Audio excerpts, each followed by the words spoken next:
Ladies and gentlemen, thanks for tuning in with Rap Star Boxing Knowledge. We got a guest everybody's familiar with. It's Rick Glazier. How you doing, Rick? Not bad, rap star. Just I'm not going to be on for an hour tonight. It's not in the cards tonight. A half hour. I'm tired, and I need to get some sleep. I got a conference call at 3:30 in the morning, so I need to handle that. Eastern time. So I need to get a little sleep. Fire Yeah, away. yeah. Look, we're not going to stay long anyway. I just know that I saw some reports. I saw your tweet, and I just want to know. Yeah, let's get straight with it. So Showtime Boxing. There's been some platforms, and you've also came out on Twitter. I want to know the details of Showtime Boxing no longer going to be in the sport of boxing in 2024. Is that correct, or what's going on with this? Yes and no. So they're shutting down um Showbox, and they're shutting down their Friday Night Showbox series. They're shutting down Championship Boxing on Saturday night. So no more boxing at all on Showtime. Whether they stay in pay-per-view or not for one more year, it will be determined on how these fights do coming up that are on pay-per-view. So if they do well, they'll probably stay in the pay-per-view business for one more year. If they don't do well, they'll probably just leave the game at the end of this year altogether. But they will be in boxing one more year if doing pay-per-view distribution. Okay, so but the overall Showtime, the PBC show that they got. Um, so overall, is it the Big Daddy Paramount is deciding to take a back step and no longer wanting to be in the sport of boxing? Yeah, that's basically it. To be perfectly frank about it, yes.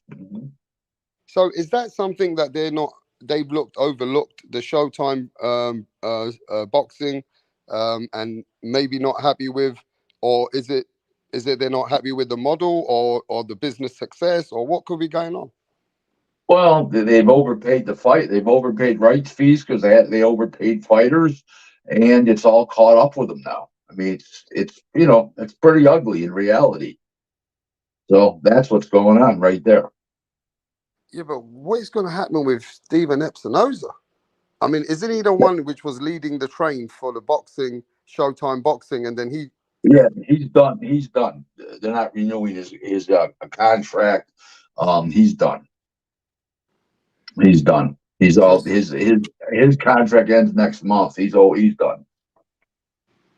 and what about Al Heyman's involvement with PBC and what they do with Well, Showtime? we'll see if they go on after December 31st, but that will only pay per view next year. Will Showtime be a pay per view distributor? That all depends on how they do in these upcoming fights. If Showtime can make money the next year, when they see the results of these pay per views, then they'll stay in the game. If they don't feel they can make any money, they're going to leave the game as far as pay per view goes. It's going to be one of two things next year. It's going to be pay per view only on Showtime or no boxing, period. Yeah, but that's a big dent for the fans because Showtime has been a big platform and has been at least part of boxing for many many years now. How long they've been Well, going? they ran the mother load into the ground. They overpaid for fights. I mean, So they it, paid ridiculous. What's that? no, sorry. So you're telling me that this whole model with Showtime did some of the biggest fights in the world. They've done Right. some of the most major record-breaking numbers, also, right? You're And talking about fights that happened in 2015, 14, yeah, 13. yeah. You know what year this is? We're going into 2024 in a few more months, bro. That So was what you're years saying ago. in the last 7 8 years, it's just been a show. It's just been a show to keep it, but they're not been making money. Nope, that's correct. So what's Al Heyman's involvement now? The obviously Al Heyman's involved in with them, right? And I mean with Well, Steven Epinoza. if they stay on with pay per view, he'll do probably 6 to 8 pay per views next year on Showtime. If not, he'll go to another just pay per view distributor. Will be like Amazon or maybe Apple, but probably Amazon, I would say. Okay, well, I don't know, man. Steven Espinoza has. There's been a lot of talks that, that he's not doing a great in boxing, but we didn't know. We don't know what their records are, what they were really doing. But overall, it's looking bad, and it just seems like Paramount are not interested in their boxing model. It seems that way. Maybe I'm Well, wrong. if it was making money, they'd be interested, wouldn't they? Yeah, I think they keep entertaining it, won't they? Of course, that's So common sense. yeah, so it just seems like this could be a big dent. So Steven Hmm. Espinoza's out the game. It seems like he's no longer uh, going to be in this Showtime thing. But how do they still do the pay-per-views then? They'll probably do it CBS. Paramount Global is also CBS is Showtime. They'll probably have one of their corporate guys from CBS Sports take it over. So there's other players that are probably going to come and take over the stable or work with the stable and stuff. Like they got a big Well, stable. Al Heyman's got a uh, huge no, stable. no, no. You misunderstand. I'm talking about Showtime. Doing like heading up the pay-per-views would be an executive. They'll probably appoint one from CBS Sports. I would say is what I'm saying. Okay, the show. Okay, that pay-per-view they can put it on CBS, like you said, right? If it's a big No, event. no, no, not put it on CBS, but a CBS Sports executive will handle it. Is what I'm saying. Oh, CBS Sports executive will handle it. Will handle the pay-per-view. Yeah, somebody's already there in house. Correct. Oh, they have involvement with CBS already. They're owned by the same company. Oh, okay, I didn't know. Thanks for telling me. They're owned by Paramount. Yep. Yep. They also own a bunch of other networks. Yep. Well, HBO went out of the sport. They were in the sport for a long time. And when they went, it felt like a big gap was going to happen. But there's always other players and other platforms, and boxing never dies. So even if Showtime is no longer at this point looking like they're going to be in the sport at 2024, then, it just seems like there's going to be other platforms and other ventures ready to take over. Would you not think? Yep. It's just always the way, isn't it? Possibility. Yeah. Uh-huh. Yeah, But it's but a it can't big. overpay the fighters. These guys are overpaying the fighters, and Why that's would they why overpay the fighters? I don't know. That's a question. That's who knows. They don't know how to negotiate, I guess. I mean, So Rick, come on, you're a businessman. Why is they been I overpaying anyway for so long? well well Heyman's the advisor, and he gets 10-15% of what they bring, what they make. So he gets his cut no matter what, his piece. So it is what it is. They grounded the mother load. So this whole model with Al Heyman for all these years, even though at least in the last 5, 6, 7 years, it looks like it's been going like it's going on all the way like on a burning fucking building or something, bro. It Yep, looks like it was burning exactly. anyway. Yep, exactly. Yep.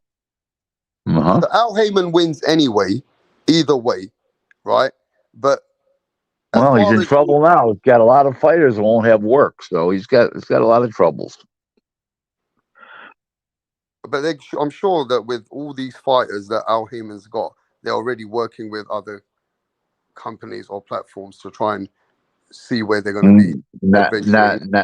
Not yet. They're not. We'll see. We'll see. Don't forget, Top Rank's got their own fighters. Eddie Hearn's got his own fighters. Golden Boy's got his own, and they need they need the slots for their fighters. These guys are going to become Johnny Come Latelys, and they might end up to be opponents and fighting their guys, but they're not going to be given hand kiss gifts like they've been given by Heyman. So is it fair to say all those pay-per-views which are flopped and people are streaming these days when all these pay-per-views that Showtime have been putting Al Heyman back to back from the Chris Arioli with Andy Ruiz, with Keith Thurman, with Mario Barrios, with Tank, with Barrios, where nobody wanted these as pay-per-views. Those were fights that Right. one, some of them weren't even world title fights. But all these disaster fights that we saw as pay-per-views It's eventually took added its up. tolls. It's added up to this, correcto. Yep, you got it. So the big man upstairs is looking and saying, I don't like what they're doing. Right. Exactly. I'm not interested. Yeah. Because real people who make real money would never leave something which is a golden goose, or you can grow it, or anywhere that you could still build that foundation. You wouldn't be stupid to leave it. Right. You're right. 100%. You're spot on. You just can't see the growth in what these guys have been doing. Correct. All right, we got a lot of people coming in right now. We got Rick Glazier in the building. Showtime Boxing looks like no more in the near future as its brand, or maybe coming in only as pay-per-view, like Rick said. Could be still hosting pay-per-views Well, only it would be probably for just one more year if it was to go that route. if it was going to Right. go that route. But Right. they have been this year. They got a kick up the arse, and it seems like they got told you better put on some big shows. So they are putting on some big shows right now. But Yep.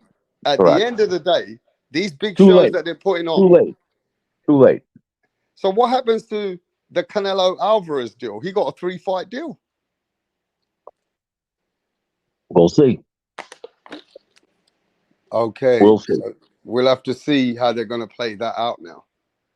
Okay. I mean, there is still fights for this year. But let's listen. To be honest, as a boxing fan, I am disappointed. I'm sure a lot of people coming in are disappointed, Rick, because people just want fights. As a business, that's another topic, and as the industry, that's another topic. But for the fans, this is a bad Correct. situation because even Correct. the UFC are mocking us. Dana White, 28 minutes ago, started mocking Steven Epinoza, Showtime, Well, and what their took him so boxing long? model. What took him so long? I don't know, but he was on it. He was talking about it just a little while ago, and he said they're a bunch of idiots. And he goes, I'm glad they're out of the business, and Steven is an idiot. So Yeah. he goes, they're no good for this sport, or whatever you were saying. Mm-hmm. Basically, Mm-hmm. I don't know what's gone on, why feels like they're getting bankrupt, Rick. It feels that way. Feels like they've gone bankrupt, but it's not like they're claiming for bankruptcy. It just feels like they're going under now, and it's no longer part of our sport. Yep, that's what it seems like. That's what it feels like, but it's not the reality. But yeah, it's basically what it is. Yep. Anyway, you're half asleep, so before you go, I want to ask you about Zhang and Joyce. How the fuck? What a knockout! And what is Yeah, this well, Chinese man gonna do? he had no punch resistance. You could see in the second round he got hit twice with jabs and he was falling all over the place. So it's just the way it is. He shot. I had said that there's nothing Joyce can do in the rematch would make it any different, and it sure ended up like that. Yeah, what do you think of Zhang, and where do you think he should be going next? And do you think he should be getting the Well, big opportunities? I would if I was Frank Warren, and I would the guy with Usyk and stuff go fight Herkovic and then go fight Zhang. He's he'll be the WBO mandatory, the IBF mandatory Usyk, and just keep fighting. And let me ask you this though. They're gonna fight. I think they're gonna fight Fury, probably in January. I can see that happening. Right, but what about if you see now with Zhang putting, to be honest, I'm not one of these guys on one fight or one fight makes this guy such a, great fighter. The YouTube and the boxing Well, I fans, didn't say he they've was a been, great fighter, no, but not you, but he's become a big attraction. he's become a big attraction, and I'm really happy for him from China to be able to put himself on the map like this. But overall, come on, Rick, he ain't got the skills and the ability to beat a Tyson Fury. He couldn't beat a Fury. I don't think he beats Tyson Fury, but you know what? I think Tyson Fury is going to fight Usyk, and that's what I think. But we'll see. What really should happen. This is what really should happen. Usyk should, and this is I think this is a pretty good idea. Usyk should fight. What's his name there? Fury, and for the unified, and then Zhang fight. Zhang fight Herkovec underneath and pay Herkovec and Zhang enough money, they both do it. Especially Herkovec because he's owed the world title fight. So that's what I would do. We'll see. Sounds good. I'm not a bad route. I mean, what about Nope, Joe Joyce? he's done. He's done like a His dinner. resistance, his resistance is no longer. Yeah, his punch resistance is gone. He needs to hang it up. You guys got it? You got anybody over there that has any questions tonight before you Well, we leave? might have. If you got any questions for Rick, let us know. I just wanted to bring Rick here about the Showtime. I still want to ask Rick's opinion on the big fight coming up this weekend. We got the big fight: Canelo Alvarez, Jamel Charlo. It's a big fight for the boxing fans. I want Rick's prediction on that fight. And if you got any questions for Rick, put it in the chat right now. But yeah, I, what do you think I of the big I think fight? it's a better fight. I think it's a better fight than people think it is. Charlo's athletic. He's pretty good size. He's tall, and got a good jab. And I think it's a much better fight than people think it is. I'm not saying he's going to win, but it's a very competitive fight. Okay, so who you got? Canelo. Well, I just said, I'm not saying that what's name's going to win, Charlo. I like Canelo, but Charlo's it's going to be a rough fight. Not going to be no walk in the park. Yeah, but Jose Garcia says, "Who you got, Rick?" He I wants just to know. said, I But just said Charlo. I mean, he sorry, got, I just said Canelo. Canelo. I'm sorry, but it's not Canelo. going I to be just said easy fight. But you got Canelo right, Alvarez. right, correct. Okay, that's cool. Rick got them golden boy connections, says El Penche. Hey, Rick's got a lot of connections. He's been in the sport for many, many years. All right, and that's why I asked him about the Showtime. I want to know. It's a bad news for the fans, really. you know. But at the end of the day, looks like Showtime's coming out, and Paramount's not interested in pushing this boxing with what they've been doing. So Showtime Hmm. boxing looks like they're out. So I don't know. Dana White's mocking them. People are coming out all over Twitter, and it just seems like a bad thing. But Well, I started it, and now everybody's jumping on the bandwagon. So there you go. oh, you started this year. Yeah, I started it. Started. I even when I announced it, they were going out. So people are doubting me, but all the doubters, I said, take a seat and wait till you. I said, you're watching it. You're watching it shut down right now. You don't even realize it. They got their last Showtime show, October whatever that date is with Tim Zoo, and they've already shut down the show box. It's over. And you've been saying We'll for a watch it. long time. You've been telling us for a long time that Yeah, it's a since losing last model. December. And I when I people get said angry with you, I've seen people get angry with you because when you say they're not doing the right boxing model, they're overpaying, so it doesn't give the boxers opportunities to fight regular as well. What they're doing yep, is cashing out quick time, but really they're losing a lot of people's money because the model is not making money because they're not growing the business. So you've been saying correct. this for a year. I've seen your Yep. debates back and forth, and people have been getting angry with you. They call you a hater. They say Rick's a hater. He I'm not don't a let the hater. boxers. I'm a realist. They people don't understand business. I understand boxing. I understand business, and the model is to fail. You can't do the things they were doing.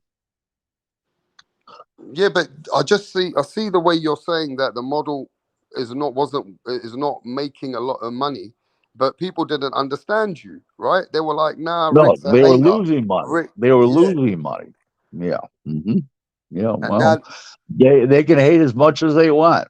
You know, as my wife says about me, Rick. 50% of the people want love you. It's 50% hate you. 50% want to see you. They want to kiss you on both cheeks. The other 50% want to put two behind your ear. Crypto says, salute to rap star, the only one and only Rick Glazier in the house. Salute to you from Crypto. Rick, he gives you a big Thank shout you. out. Thank you. Yeah, so Rick, what's the plans for you? I know we got a big fight this weekend. I'm heading. Are I'm you heading. I'm traveling? Are heading. you traveling? Yep. I'm heading to Vegas on Wednesday, October 4th. I'm there for the big Golden Boy show, which is going to be Zordo Ramirez, Joe Smith, Mm. and then I go on that following Thursday. What date is that? That is the 12th. I Yeah. fly from Vegas to Houston, Texas, and go to Rosenberg, Texas for the IBF WBO unification bout with Jenna Beck and ever how to pronounce the other guy's name. I can't even remember, Gutierrez or something. And Right. then I fly back to Vegas and I leave on that Sunday, the 15th, and I'm there until in meetings on Monday and Tuesday. And then Wednesday morning, I fly to LA, and then I'll be there for the Golden Boy show, which is going to be Alexis Rocha and Giovanni Santaleone. And then I got meetings on, that's the 21st. I got meeting on the 23rd. And then I fly back to Buffalo, my hometown, on the 24th of September. So I'll be gone for 20 days. Man, you got all that travel, go stay in so many different places, hotels, this, that. Man, Yep. you're like you're a traveler. We call you guys. It's like Yep. you can adapt to so many places. Oh shit, Rick, you're a mover, man. You don't stop. Nope. That's why I want to go to bed. I got that conference call, and I need 2 hours worth of sleep. So anybody got any Hey, more JB, questions? yeah, JB's here to ask you a couple of questions. JB, Sure, fire away.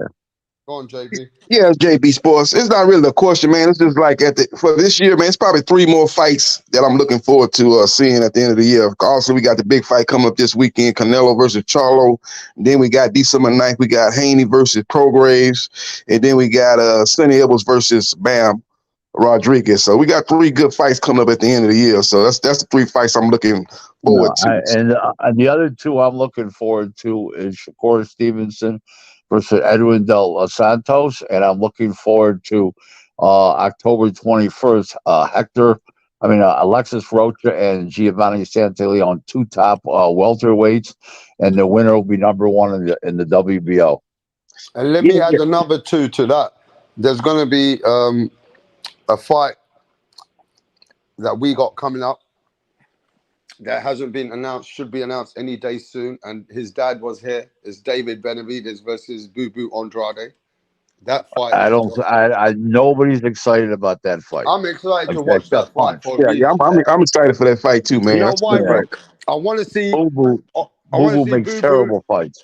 Yeah, but I want to see Boo Boo finally, at least in with a fighter who people recognize can fight. Very Yeah, skilled well, fighter, Olympian, southpaw, hasn't lost, don't know how to lose. Good test for Benavidez. Arguably his best opponent of his career to date. We're gonna So I'm see looking what forward he to that can fight. do. We're gonna see. And what about Devin Haney versus Regis Prograis? That fight is I, signed. I'm not excited about it. No? It's not to me now. Mm. Yeah, I get it. Everybody's excited about it. What do you think about the fighter the weekend on DAZN? His big outing with Richard Hitchison and Jose Zepeda. Well, it's what I said it was. A guy that's very active with a real accurate, great technical skills with a good jab, a good straight right hand, and a guy that was, way on the back nine and should be in the clubhouse. It was a one-sided fight. What'd you say to the fans saying that it's boring fight? He's a boring fighter. Well, I mean, they gotta be, everybody can't be Mickey Ward and Charles Gaddy.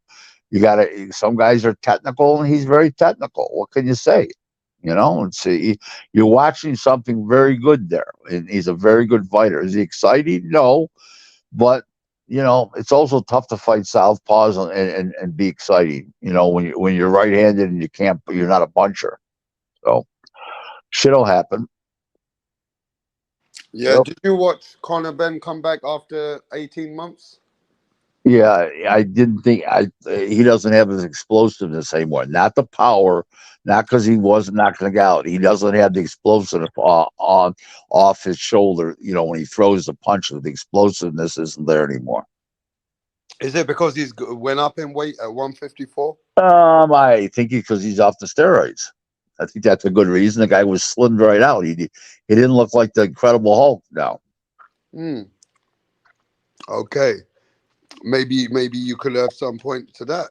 JB, what do you think about Showtime not being in the sport anymore in I don't, 2024? I don't think they're not going to be in the sport anymore. I think they're going to still be in the sport. I don't Mm. subscribe to that line of thinking. I don't think that's going to be the case. Okay, so you're hoping they Okay. stay. I'm just saying. I think I kind of agree with Rick in a way. I think Showtime is downsizing their boxing as far as putting fights on regular Showtime. You got fights like the Ramos versus Lubin. Normally, previous years that fight would be on regular Showtime.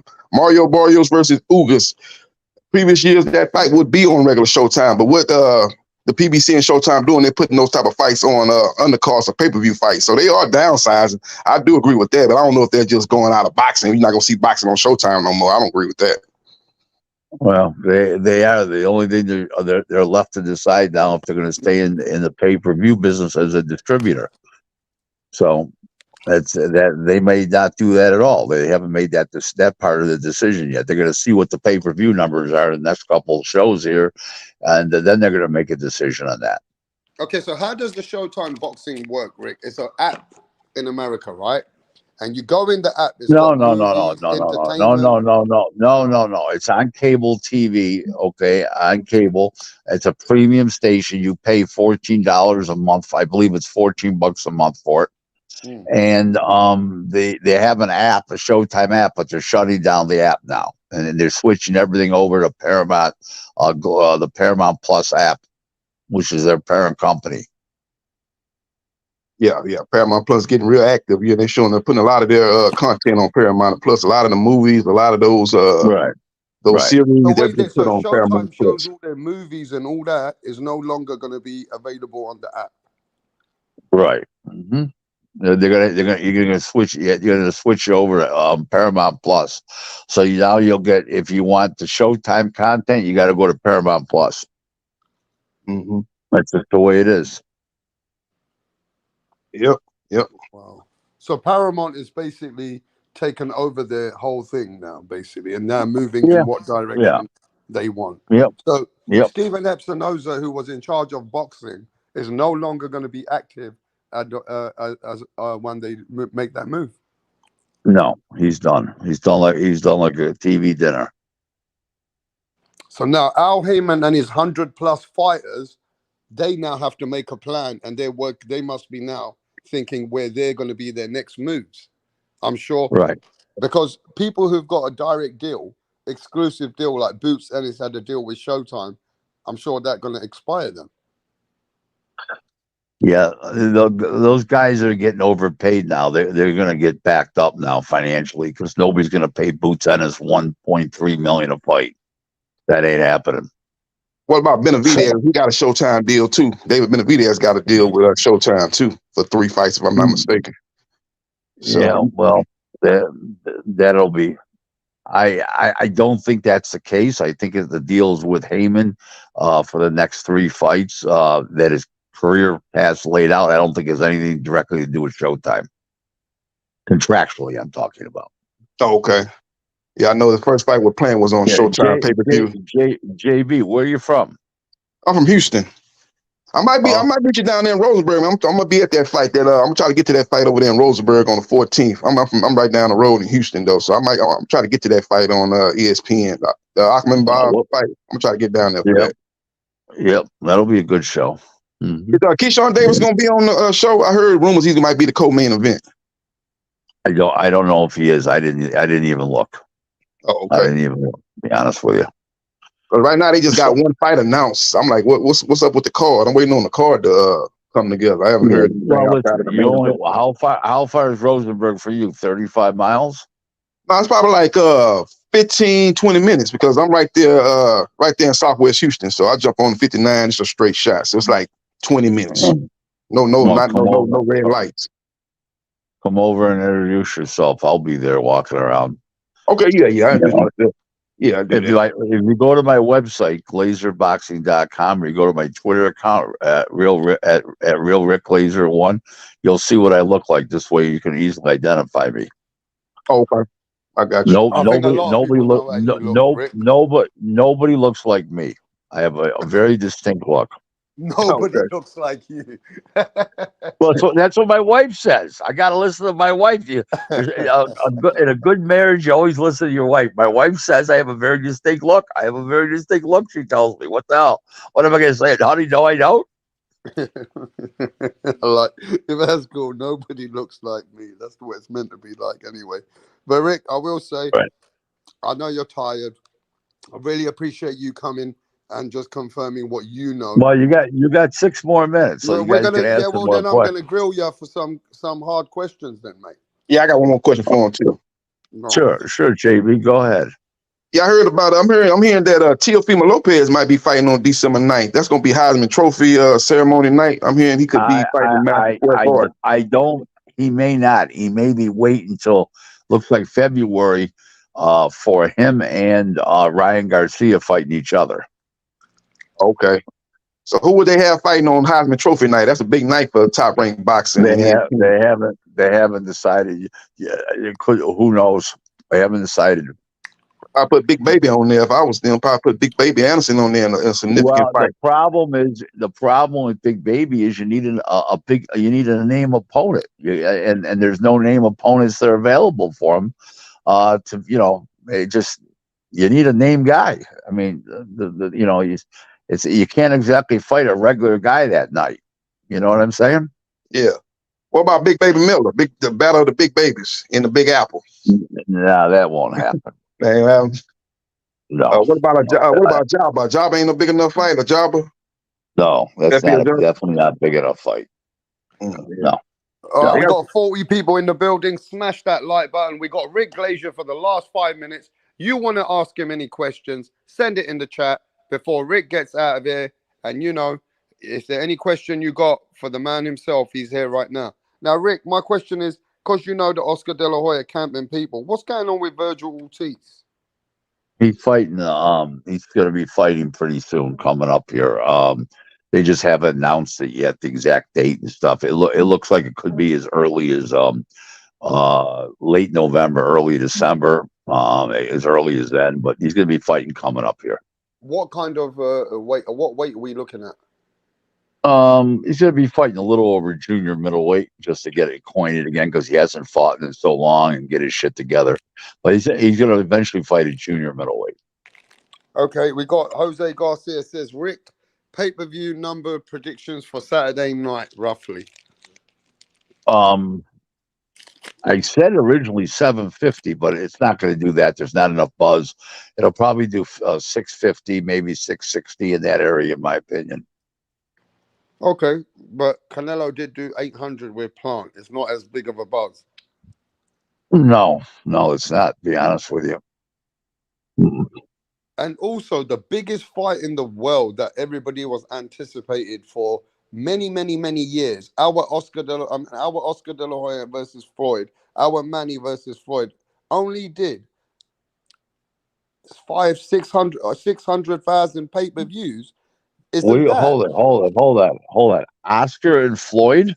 No, I'm saying with our big fight that we waited all these years was Errol Spence Crawford. Compared to those fights, that is really not a win either. If you look at the biggest fights in the past, have done way bigger numbers. No, you're confusing issues here accidentally. Not okay. So here's the deal: they waited a long time not to marinate the fight because fucking Haymon didn't want to put Earl in with Crawford. He didn't want to take that risk. Okay, but now with the David Burson coming out of CBS and becoming Espinosa's boss, they were forced to make the biggest fights. And Earl actually wanted to fight fucking Crawford. So you saw the end result of that. So that's that story. What was their numbers? What was Errol Spence Crawford numbers officially from you? 550, 548. So the biggest fight in our generation. No, it wasn't the biggest fight. It wasn't the biggest fight. Very far from it. Come on, stop listening to the hype. It was a big fight, okay, and it was an interesting fight going in, but it was far from the biggest fight of our generation. Okay, so the biggest fight that these people been waiting in America for 5 years for Errol Spence Crawford, isn't that one of the Manny Pacquiao and Mayweather kind of fights for the fans of this era? Well, first of all, you don't; those guys don't have rabid fans like Mayweather and a volume of them like Mayweather and Pacquiao had. They have a lot less fans, and it showed. It appealed only to real boxing fans. Okay, and it didn't appeal to the general public as much as those guys did. But, there's three kinds of crowds on buy pay-per-view. Okay, there's a person buying it because they're big fight fans, big boxing fans. There's people buying it because it's a big fight, and then there's a third person buying it because, oh, that must be that, that's the in thing to do on Saturday night. Everybody's buying this fight. It's big. I'm gonna get in and watch it. You know what I mean? So there's three types of people buying that pay-per-view that night. Right, and it was what I'm trying to get to is that these fights were nowhere near as successful as the big fights in the past and even around it. Yep, I agree. It just feels like what everybody thought was a major fight is actually not. Yeah, but you're not looking at it in perspective. Okay, what's his name was guaranteed, I believe, 12 million. Spence and the other guy was guaranteed 10 million. You're talking about Mayweather got guaranteed. Mayweather got guaranteed 25 million for the Oscar fight. So you're talking about apples and oranges here.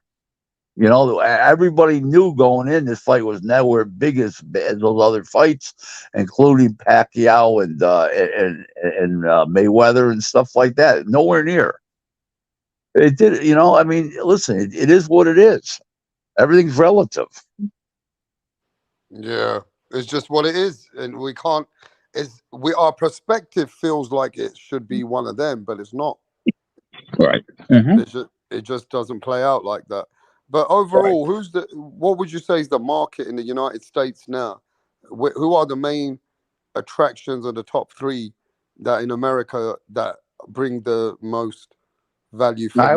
I would say Canelo. I would say Tank Davis, and I would say who? Ryan Garcia bring a lot of money. Ryan Garcia. Yes, Ryan Garcia. Yes. Because that Ryan Garcia has a major attraction within like his following and stuff, so he brings a lot to the table. And I'm hearing that young kid earned over 25 million to 20 million versus Tank. Is that correct? Yep. So he's a major player now. Yep. And Tank Davis obviously made the biggest share. But anyway, Rick, we're gonna have to see where Tank's gonna fight now in the future. Yep. Yeah. We'll see what happens. JB, you got any more questions before I fall asleep? Let's see here. Another thing I've been hearing, I'm hearing Tank gonna come back at the top of the year. He's not coming back this year. PBC only got like a couple of pay-per-view dates. That's gonna be for Andrade, Benavidez, and Crawford Spence rematch. I'm hearing that Tank could go across the street, man, and maybe take on either Lomachenko, and I'm hearing Teofimo Lopez. But I'm hearing Lomachenko a little bit more. Could be Tank next fight in the beginning of 2024. You been hearing that? No, I haven't heard that at all. Yeah, that's what I've been hearing. I mean, they might look to go that route, but I know Loma take that fight. They can do like a joint pay-per-view similar to what they did with Fury versus Wilder. They already worked together in the past, ESPN and the PBC. Maybe they can come together for that fight. That would be a big fight. That's a fight that's been percolating for about 5 years. Though, before he really does fucking go to sleep. Rick, are you happy that they've gone out of business? They're going out? No, not at all, because it hurts the sport, it hurts the business, and it's not a good sign. No, I'm not. But you still feel Al Haymon is a con man, and Al Haymon is not a good person. Oh, I'm not going to call him a con man. I'm just going to say to you that he's done a lot of things that were against boxing. We're not good for boxing. That's what it's come to. Wow. So there's always stuff that goes on behind the scenes. But I will say this. A lot of people always say that Rick's a hater of Al Haymon. They always come here and say, well, Rick never likes PBC. Rick don't like Showtime. Rick don't like this. Rick don't like that. But now it does look like Showtime are fucking up. It does look like Al Haymon has been losing a lot of money. And Rick also told me that it's on public records. Because when you're not here, these kind of things do come along. Right, Rick? You also did say it's on public records. Yep. Yep. So, No question. and when you say these things, people just think you're a hater or you're a person who just doesn't like. People can't distinguish the difference between hate and the truth. They think because people say something bad about something that they hate. No, I'm just speaking the truth. I feel the same way about what Eddie Hearn's done with the zone. Fucked it up. Overpaid for fights. Same thing. Now, this overpay is what's pissing people off with you sometimes, because when you say, oh, well, these idiots, they don't know how to handle the money. They don't know how to do this business because they're overpaying these fighters. They're slowing the fight industry down. They're not making these fighters even fight for big, big fights to make their money. They actually have fucked up the sport. People don't like it because they come on Twitter and they go on other channels and say, Rick, well, why doesn't Rick... We should be happy that the fighters make their money and all this shit, but they don't understand the logistics of it. So this is where you have a detachment when fans get angry with you because they think, why you saying that the boxers shouldn't get a lot of money? Right. Because it's going to put the networks out of business and that network out of business, but they don't care. Then all of a sudden you have no boxing. So that's what happened. It's not that you don't want to see the boxers make money. It's you just think business which is too much stupid or not sensible won't last long. It screws up the business model, correct? And you're going to lose you're going to lose TV networks and streaming services and stuff because they're going to bail out boxing when you got to overpay the fighters because they can't make any money then. Yeah, I hear you, but just people rub it the wrong way. They think you don't want fighters to make a lot of money. They say, that's not true. I know, but that's how true. These YouTube channels, I've seen other YouTube channels without mentioning their names, and they were trying to show some guy calling himself a manager or whatever, some other channels. Oh, my manager, these channels that people say that they're trying to show that you are ultimately meant to be in the sport. And why should we not be happy where boxers make a lot of money? But actually that takes away from the intelligent or what we're talking about, the intelligence of it. It's not that fighters shouldn't make a lot of money. That Rick says that by Al Haymon and Showtime paying these people too much money, it has deflated the model. It has fucked up their boxing business. I've said it for a long time. It's just like the goose is coming home to roost now. That's what's happening now. It's all in process right now as we speak. What's happening? And for a year, they called you a wank. They call you he's a hater. Fuck him. He don't like Al Haymon. Don't believe what Rick says about PBC. Rick always gives you lower numbers on pay-per-view. But then the world responds to Rick's numbers, so they must know there's something going on there. But they always try to downplay you, but you always are one of 3 or 4 people that actually comes out with numbers, and they even say, oh, you don't want to give the truth. But this is why there's a lot of PBC fans, they don't like you.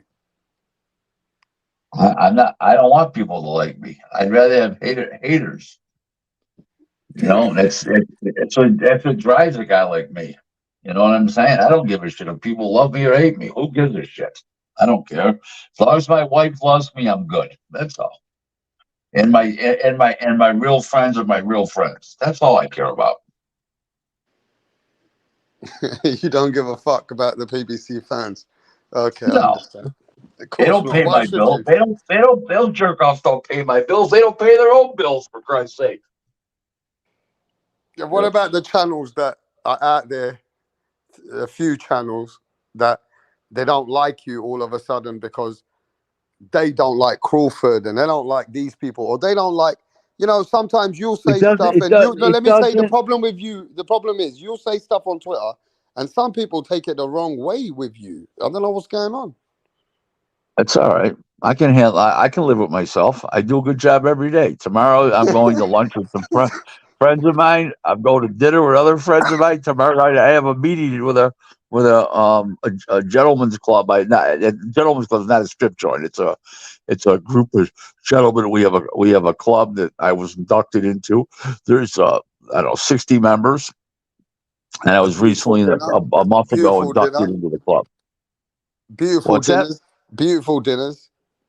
Yeah, Three yeah. I'm course gonna go to meals. lunch, dinner. Then I'm going to lunch at 12. I'm going to dinner at 5:30, and the meeting starts at 7, and it lasts till 9 o'clock.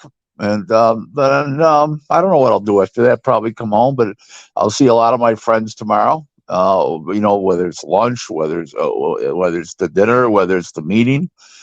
And these are people that are not calling me haters, and they're not hating on me.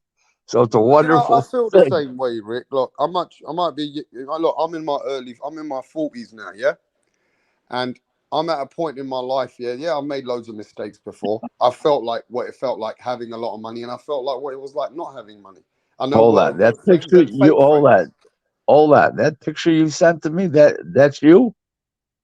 You're in your 40s. I haven't Oh sent my you a God, picture. what's that?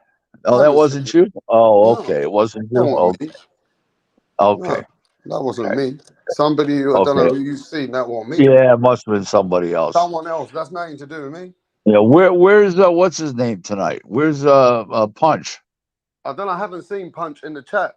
He was actually, I think he was live. I'm not sure. But yeah, Jack, what I was going to say is once you reach a level in your life and you know what it takes to be where you need to be, you don't give a fuck what anyone else got to say. That's right. And, you That's know, right. that's what Rick Glazier's about. Rick Glazier's a self made man. He's been in this game. He's come from life and death. There's not many people who can really sit here as a man and say that they nearly died and they were told they're going to nearly die and still came back to live, to be Not nearly appreciated and died. work They harder. told my wife that They told my wife to start making arrangements. My wife says, "What do you mean?" He says, he's not leaving here not on his feet." I think that's pretty much says it all.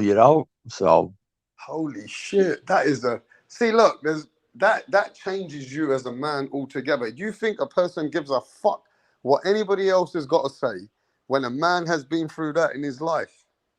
nope, I don't nope. think The so. only thing, the only thing I care about is what my wife says. That's all that counts.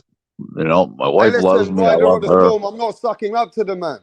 I'm keeping it fucking real with you. Rick Glazer, I Right? like I Rick know. Glazer. If I disagree with him, I'll disagree with him. But this man has come from cancer, life and death, bruv. And let me tell you Yeah. something, bro. I've lost a couple of people. I lost a friend. And let me tell you something. When you get told that it's over for you, it's a man inside you that you got to be knowing how you got to deal with that.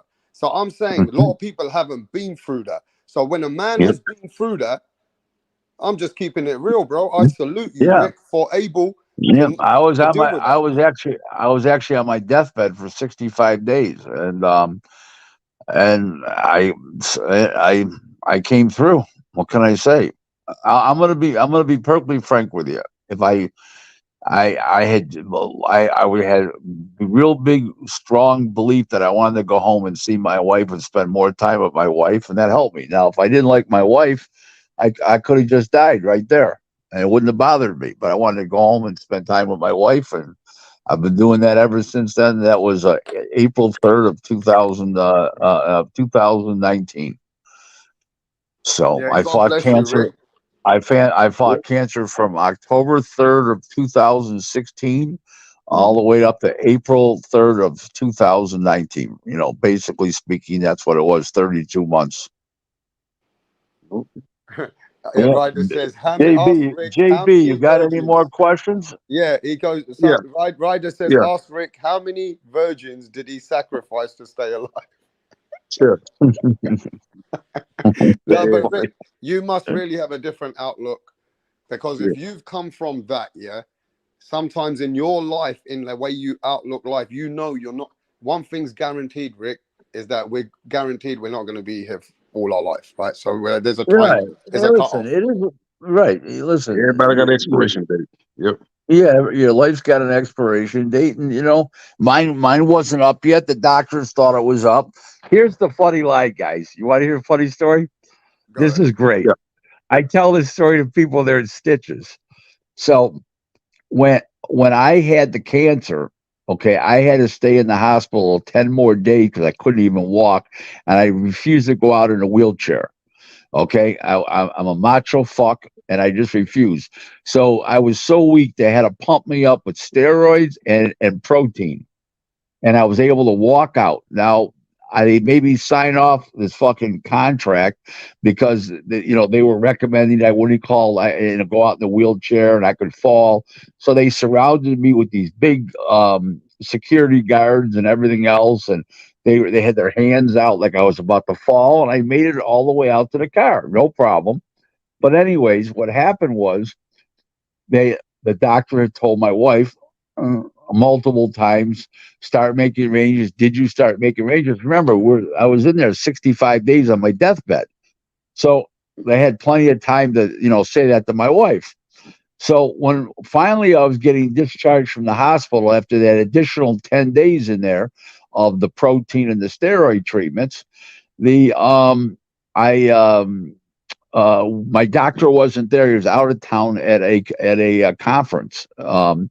So they scheduled me to come back the following week when he's going to be back in town. So we went up there, my wife and I, into his office. They put us in his office, and we're waiting for him to come in. There's no windows except facing the outside of the building where you could see across the city. So he couldn't see us, and we couldn't see him. He opens up the door, and he throws his hands up in the air, and he says, "I've never been so happy to be wrong my entire life." You know what my wife says to him? "Sit down. I'm gonna give you an earful, and you're gonna take it." So Yeah. my wife, wait, listen to this. My wife was drilling him, right? So Yeah. he keeps looking to me, right? Looking at me like control your wife, like looking to me for help. I says, "Doc, you're not getting any help from me." I says, "You told her I wasn't going to live, and you got her upset, honey. I keep drilling him." I said, "Keep drilling him." Yeah. She was, Yeah. she Yeah. But was, she was Rick, lighting his ass up. You should I have know. seen it. It was funnier than hell. but Yeah. Rick, I gotta tell you, man. I don't want to share my personal story, but before you leave, yeah, I lost a close person in my life who couldn't make it through cancer, yeah. And I want to know, where did you get this attitude that you could laugh through it? Because they went through Well, depression and well, chemotherapies. I'm just saying first that of you all, got such a good spirit attitude towards the way that you dealt with it, yeah. Because listen, I it walked was a in. very Wait, very bad situation listen, for my people. listen. First of all, let me explain myself. I was supposed to be dead 9 times. Okay. Uh, in 1983, I went on in a plane, and I was supposed to go on a plane. It was a private plane, 6 people, and the guy calls me up the night before. One of the guys in the plane, he's, "Rick, do you mind if you don't come? You drive down to an auto auction." I was in the car business at the time. And I said, "Yeah, no problem. Why? Why can't I go?" He says, "Oh, I'm going to bring my girlfriend, Mary." I said, "No, no problem." This guy had several girlfriends. So he says, "Mary." Well, the plane went down coming out of the airport, and everybody was killed on the plane. So What? there's one time. Yep, Well, there's one. great. There's one. I was in 2 horrible car accidents. That's 3. It's two more times. That's 3. I had pneumonia and a pulmonary infection in my lung in 2013, 8% breathing. That's 4. I had the cancer, What? 5. Hold on. I had a street car accident in Canada that the car was destroyed. I was a passenger. I lived through that. Okay. That doesn't even count the flip I had in Canada. When I flipped over, I was a passenger in a car coming back from a hockey game when I was a kid. That wasn't life threatening. I just couldn't play hockey no more. So that wasn't that bad. But I had 3 sit downs with the mafia, the real live mafia, bosses, under bosses, consiglieres, and all 3 times they wanted to have me whacked, and the boss ruled in my favor all three times, 3 years in a row, 89, 90, 88, 89, and 90. Wait, wait, So wait, there wait, you wait, go. wait, wait, Rick, Rick, Yeah, Rick, yeah, Rick, wait, more wait, wait, wait, time. wait, wait, wait, wait, Rick, Rick. I know Yeah. that you have been around, and sometimes I know you get angry with this new generation on YouTube sometimes because you've been around there with the wise guys from the back in the day. You've seen what Don King's people around you. When you said there was a meeting and there was a sit Three down three in the sit eight. downs, Wait, let three me sit finish. downs. I want, yeah, yeah, Yeah, but this is important for my generation. yeah, When there was a sit down, the right, sit down with the mafia in the 80s or whatever it was about your name right. is either they're going to take you out or they're going to keep you, right?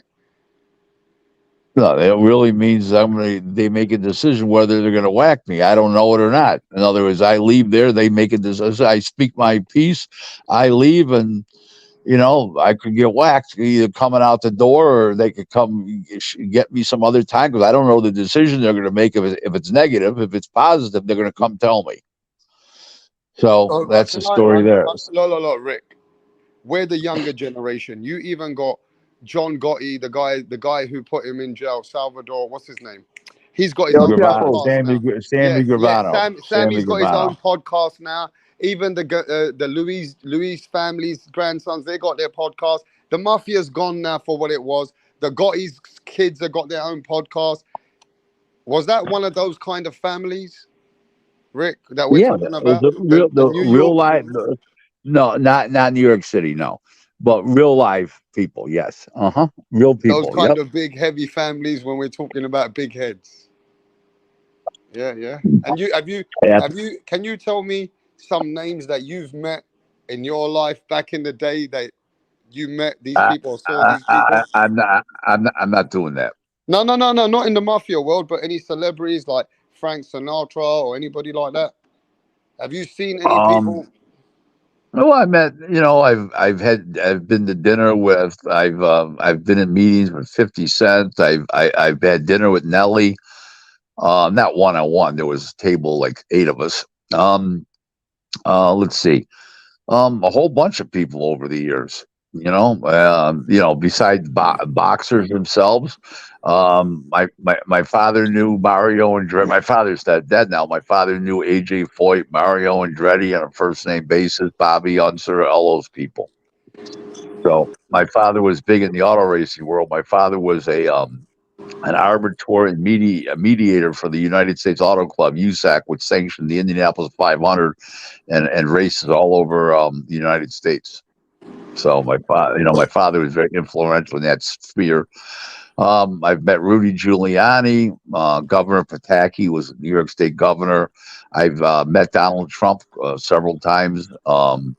Did business with him one time years ago, back in 1996. Um, uh, let's see, no, maybe it was 90, early 97. It wasn't 96, it was early, like January of 97. I've been with him at parties. You know, Don King and I'm very close with Don, so I met a lot of other famous people. My biggest question is, I know some serious people in my life and I've met people in my life from Europe. If there's a sit down, not once, not twice, but 3 times, Mhm. were you when you were younger? Were you somebody who what would get you into trouble like that? To something in that? Well, Would you not pay? Were you a one person who time, never paid, or was it no, something? What no, happened? no, no, no. One time, it's the best way to put it is, um, I had money out on the street. I was a loan shark, bookmaking, extortion, and people wanted a piece of my action. That happened. That happened twice, and Okay, then I the know. third, So you had and then heavy ground. the third time is this guy put the word out that I was an informant, which was a fucking lie, because my lawyer called his lawyer and told him my clients paid up through a trial if there's I guess I was under indictment for racketeering. And then this guy put out, this mob guy put out, this maid guy put out the word that I was a rat because I wouldn't kick up to him. I wouldn't give him a piece of my business. So 3 times, and I got ruled in all 3 times in my favor. So here I am. So, what's your main outlook of it? Are you blessed? Do you say you're a blessed human being? No, I'm not blessed because if I was so blessed, I wouldn't put myself in those positions. But as long as it did happen and stuff, 9 times, I'm still, 9 times total that I'm still alive. Yeah, I guess I'm a pretty lucky fucking bastard. And I married. Listen, I married well. I've dated some You of the know, most one thing beautiful. I'm gonna say to you, Rick. Sorry, I gotta stop you. There's not many Yeah. men I ever see come on my channel who I have loads of interviews, loads of people come on the panel. I've not met hardly any people who always keep saying the same. I'm very happy with my wife. I'm married. You know, Well, you put it this really way no to no no. you. I will now. I just want to know. You really, Sure. honestly, genuinely, always praise your wife, and I'm just saying you really love that woman. She's a special woman to Mhm. you. Hell yeah. Just to let you know, what I know today, I would marry my wife all over again tomorrow. So there you go. Right. She's given me zero aggravation. It'll be 10 years in November 15th. It'll be 10 years. She's given me zero aggravation. She's given me a better life. And we've given each other a better life. So, I have zero complaints about marriage, my wife. I lead a very nice life. Man, that's beautiful to know that. You know what? Yeah, good. Because in this day and age, we don't get many men who are always praising their women, or they don't have a beautiful relationship like that sometimes. So they don't, it's nice to know Well, men. put it this way to you. I'm a member of a men's club that meets once a month for lunch or dinner. And we're all career professionals at what we do: doctors, lawyers, accountants, myself, financial advisors. There's 9 of us, and there was 10, but one of them passed on. As they always say, Rick, you're the only one that's happily married here. Shut the fuck up. Yeah, yeah, yeah, That's yeah. true though, because there's not many people. We've got so many other things going on, but you're not happily married. Some people Well, have not got that sometimes, right? Because you, they, so some women, some here, women are never satisfied, dude. okay, JB, have you ever seen a picture of my wife? I think I might have seen one or two that you had on your Twitter. If I'm not mistaken, I might have Right, seen it. right, right, right, right, right. Okay. My wife is pretty. She's wonderful. She's got a great personality. She's super, super bright. She's entrepreneurial. Um, and she loves boxing, and she allows me to be me. So I can't complain about anything. There You you know, go. I mean, there's nothing to complain about. My wife, I'm, if I'm blessed about anything, because it's that I have a wonderful wife, and at 65, my mind is not leaving me. I've got all my mind is all there. Well, at the end of That's the day, I'm good. sure she's a lucky woman, and I'm sure you take care. Like she hasn't had to work, I'm sure, too hard where she's been with you. No, no, she works very hard actually because she wants to work. She Okay, she doesn't. She wants to doesn't. work. Yeah, she wants to work. She loves it. She's a nurse. She's a shift manager at hospital I mean, hospitals um elderly care. Nursing homes. She's a shift manager, and one she's a floor manager. One she's a shift manager. She likes it, and she enjoys it and stuff like that. And the only time she takes off is when like she leaves town with me. This particular trip she's not going because if I was going just to Vegas and I was going out to then LA, she'd come with me. But going to Rosenberg, Texas, that's not her thing. So I mean, I don't wish that on anybody. But it is what it is. Rosenberg, a beautiful city, Rick. It's nice. It's nice. It's It right is. outside of Houston. Yeah, got some places, got some nice little restaurants out there too in Rosenberg. So you gonna have a good time out Okay. there. Yeah, Okay. I, yeah. I'm I, I glad. I never saw I never heard of a town in Texas being named after a Jewish settler. That's pretty wild. Yeah, yeah, yeah, yeah, What yeah. what's all that noise? That's my Oh, air fryer. Your air fryer? Well, turn the goddamn air fryer off. yeah. No, There it's you done go. now. It's done now. There you Yeah, go. hey, Rick. So, guys, one other thing about marriages, I'm going to tell you something really good marriage. I'm going to tell you something really funny. This is really stupid. You might laugh at me, but it's sort of funny. You ready? You know Yeah. how like you're lazy and you get out of bed in the morning and I got to take a shower and when you're happily married, my wife gets up, she starts to get ready. I jump right out of bed and take a shower, and I'm in a great mood and everything else like that. And I tell you what, it makes a hell of a difference. It enlightens your whole day right off the bat. And that's what a good woman can do for you. Now, there's other guys I know that was in the hospital, and they wanted to die. They didn't want to have to go home to their wife. No. So, yep. Yeah. What they had me in a room with another guy for one day until they got me my own room there because they were overcrowded. So I was with somebody just for one day, and the guy told me, "Oh, I don't want to go home. I hate my wife." And okay, I'd rather die. I looked at him. I said, "You are a fucking weak bastard." That's Yeah. what I said to him. Yeah. So in the meantime, Yeah, but you know that's crazy, Rick. Though, but I've heard a lot of men that when they get older and they get old, some men don't want to be with their wife, but they don't say nothing because of the kids and that they're not happy inside. What is all that about? Lucky that you well, don't have I that. don't You know. don't have that, but some men No, do have that. no. My wife is my Your wife? wife's a dreamboat. Yeah, she's great. I mean, there's nothing negative about my wife. So and it's just my sisters both love my wife. They think she's great. My mother, everybody thinks my wife's And fantastic. if you don't mind, yeah, I just want to let everybody know all these people that sometimes say, but Rick can be racist. Do you people know that Rick's wife is a beautiful African American lady? Well, it goes beyond that. So he Don the King. love of his life. Rick is not. When people say, Rick," you can never call Rick a racist in your life because the love of his life Yeah, is not a person of his I color.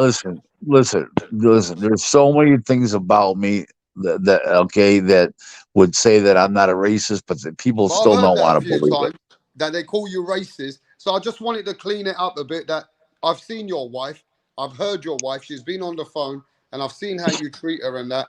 And I don't know how people call you racist, mate. Well, not only that is Don King has been like a father to me for a long time. My best man at my wedding, black. My attorney till he passed away. He was my attorney till he passed away. He was black. Um, I donate to black charities. I don't know what people want. You know what I mean? What am I supposed to say? I mean, it's crazy. It really is. I mean, I don't know. One of my closest friends is Puerto Rican. Two of my closest friends are Puerto Rican. My brother-in-law, Sonia's brother, he's of course black, and he's one of my best friends. We go out to lunch and dinner all the time. Where I literally call him up. Come on, I'm taking you to dinner. I mean, there's nothing racist about me. People just use the uneducated use that as an excuse when they're losing a battle or something. They want to put somebody down. Oh, he's racist, or it's stupid. It's stupid. I mean, you don't hear me saying it. So it's saying that, oh, you're a racist, calling some other guy racist. I don't do that shit. It's no call for it. There's no reason. Everybody should stand on their own 2 feet. They shouldn't have to rely on some bullshit. So listen, guys, any more questions? 'Cause if not, No, I've but we always said stayed that my about welcome. 40. We Yeah, I said got that 45 minutes ago, but I kept you here again because we've had a. JB, you got one last question? I got one last question. What I heard Eddie Hearn come out and say he thinking about making Jaime McGill versus John Ryder. I think that's gonna be a good fight, man. That'll be a good test for McGill. What you think about that fight?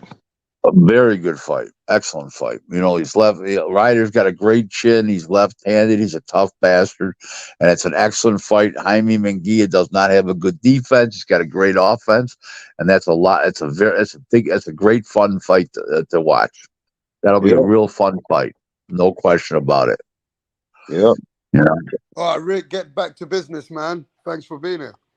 Thanks. Enjoy. Thanks, guys. JB, looking forward to seeing you in Rosenberg. Okay. All right, look forward to seeing you. Thank you. Hey, All Rick, right. Thank you. Bye thanks bye for now. sharing Thank you. thanks for sharing some of your knowledge to the younger generation, whether they like what you got or how you learned from it. We appreciate it. Anybody wants to follow me on Twitter, it's at Real Rick Glazer 1, and I got a verified account. Okay, I'll talk to you. Bye All bye right, now. I'll speak to Thank you All you. soon. right, take care. I'll speak to you next week or soon, right? Yeah, so that was Rick Glazier, ladies and gentlemen. And you know what? You can love him, you can hate him. He's got his own stories, and he's always been great to me, great to the channel. And yeah, Rick Glazier came in, told you his life story. So yeah, man, respect. But yeah, man, You ought to write a book. Showtime Boxing might be going out, JB. Reports have come out. Dana White just came out and confirmed it. He says yes, that's true. 2024, these guys are no longer Paramount, which I took over. They don't want to be part of it anymore. So it's a bad look, bad for the fans. I want you to cook about this. And what do you think Al Heyman's going to build with his hundreds of fighters? Are they going to go and approach another company? Can you let me know what you're thinking? Because Stephen Epstein knows a Showtime no more. Yeah, I know that PBC have around 200 fighters, so they'll be able to be shopping their services to other platforms. Like you said, Top Rank and ESPN, they're together. You got Golden Boys with the Zone, Matchroom Boxing with the Zone, so they're gonna have to look around and try to find some different platforms to that want to pick up their fighters, man. They put on some major fights this year in 2023, and you look at their overall body of work, man. They put on the biggest fights in boxing history. Mayweather, Pacquiao did 4.6 million pay-per-view buys. Mayweather, McGregor, all these two fights were on Showtime pay-per-view. They did 4.3 million pay-per-view buys. Mayweather versus Canelo. That fight might have been on that fight was on Showtime. That fight did around I think it was like around 2 million pay-per-view buys. So they've been a part of some successful high earning mega fights. So that was 8 years ago. Yeah, it was about 8 years ago, but just this year, they did Tank versus Ryan Garcia. That fight did 1.2 million pay-per-view buys. So they've been a part of some successful pay-per-views. Crawford versus Spence did around 650,000 pay-per-view buys. So they've been having a real good year. Maybe they didn't put that money in the right places. That remains to be seen. From what I'm hearing, they're gonna downsize. I think they're gonna still be doing fights on pay-per-view. They got 2 fights left with Canelo after the Jamel Charlo fight this Saturday. Tank is coming back at the top of the year. He's gonna be on a pay-per-view fight in a big fight. So I don't know about them just completely disbanding from boxing like HBO did. I don't see that happening, but it remains to be seen. We'll see what happens with 2024. When 2024 begins, man, we'll see if Showtime is out of the sport. I don't see it myself, but like I said, whatever time is going to reveal all truths. So we'll see. We'll definitely have to see about Food it. TV. What's going on, Food TV?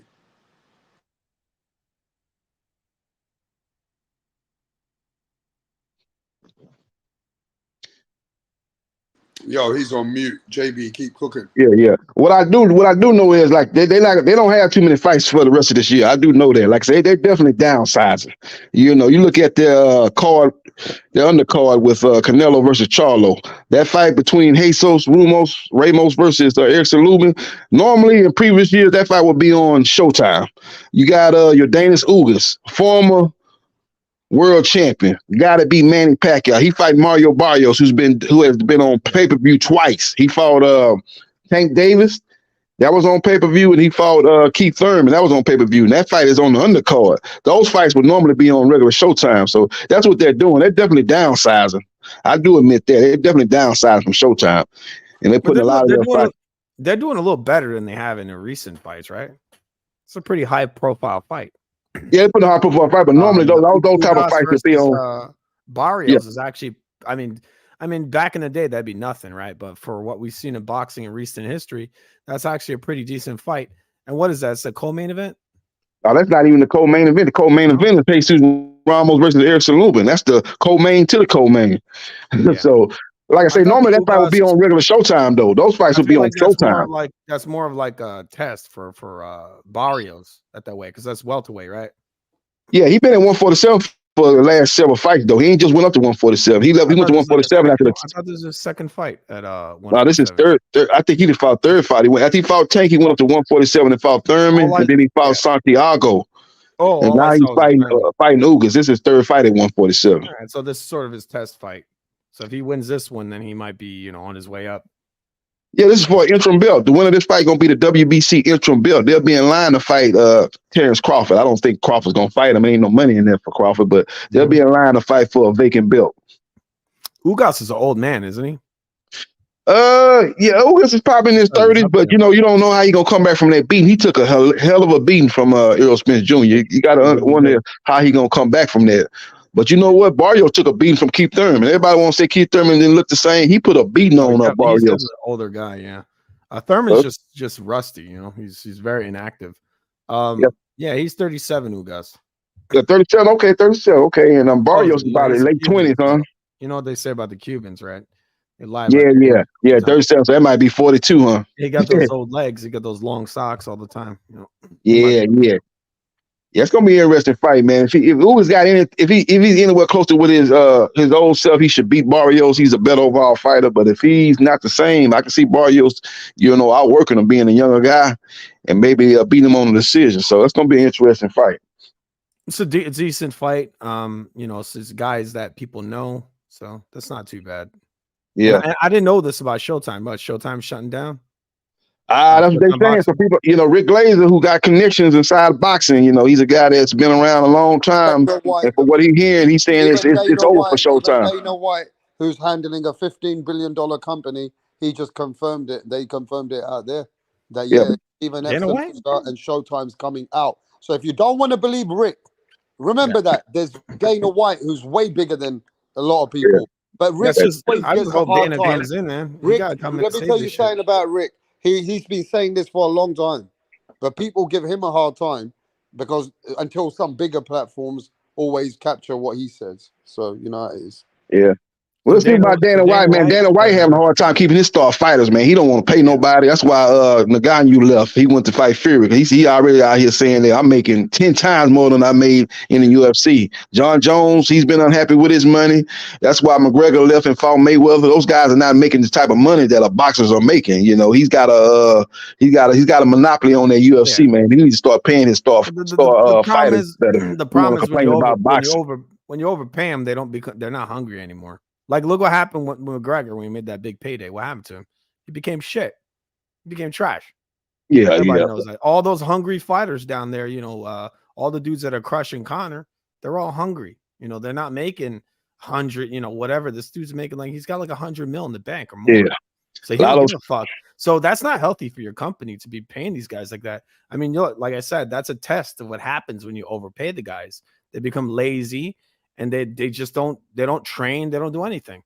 So that's some fight. Mayweather didn't have that problem. He made a lot of money. He stayed hungry. Canelo not having that problem. It's just some fighters like that, but you got other fighters that are built different, and they continue to fight at high level. When Floyd made the big money, he just started cherry picking. He started just picking. He ain't started cherry picking. He started winning. You saying he started cherry picking? But now you're moving the goalpost. You trying to say he started cherry picking? What I'm saying is now he started. What I'm saying is he was still at the highest level. He was still number one on the pound for pound list. You saying these guys start making money, they fall off, he was picking guys. When he wasn't picking nobody. He picked Pacquiao, beat Pacquiao. Was that a cherry pick? You got a 37-year-old Manny Pacquiao. Yeah, well, Mayweather was 40. Mayweather was 40. Mayweather was 40. Mayweather was actually older than Pacquiao. So don't use that excuse. Don't use that excuse. It do matter. Age do matter. Mayweather was older. Not when you're not in hard fights, man. Mayweather was old. Well, because Mayweather was a defensive wizard. He was a defensive wizard. He wasn't gonna take them type of punches that Pacquiao took. He's gonna win his fight on defense and boxing and technical skills. No, he wasn't fighting a lot of high-level prime guys, not at all. Who? Mayweather, he beat Pacquiao. He beat the boy. He beat Pacquiao. He beat Pacquiao. He beat 20. Mayweather beat 23 world champions. So you saying he fought like cherry picked a lot of guys. He beat 23 world champions. I thought Manny beat him. I thought he beat him. Well, I don't know. You the only one thought that, but you don't you ever try to judge no fight because you thought Pacquiao beat Mayweather. You the only person thought that. No, I wasn't. Well, you're a Manny Pacquiao fan, so you're looking at it through rose-colored glasses. But anybody that know boxing, that watch boxing, know that Pacquiao didn't win 5 rounds, let alone win 7 rounds to win the fight. I'm looking at it through the actual scoring criteria. You know, effective punching. Mayweather was clean, effective punching. Mayweather was controlling with the jab. Mayweather was controlling them with the jab. He was controlling them with the jab. You tap. It was a tap. It wasn't. No, you call it what you want to call it. He was scoring with the jab. It wasn't a jab. He was scoring with the jab, man. He's making a reset with the jab. You didn't see then he was pot shot with the right hand. You didn't see him with his back against the fence, getting his. Yeah, 1 round. It's a 12-round fight. Did you see what? Times. He ain't rock him no multiple times. That's a lie. That's a lie. You a Manny Pacquiao fan, huh? You ain't got over the fact that Pacquiao lost. Go check BoxRec and understand that Pacquiao lost to Mayweather. You can say that he won the fight, but on BoxRec, on his official record, he took a L. And Mayweather took the dub. And Mayweather gonna go down as the better overall fighter because he beat him head to head. Beat 23 world champions. He's gonna go down in history as the better fighter. I'm just saying I don't agree with you, but he's not going down in history as the better fighter. Oh, well, of course he's going down as the better. He beat him head to head. He beat him head to head. What more do you need to see? He beat him head to head. He got his hand raised when he fought Pacquiao. Of course he is. Of course he is. Of course he is. Of course he is. Of course he is. He beat Pacquiao. Beat him easy. That was actually one of Mayweather's easiest fights. He beat him easy. He beat him easy. Cotto gave him a tougher fight. He beat him easy. Yeah, Cotto gave Mayweather a tougher fight. Cotto made 1 more rounds than Pacquiao. Pacquiao was one of his easiest fights. He beat him easy. Manny had him running like a bitch the whole fight. Pacquiao got slept by Marquez. Do you remember that? Got put to sleep like Marquez. They give him some NyQuil, night. You ain't never seen Mayweather get knocked out like that. What did Marquez do with Mayweather? He got schooled by Mayweather. Mayweather schooled Marquez, but Marquez slept your boy Pacquiao. Marquez was in juice to the gills versus Pacquiao lost to Timothy Bradley. Mayweather ain't the one that was saying he's scared of needles but had tattoos. That was your boy Pacquiao. He got beat up by Maidana. You didn't know what? He got beat up by Maidana. He beat Maidana twice. Go check BoxRec. Go check BoxRec. You want to argue with people that lost. Maidana got beat. He got beat twice. Yeah, and Mayweather beat him. Mayweather beat him. Mayweather beat him. Mayweather beat him both times. Go check BoxRec. Mayweather is undefeated, man. Mayweather is 50-0, undefeated, never lost. Never lost. Everybody know he beat Maidana. Ain't nothing controversial about that fight. It's a 12-round fight. After the first 6 rounds, Maidana might have been tied with him or maybe up 1 round, but it's a 12-round fight. The second half of the fight, Mayweather took over. Mayweather took over. Mayweather took over, man. Go check BoxRec. Don't argue with me. I'll argue with BoxRec, man. They got Mayweather beat Maidana twice. Don't argue with me, man. You got to argue with BoxRec, man. You arguing with the wrong person, man. I can't do nothing. I can't do nothing to change the decision, man. I'm just trying to talk. Yeah, I'm just saying you saying stuff that he won, but that ain't what BoxRec saying. He took the L. It's called an opinion. It's called an opinion. You know, it's called bias, man. You're a Mayweather hater. You're a Mayweather hater, man. You think Pacquiao beat Mayweather? You're aMayweather hater. You think Maidana beat Mayweather? You're a Mayweather hater, man.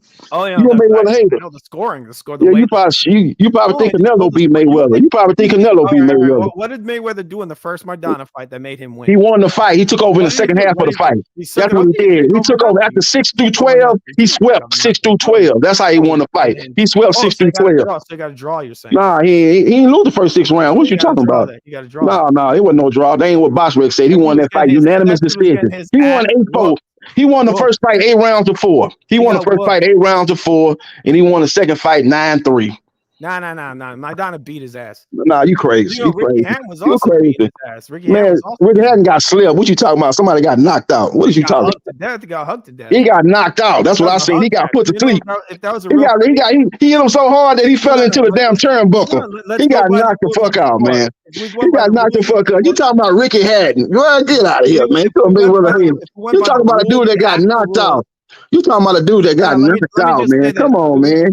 Come on, man. You talking nonsense, man. It's hard to take you serious, man. You talking nonsense. You talking about Ricky Hatton won the fight. Nah, he got knocked out. Come on, man. It's hard to take you serious.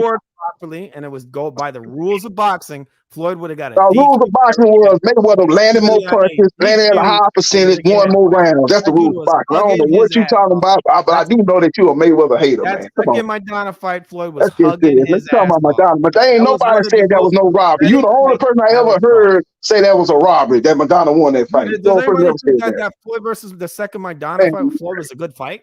That was you a good crazy, fight? man. You That was crazy. trash. That was Man, trash. you crazy, man. You crazy.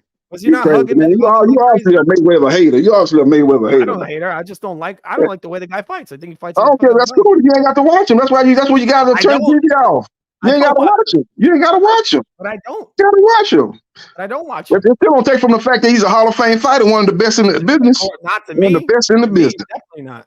Yeah, one of the Definitely best in not the a Hall of business. Famer. You don't know boxing, though. You really don't know boxing, No, I dog. You know ain't nobody boxing. hater. You really don't know that- boxing, dog. I You know don't really know boxing. boxing. No, he You didn't don't fight know a- boxing at all, man. You Floyd a didn't- fanboy. That's what Floyd that is. didn't You're a fight- fanboy. You let your fandom get away with your objectivity. I don't let that happen. Because you're offended. I don't let my fandom get away with my objectivity. I recognize that Pacquiao was a great fighter, Hall of Fame fighter. You trying to say Mayweather was a cherry picker. See, that's what let me know that's between me and you. I acknowledge that Canelo is a great fighter going into the Hall of Fame. But I don't take away from the fact. I don't say them boys were cherry picking and they lost this and lost that fight. That's between me. I call it like I see it. You're a fanboy and you're a Mayweather hater. No, you So gotta you be don't think honest. you don't think Mayweather? Let me ask you this: is Mayweather a Hall of Fame fighter? No. Oh, that's what I'm saying. You don't know boxing. You're a fanboy. You're a fandom. You don't fan. I can't take you serious. I can't take you serious, man. I can't take you serious. You saying Mayweather ain't a Hall of Fame fighter. I can't take you serious. You a hater, dog. I can't take you serious, man. I can't take you serious, man. I can't take you serious, man. I can't take you serious, man. The man beat, I just got through telling you that he beat 23 world champions. I can't take you serious, D. I can't take you serious. I can't take you serious with this boxing talk. You saying Mayweather ain't a Hall of Fame fighter. I can't take you serious, man. You're a fan. You're a fanboy. You're a fanboy, man. You're a fanboy. I can't take you serious, dog. Really, I can't take you serious. You don't want to tell me what I can't take you serious, man. I can't take you serious. Once you said Mayweather ain't a Hall of Fame fighter, I can't take you serious, doc. And I can acknowledge that Canelo's a Hall of Fame fighter, Pacquiao a Hall of Fame fighter. I can acknowledge guys that are Hall of Fame fighters. That's the difference between me and you. You saying Mayweather ain't a Hall of Fame fighter. I can't take you serious, man. Can't take you serious, dog. Can't take you serious, dog. I can't take you serious. It ain't about being emotional. I can't take you serious, dog. But you are being emotional. I can't take you serious, man. All right, what fight is it? I can't take you serious. Let's talk about the Canelo versus. Let's talk about the fights coming up. I can't take you serious on that. Let me ask this one question. Let's talk about the Canelo versus Charlo fight. What crime? I can't take you serious. I can't take you serious. I can't take you serious, man. I can't take you serious. I can't take you serious because you said Mayweather ain't no Hall of Fame fighter. You said Mayweather shouldn't go in the Hall of Fame. I can't take you serious, man. The man never lost. The man beat 23 world champion. The man beat your boy Pacquiao. He beat Canelo. He beat Shane Mosley. He beat Zab Judah. He beat Diego Corrales. He beat a lot of champions. He beat Jesus Chavez. He beat a lot of great champions. Beat Ricky Hatton. Beat Miguel Cotto. Beat Canelo Alvarez. Beat 23 world champions.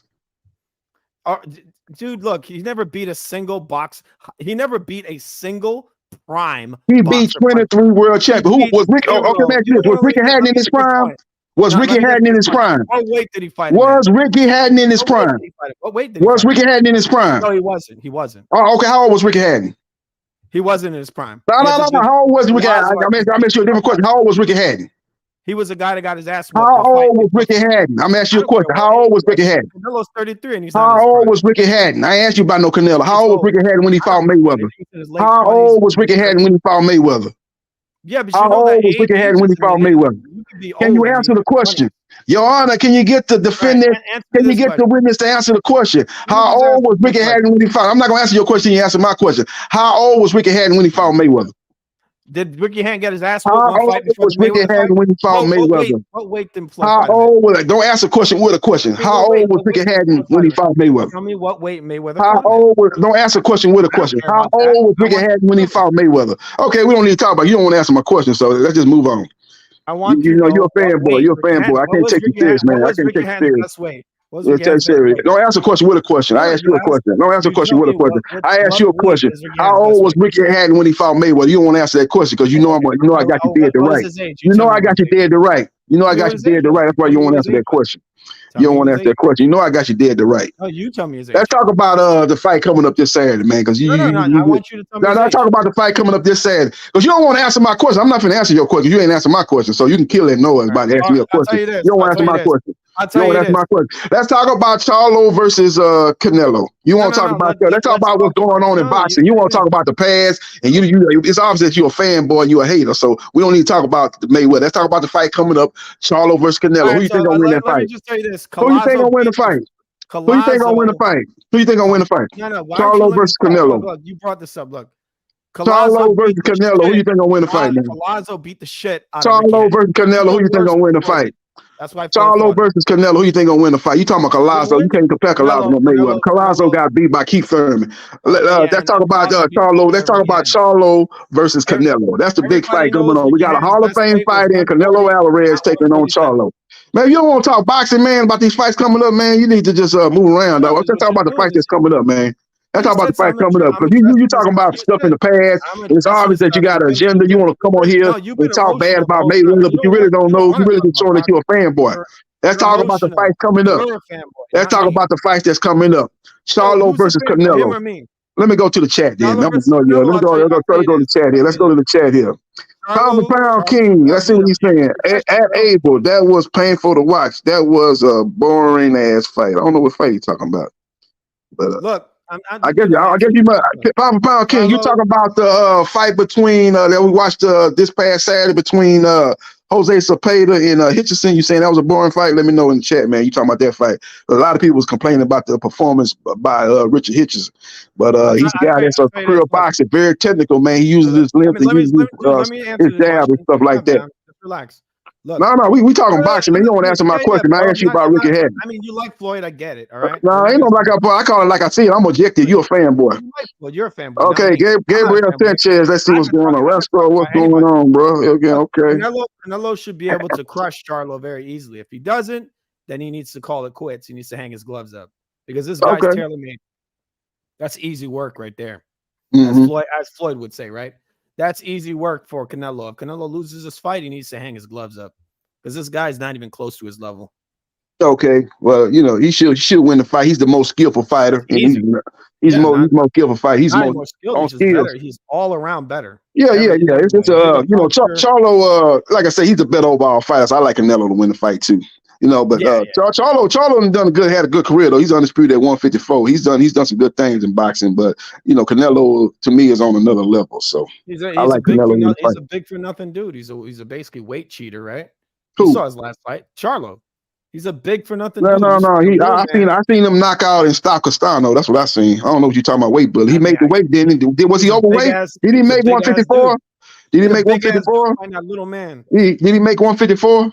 I don't care what. Okay, well, it's all about that. You don't care about boxing. That's the rules. He followed the rules. He followed the rules. He's undisputed, man. I don't know what you're trying to say. He's a weight bully just because he's Castano. I don't know what that's about. Of course, he's a big ass dude. Tyson Fury a big ass dude for heavyweight. What you saying? You know what I'm saying? Tyson Fury a big ass dude. What you saying? What that means? What that means? Oh yeah, I know he's different. Yeah, I know he's different. Yeah, I know what you mean. I know what you mean. You say he's different. I know what you mean. Tyson Fury's a big dude who fights big dudes. Yeah. He's not. Tyson Fury is a big dude that fights little dude. He was 273. Wilder was like 229. What you talking about? He was bigger than Wilder. He was bigger than Wilder. He sure was. Because he's a fat fuck. I agree. Because he's a fat fuck. Yo, my bro. Yo, so what do you think about Richardson? Hitchison? Yeah, I thought he looked I thought he looked good, man. I thought he, a lot of people say he was kind of boring, man. But I thought he looked good. I thought he looked good. I didn't find the fight boring. I thought it was exciting. He fighting a guy with 40 fights, and he made him look like a club fighter. I think that was exciting, man. I think he has a good future in the making, and I think he could move up. He could muscle up and move up in weight, naturally to 147. He'd be the future. He'd be the next Floyd.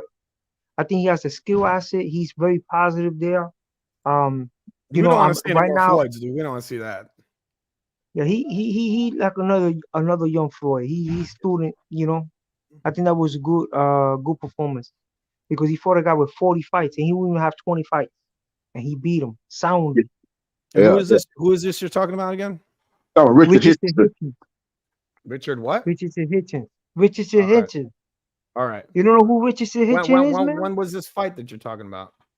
The weekend. This weekend. He headlined. Yeah, I don't He think I headlined a saw it. match. Oh, you gotta check it out, man. You check it out. You're gonna like this kid, man. This kid is a baby Floyd, bro. He fight like Floyd. He's very tall. He's rangy. He I probably box, man. He's a professional boxer, bro. He's the defensive minded, hit and not get hit. He's a student of the sport, and that's what I think that's gonna happen with Jamel.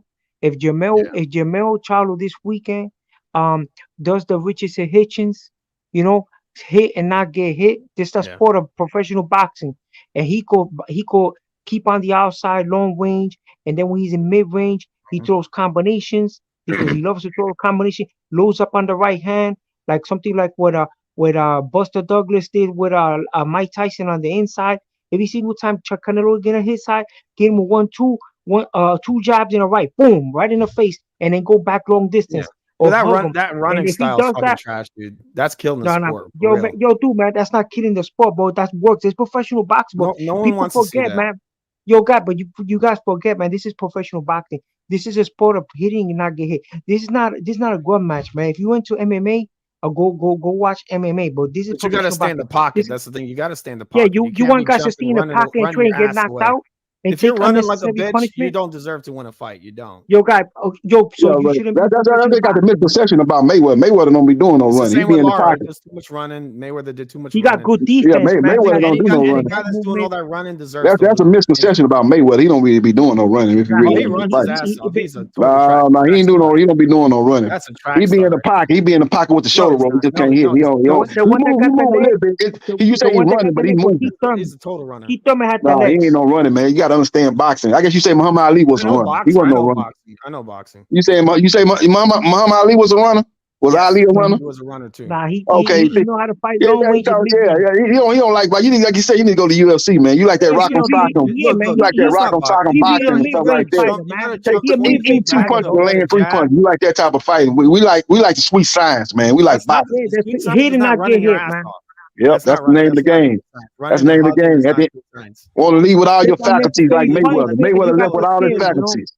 Floyd brought that trash style into the sport, and the sport is slipping. All I know is Floyd Mayweather did 4.6 million pay-per-view buys. He bought a lot of fans. Everybody wanted to watch him lose. That's why. They're like, he got a lot of good wins, man. They want Ali to lose. They want a lot of them guys to lose. That's brash and talk and self-belief in themselves. They want a lot of them to lose. That's all about bringing them to see. That's all about making money for the sport. Bring them to your fight.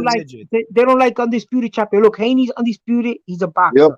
Yep. Jamel Charlo, that's another wrestler, dude. Loma's a boxer. Haney ain't no boxer. He's a wrestler. That's like telling me Andre Ward is a fucking boxer. Haney wasn't doing no holding with Loma. Haney went step to Loma.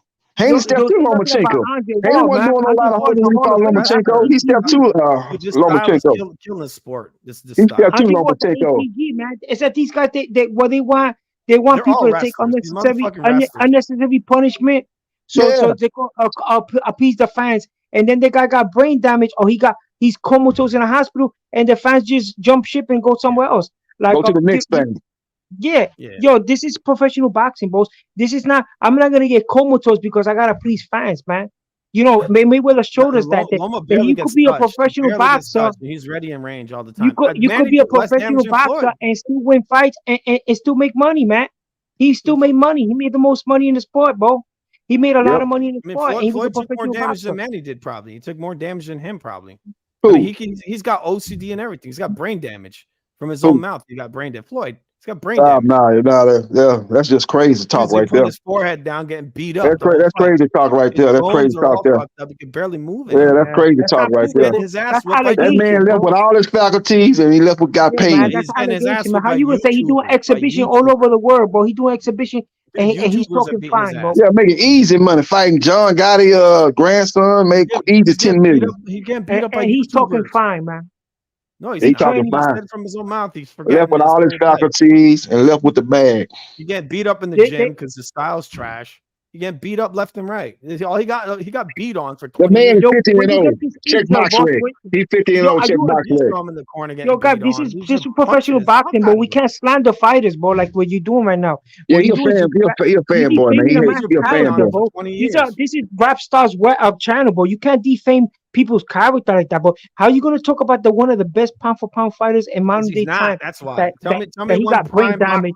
Tell me one prime boxer puncher he fought. Ricky Tell me. Hatton, Diego No, Corrales. he's a boxer puncher. Yo, Ricky he beat Hatton. multiple champions, bro. Ricky If Hatton, He beat anybody boxer told 23 you that, puncher. world champions. he beat one of the best best pound for pound fighters, and he took after he beat him Who? Oscar de la Manny Hoya, and then he Pacquiao. became. That's who. How old Once was he beat Manny Oscar de la Hoya, Pacquiao. then he took the I man just too, asked bro. you. I just asked you prime boxer punchers. You name Yo, one. he beat Oscar de la Hoya in his prime, Oh, bro. that was What a you talking prime. about? You kidding me? That was a prime Oscar De La Hoya. Yeah, that was a Yes, prime that Oscar was De a La Hoya. prime He Oscar de la wasn't Hoya. fighting nobody who was out the sport. Like, I come don't know, on, man. man. Yo, That guys, wasn't man. prime.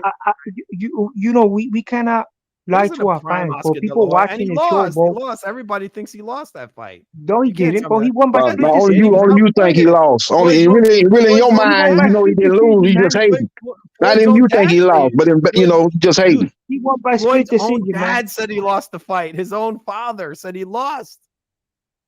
These guys, they slander So the fighters, Floyd's bro. dad was full of shit. These guys are role Hey man, models, bro. You know how many people like man, Floyd, bro? you know what this is, man? This dude is just a hater, man. But he really don't know boxing. That's the bottom line. He's just a hater, man. He really don't know boxing. I think he might know boxing, but he letting his hate cloud his judgment, man. Everybody named mama know that Mayweather beat De La Hoya, Mayweather beat Madonna both times. This dude trying to say that Mayweather lost because he don't like Mayweather, he don't like his He beat style. Canelo People too, don't bro. like they don't like the black fighters. They don't like black fighters that's brash And Canelo was the and one that talking wanted that confidence. fight. They don't like that. They don't like that. People don't like that. They don't like black fighters that's braggadocious. They don't like that. And you know why Floyd never fought Keith Thurman? Because Keith Thurman didn't want the fight. You know why he never fought Keith Thurman? Because Keith Thurman didn't want the fight. Everybody. Of course he did. No, he did not, man. You kidding? Of Keith course he Thurman won. scared to death of Floyd, bro. When Floyd was champion, bro, he was super champion, and he was the mandatory for years, and he never asked for that fight. The one that kept asking for the fight was a new Khan, bro. He went on fucking TV and he said, "I'm gonna." Nah, man, he was scared to death, bro. That's what people think. He would have gave Floyd would have given the fight, man. He fought Madonna. He fought everybody, bro. The only one he didn't fight was Amir Khan. Madonna was a nobody. No, Madonna was a fucking C-level fighter. Yo, what you talking Madonna about? beat Broner. What you talking about? Madonna was cracked off of beating Adrian Broner, who was undefeated, multi-division world champion. What you talking about? Madonna was a champion when he fought Mayweather. High level. Do you know Madonna was a champion when he fought Mayweather the first time? They was fighting for Madonna belt. How many 147? He had beat Broner for Adrian Broner's this guy don't know boxing, bro. welterweight belt. He beat Broner for Broner's welterweight belt. Broner had won the welterweight belt off of Paulie Malignaggi. Madonna beat Broner for the welterweight title. Don't know that. Mayweather. He doesn't know that Broner beat Paulie Malignaggi and by split decision. Broner was a nobody. Broner's a 4-division champ. What are you talking about? I thought Broner lost that fight. And guess what? Broner is a 4-division champ. You always think the black fighter lose a close fight. Yo, Broner, even that when he lost to Maidana, his performance was he had heart. He showed heart. He showed tenacity. He got dropped. He still was fighting. He was game as hell. Floyd made Maidana wear pillows on his hands. That's how scary. Yo, I don't know, bro. I don't know what. That was the A-side do, baby. When you the A-side, you call the shots. If you don't like it, move around. Move around. That's what LB told him. LB told Robert Garcia, if you don't like it, move around. That's excuses. There ain't no excuses. Both guys can fight with the same gloves. Both guys fighting with the same gloves. But you couldn't match up with the skill level, so you lost. Don't make no excuse. That was the A-side dude. The A-side called a shot. All-time great makes a C-level fighter. A-side, he ain't no C-level fight. He was a world champion when Mayweather fought him. He was a welterweight champion when Mayweather fought him. He beat Broner for Broner. He was a welterweight champion. Broner was a bum. That's why he made all that money, bro. And then he retired. All black fighters are bums, right? All the black fighters are bums, right? Yeah, you a racist, dog. I disagree, bro. Cook him, JB. Huh? Cook JB. I disagree. What's going on, man? I think we got this guy on here that hate black fighters on here. Yeah, he's just making things up. He's in BLM. Look, I think Broner would. I think Shea Mosley, prime Shea Mosley, would crush Floyd. He would crush Broner. He would crush Maidana. He'd crush all of them. But guess what? Floyd got an old all that don't mean nothing. All that what you said is Fantasy Island. Mr. Roy tattoo don't mean nothing. All we know is when Mosley fought Mayweather, he rocked him early in the fight and then got schooled the rest of the fight as Mayweather beat him unanimous decision. Dominated him after getting hurt twice in that fight. That's all we know. You want to talk about a prime Sugar Shane Mosley would have beat a prime pretty boy Floyd Mayweather? I don't think so. But all that stuff ain't nothing but Fantasy Island talk. We do know when they did fight, they both was older fighters. Mayweather schooled them. All right. So obviously the last guy that knocked out Muhammad Ali was better than Ali, right? Wasn't Mosley the white dude that knocked out Ali was better, right? Time out. Wasn't Mosley coming off a layoff when he fought Floyd? No, he just coming off of destroying Antonio Margarito. Yeah, but he was already coming off a layoff. He was an old motherfucker. He was almost 40. You want to make excuse about coming off a layoff? I know you know about people coming off a layoff. Yeah, Floyd made him wear pillows too. Mosley was out for a year. He came back. Then he fought. It was Margarito, right? Yeah, destroyed Margarito. Stopped Margarito. Then he ain't drained no Margarito. He just took that plaster off his tape. Floyd drained Mosley. He ain't draining no Mosley. It was at 147. It wasn't no catch weight. It wasn't no catch weight. You get him mixed up with your boy Pacquiao, who drained Cotto, made Cotto fight at a catch weight of 144. You got the two fighters mixed up. Who's the guy in the panel? Who's the troll on that panel, boy, Rapstar? You got a troll on the panel, really. He drained his ass. You don't know. Yeah, do the troll, man. Do the troll, man. He a fanboy. He a fanboy and a hater, man. I'm a real boxing fan. I'm a journalist, bro. You don't want facts. You want to lie. I don't have a dog in the race, but I'm gonna have to agree with Julio. Floyd Mayweather is definitely not undefeated. He lost to Luis Castillo, to McDonald. He lost a bunch of fights. Okay, that's what you say, but all we know is he's undefeated. Check box rec. You want to say, but when he lost this, lost that. The three judges didn't agree with you. The three judges that are paid by the Nevada Boxing Commission don't agree with you. And those fighters didn't complain. McDonald didn't say a word, but he. I just got on you. Can I talk? I just got on you. I recently watched the Manny Pacquiao fight. He definitely lost that fight. There you go. Here you go another troll. We got some trolls on here tonight, boy. We got some trolls on here tonight. We got some Mayweather haters on here tonight. Yeah, man, you crazy. I wasn't tripping. Yeah, Shane Mosley was out for an entire year before he fought. Dude, he was old as fuck. He was yeah, we got some trolls. Yeah, get that troll off here. Mosley troll. No way. Then he fought in 2009. Then he shot out for the rest of the year, and then fought Mayweather at the beginning of 2010. So you saying if he would have been out a year, you would have beat Mayweather? That's what you saying, Tim Bailey? What you saying? Mosley was inactive. I mean, it wasn't just that. Mosley was inactive, and he was already old. Okay. He was up in age. Yeah. Do you remember when Mayweather took off he took off about a year and a half, 2 years, and came back and beat Marquez, schooled him? He ain't taking no tune up. He was inactive too. What weight did Marquez come up from? What weight did he come up from? That was a 147 fighter, right? Yeah, he came up. He knocked out Pacquiao at 147, right? Oh yeah, what size was he? Was the motherfucker was juice to the gills? Oh, okay. Well, he didn't fail no PED test. He didn't fail no PED test. Did he fail a PED test? Did he fail a PED test? What you saying ain't making no sense. That's a professional boxing, bro. You can't do that, bro. No. Yo, man, how you gonna accuse a guy taking PEDs, man? Are you a doctor? Did you test him? Are you a lab technician? That's did he fail a PED test? Did Marquez ever fail a PED test? No. So what you saying ain't no factual basis behind that. Come on, man. You got to come on. This professional boxing channel. People is watching the show, bro. He was with Reynoso. Or whenever so. You could go to another channel and do that, bro. You can't slander boxers here, bro. The guy he was with was known for giving steroids. Yo, man, you can't slander fighters, bro, like that, man. How you gonna? That's a Hall of Famer, bro. Marquez knocked out. You know how many guys he knocked out? You know how many guys I'm not saying he wasn't a good fighter. I thought he was a great fighter. Knocked out. Yo, he knocked out Pacquiao. He knocked out Juan Diaz, bro. Juan Baby Boo Diaz, bro. Dude, my point is that the Marquez that Floyd fought was not the same one Manny fought. It was a different guy. You saw his body, the way his body looked. He was juiced to the gills. Okay, he didn't fail no PED test. See, you just talking, man. You ain't got no facts to back it up. You just talking. You just guessing.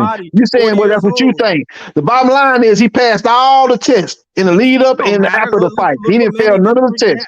All right, look at Ricky and that guy and Marquez. The reason Pacquiao lost to him is because Pacquiao had no patience in that fight.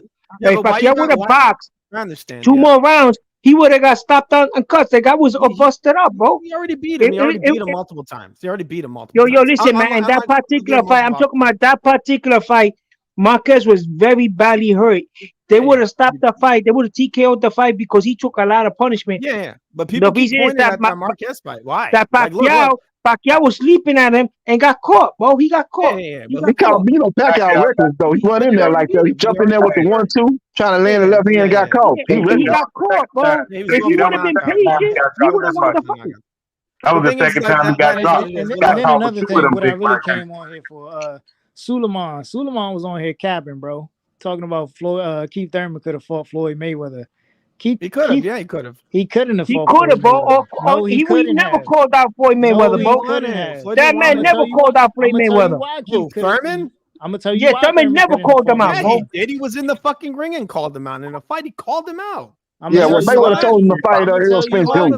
He called him out right in the middle. Well, he told him to fight Errol. He told him to fight Errol. He told him to fight Errol. That's when Errol was coming up. First of all, he did call out Floyd. He did. Keith could never activate his mandatory. Keith could never activate his mandatory because he first of all, he didn't want. He got the belt. He didn't hold the belt long enough because the belt kept changing hands. And Floyd didn't have to fight a mandatory at that time. Yeah, he was too busy fighting fucking. No, Floyd just didn't have to fight any WBA mandatories at that time. He's like, oh yeah, he got that Keith Thurman. Now I'll take Berto. Yeah, bro, I'll take Berto. That was his last fight, man. He already beat your boy Pacquiao. That was his last fight. Right off into the sunset. Right off into the sunset. And instead of right off into the sunset. And he even said that was his last fight, bro. He told everybody that's my last fight. Oh, was it really? Because I know he had lots of exhibitions. Was a cherry pick. He had lots of exhibitions after that. Berto was a cherry pick. Oh, I know you defending your boy Thurman. What's up with your boy Thurman, man? What's up with your boy Thurman, man?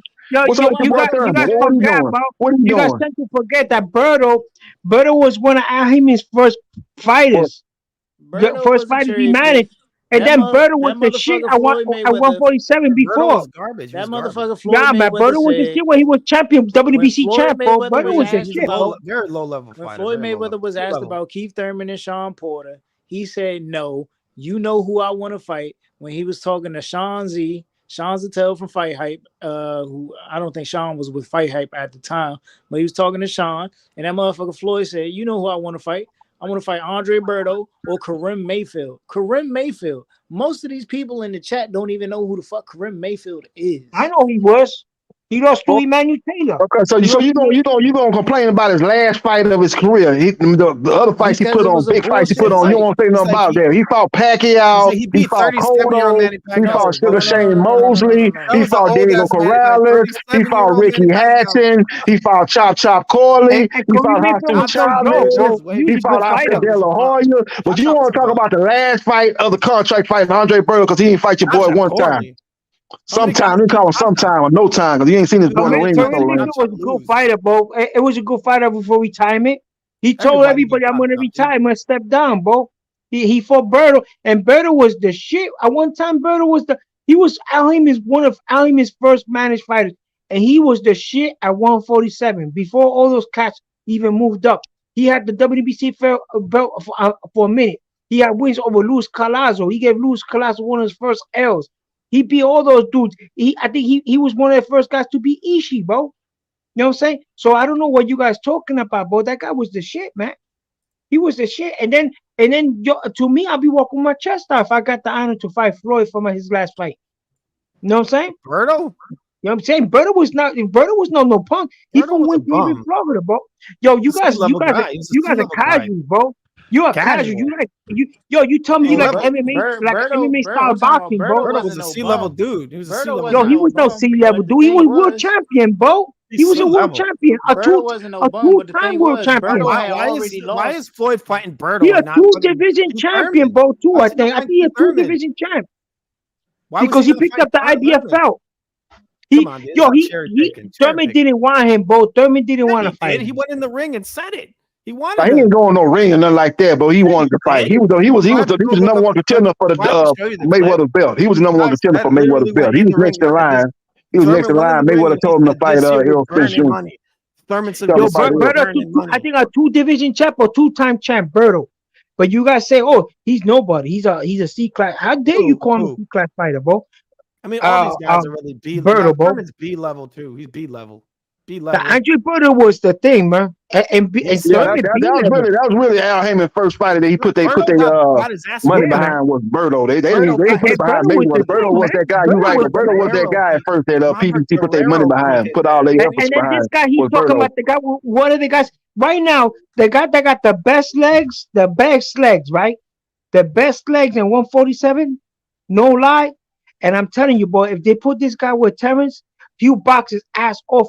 He box circles around Terrence. Is Keith Thurman? Don't tell me no, bro. That guy got the best legs in 147. He boxed. He steered his movement, bro. He been hella inactive though. That's the problem, man. He ain't been in the ring. He been inactive, but He been and too he's gonna put like inactive, a man. He been too buzzball with his hands, bro. Like when he throws punches, he has bro. the best legs. That's the Yo, he got best legs, bro. He could move his ass off, and he's hard to hurt. He's very athletic. He's very athletic, but he's just too inactive, man. He can't take this guy serious. He's too inactive. Like if you hit him with a body shot, he's hurt. Yo, if Ryan Garcia, if he would have been Ryan Garcia in the ring, he would have got hit with a body shot like the Ryan Garcia got hit by Javante. That guy will be dancing all over that ring. You dance all over that ring, you can't get him. You could. Thurman is have better. to work. He's better than Crawford. I'll give him that. No, I'm not gonna say he's better than Crawford. I don't know how you say that. I don't know how you say Thurman better than Crawford. They ain't fought in the ring. They ain't fought in the ring. He ain't had a better career than Crawford, that's for sure. Oh, he got better legs, bro. He got better legs than Crawford. Yeah, he got better legs. He ain't got no better career than no Crawford. Crawford undisputed in two-way class. Thurman ain't been undisputed in one-way class. Crawford has been undisputed in two-way class at 140 and 147. Yeah, that guy's undefeated. How you gonna say that he's better than Crawford, bro? Oh, definitely better. One guy definitely going to the Hall of Fame. The other guy got some more work to do to get in the Hall of Fame. And I like Keith Thurman, but I like Thurman. He too damn inactive. He's a great interview, but he get his ass in the ring. He need a good win to establish that he's back, and then ask for Crawford. And Crawford give him the fight. Like right now, if I was Thurman, you know who I fight? I fight Jaron Ennis. Beat Jaron. Show people that he could beat. If you beat Jaron, you showing people you back. Crawford fight. If you beat Jaron Ennis, then y'all do understand that Terrence Crawford just doesn't want to fight Keith Thurman, right? No, he definitely doesn't. No, he doesn't. Why would he fight Thurman? What Thurman bring to the table? Thurman ain't fighting. It don't matter. 36. He's done nothing. If he take the interim IBF, bro, from Jaron, listen. Crawford looking for champions. He looking for champions. He ain't trying to fight nobody when I ain't got no belt. What is Errol Spence bringing to the table? That's in the rematch. That's in the contract. That's in the contract. That's in the contract.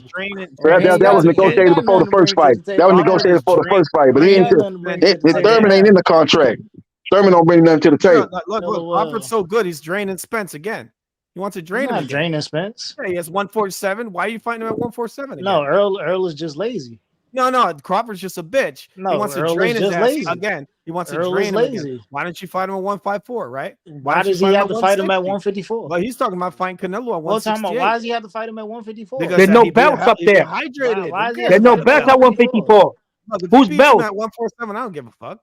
Who cares? It don't mean anything. You're not fighting Earl Spence. You're fighting a drain. No. You talking about you talking why is Crawford bringing Earl down to 47? Talking about those are his belts, bro.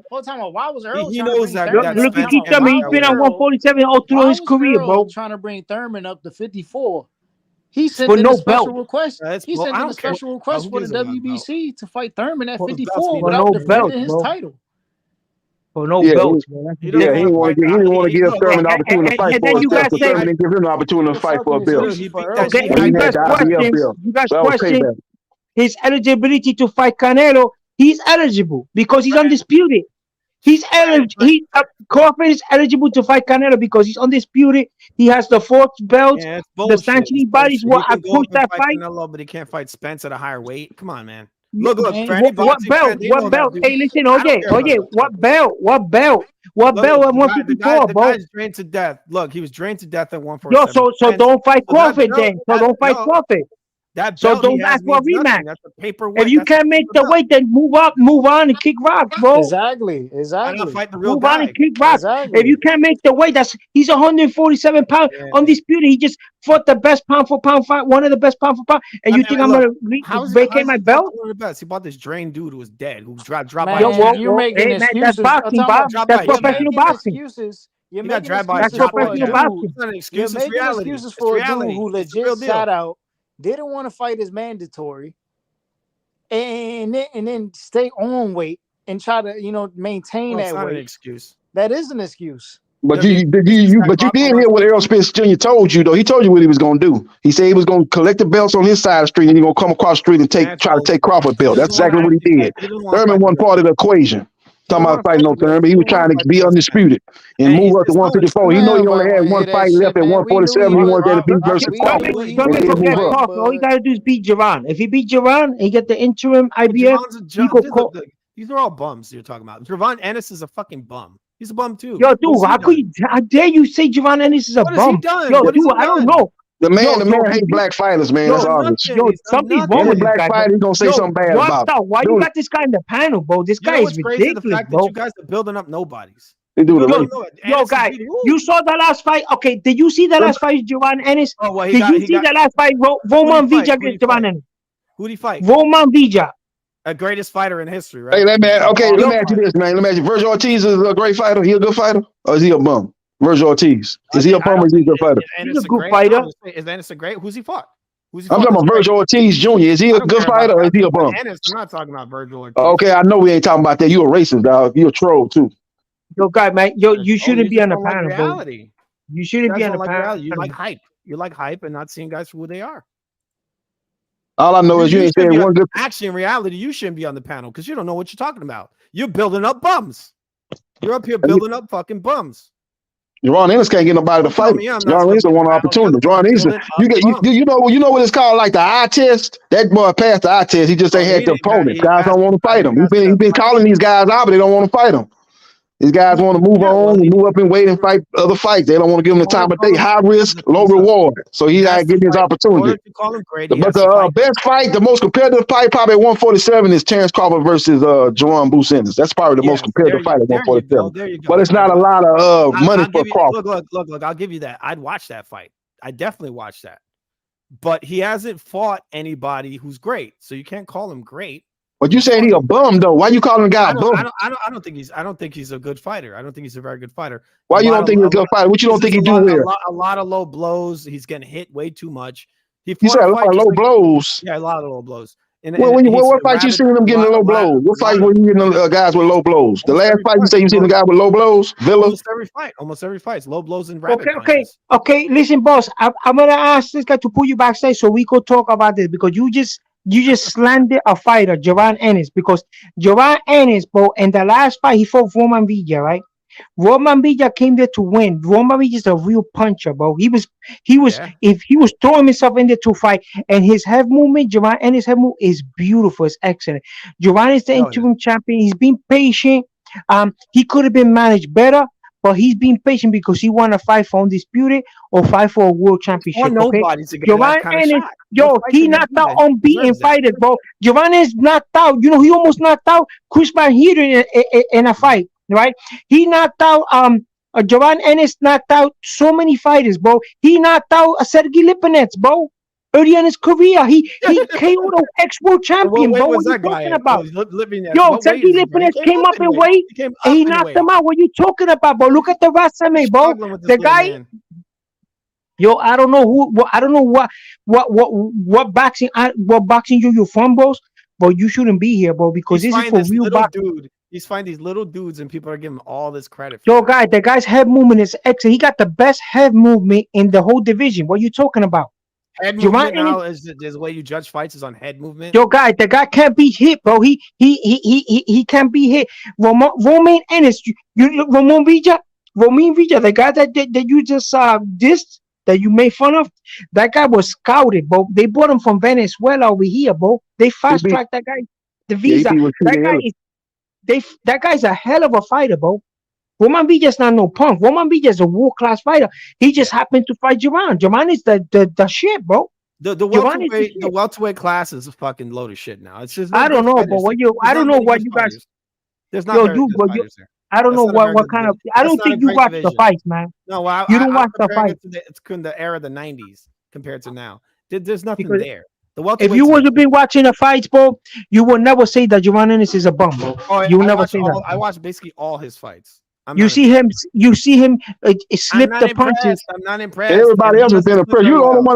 one that said he ain't been impressed with the style. Everybody else has been impressed and say he passed the eye test. Everybody else has watched him. They done compared him to Roy Jones Jr. Mayweather say the motherfucker can fight. Leonard Ellaby's high praise. They want to sign him to Mayweather promotion. But you saying the guy is horrible and he a bum.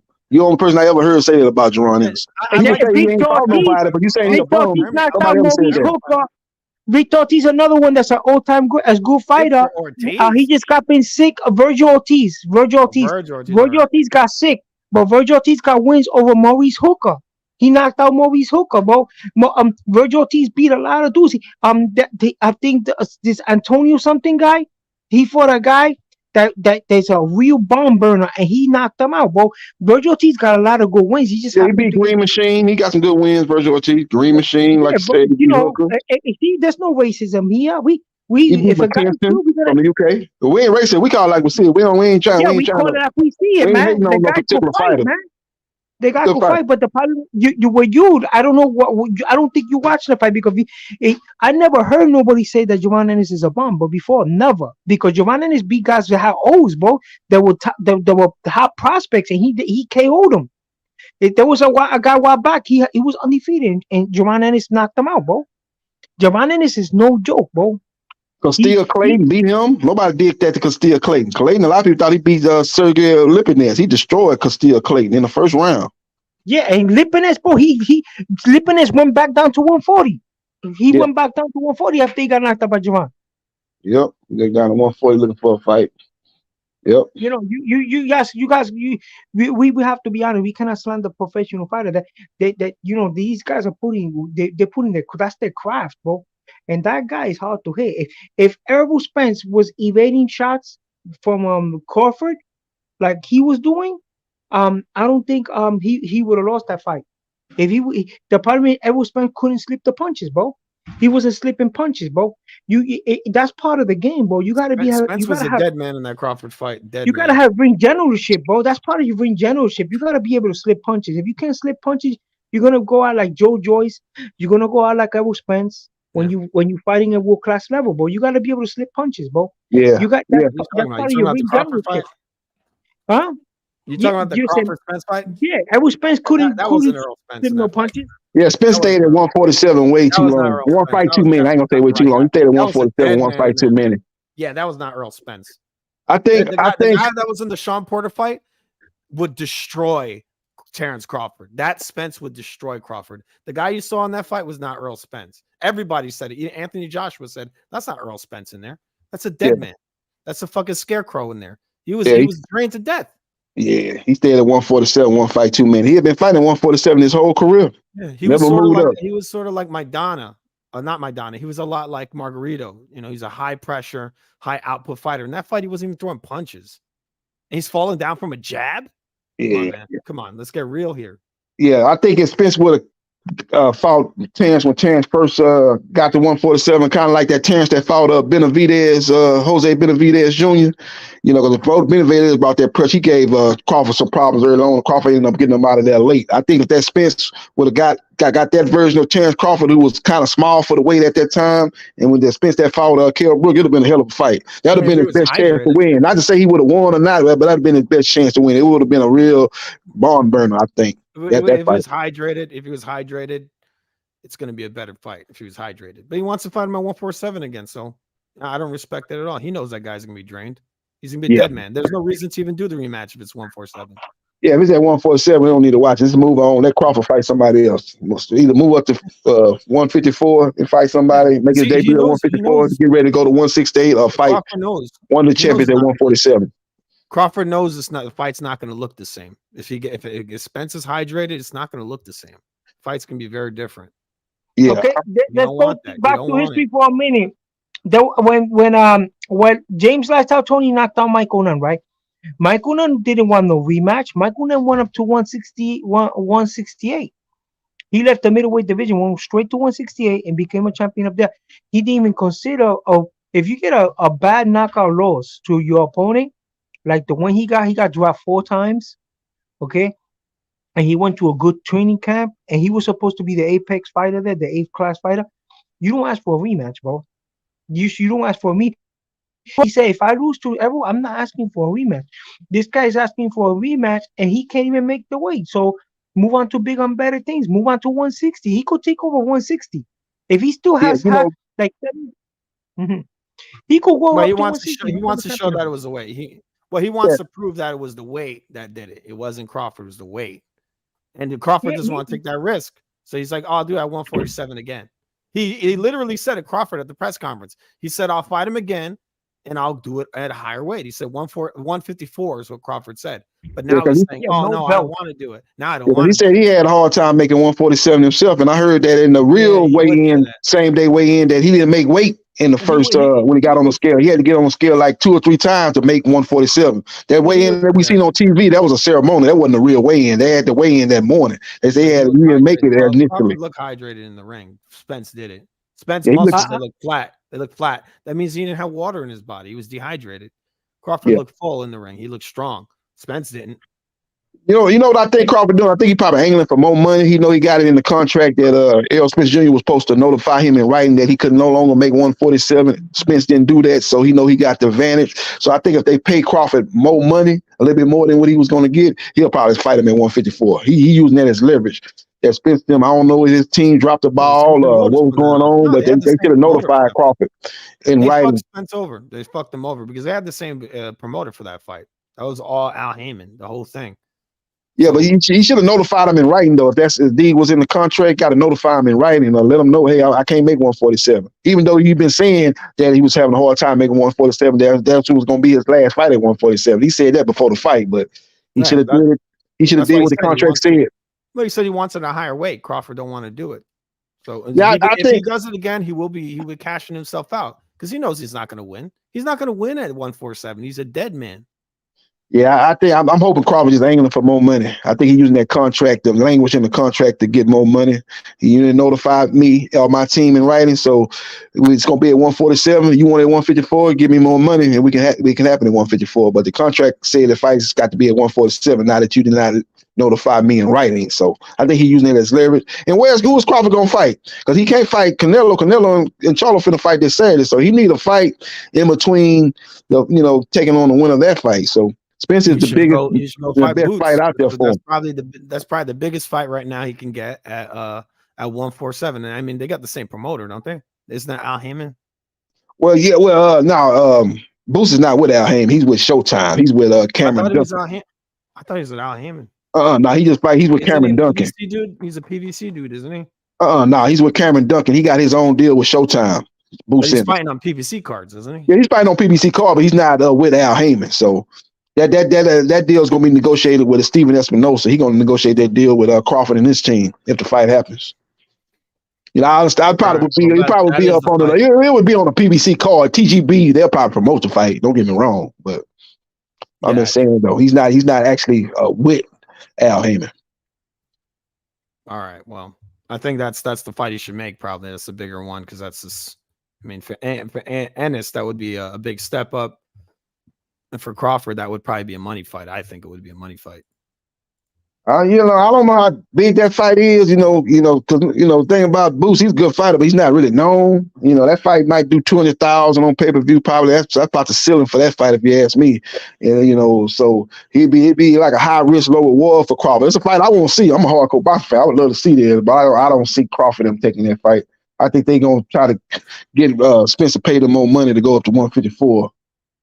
If they don't get that done, maybe they go fight Tim Tszyu. If Tim Tszyu win, he got a fight coming up in October. If Tim Tszyu win, No one maybe they wants go to up to see fight that. I him on thought people would 54. want to see that. Huh? I thought people would want to see the Ennis Crawford fight. The hardcore boxing fan, but that fight not going to. I don't think it's going to do big numbers myself. It's going to have to be on pay per view because what Crawford going to want the fight Boots, they're going to have to put it on pay per view. Yeah. But I don't think the fight going to steal a lot. I think I can see it do 200,000. I ain't saying it's going to bomb. I can see it do around 200,000, but it's not going to do big astronomical numbers.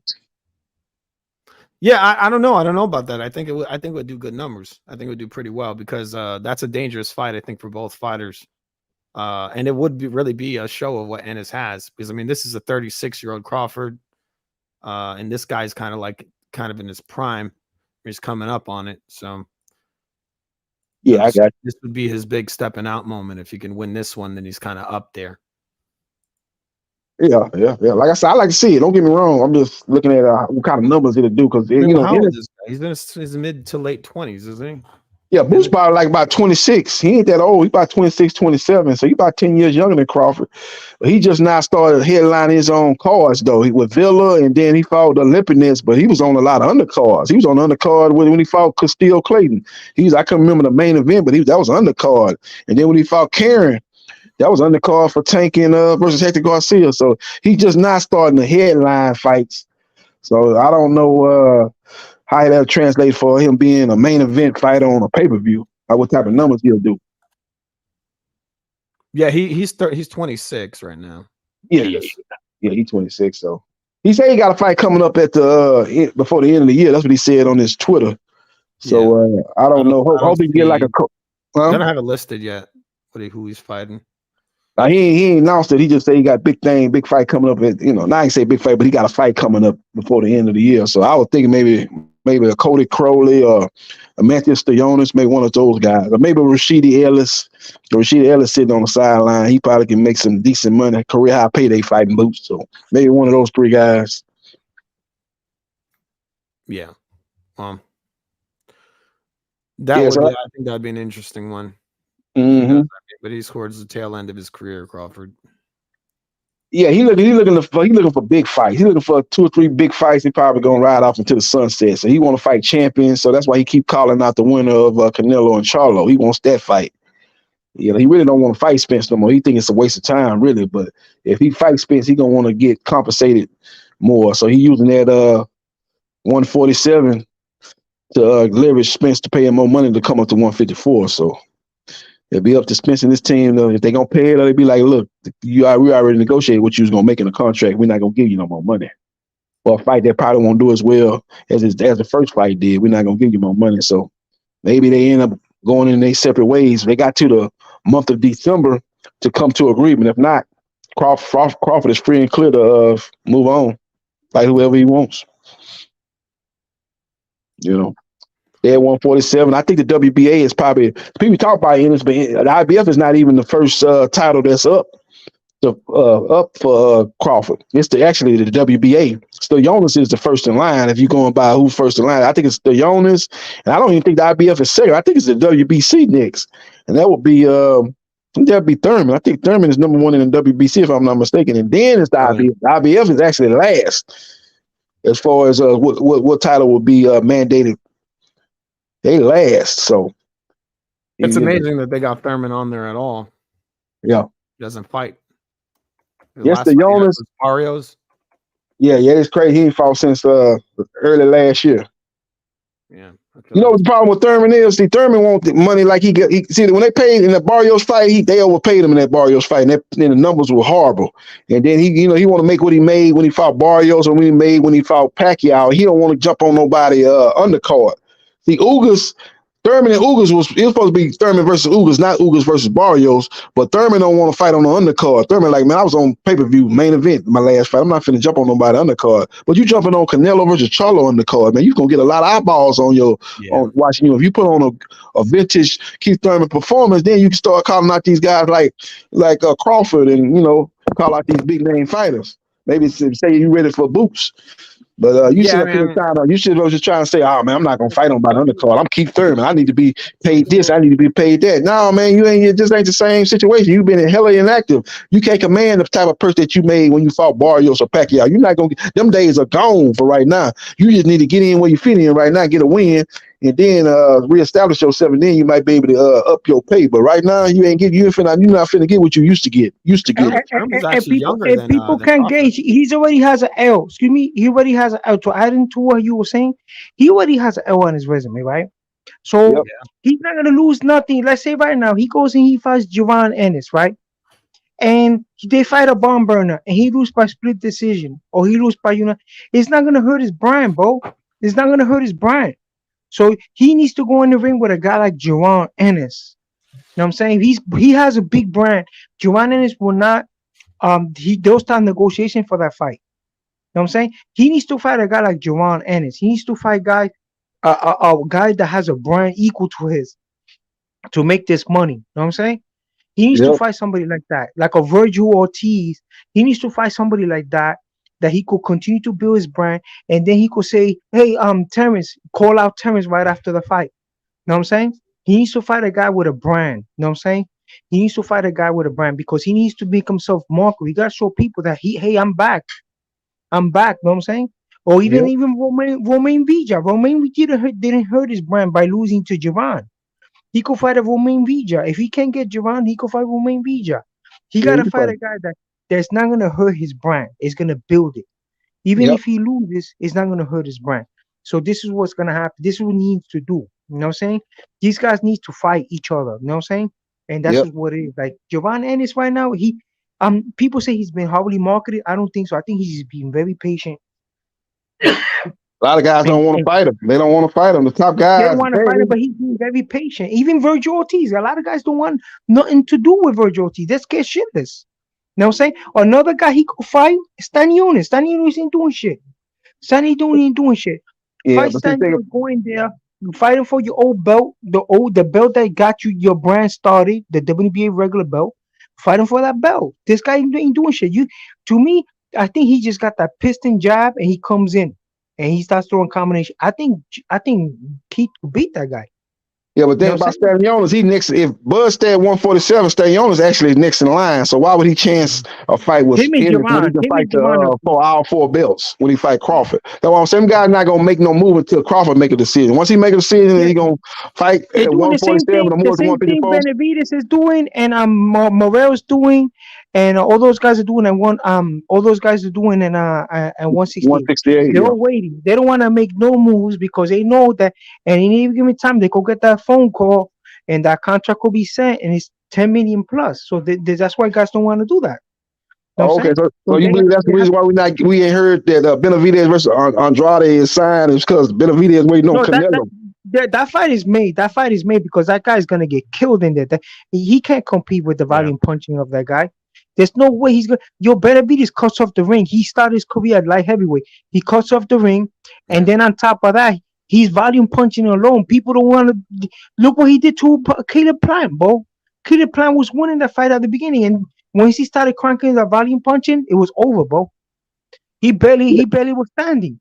So you You say can't. so you think that fight's gonna happen? Huh? They ain't got announced yet. You Yeah, believe it's gonna happen? that guy Benavidez? right there, that Yeah. guy, Demetrius Andrade, Yeah. fought a guy that Berlanga beat in 8 rounds, Dema Nicholson, right? And Demetrius Andrade was, I don't know what the hell he was doing. He didn't fight nobody. When he fought Dema Nicholson, he went 10 hard rounds with him.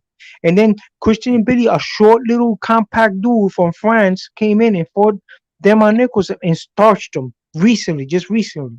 Yeah, that was He Andrade's defended. first fight at 168 though. He was coming up at 160. That was his first fight at Yeah, 168. uh-huh.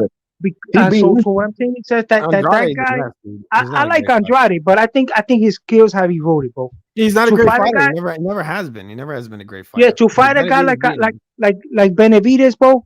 Benavides he's one of the twin towers. Him and Berlanga, the biggest dudes in that division. Those two dudes, people are scared shitless of them. They don't want to fight those guys. Those guys are the apex. And then Pacheco's up there too. You think Pacheco's another guy. Berlanga a great fighter? You got him up there? I don't got him. I don't Yeah, rate I him as got him high up as there, you. bro, because he's Yeah, big, bro, and he he he got a big, great but amateur career. He got 172 wins as an amateur. He won 4 medals as an amateur. The guy is good. Look over Steve Rose. That win that he got over Steve Rose aged very well because Steve Rose went down to 160, picked up the IBF North American Championship, and almost beat this dude, Amber Williams, this weekend. He almost beat Amber Williams. Had a hard time with him, bro. Some people say he beat him. So he's still looking good. He's 40 years old. He's still looking good. You know what I'm saying? Yeah. Berlanga, I think he's solid, man. But I don't put him up there with Benavidez or Morel. I don't think he up there with those guys myself. I So don't rate him up you there. know what it is, man? I feel it's his size. This kid is huge. He's a light heavyweight cruiserweight size when he comes in. Yeah, Um, thing yeah, is, he got the NBA belt. He's highly ranked. He's only one notch below Pacheco. Pacheco's 5. He's 6 for the WBO. But Monguilla's 3 in that division in that sanctioning body.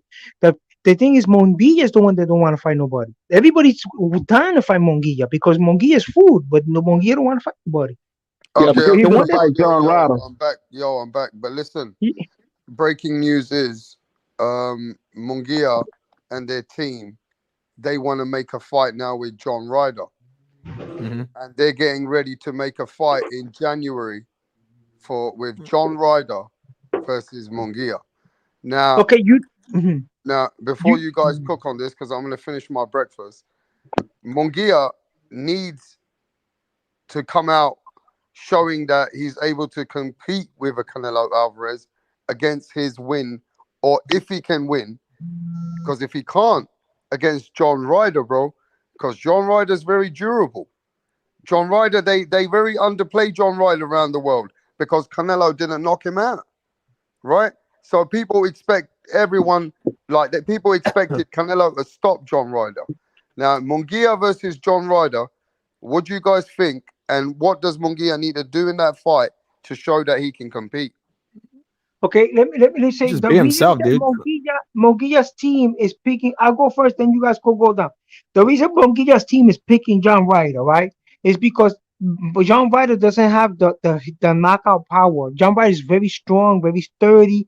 He's like a Rito Antoformo type of fighter. Like the Gorilla and the Ape Man, they're very similar. They're very durable, very strong. They're in the A game. They could win the fight on points.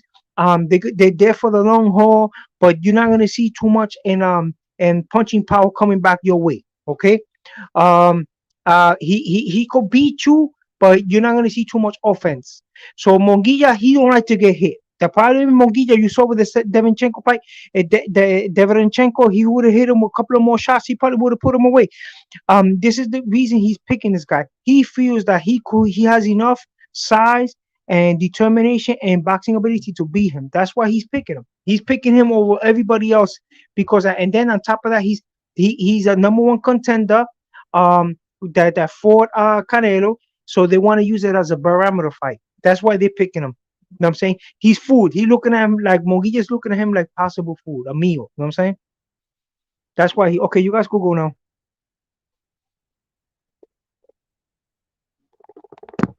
Yeah, like I said, I like that fight, man. That's gonna be a fun fight, man.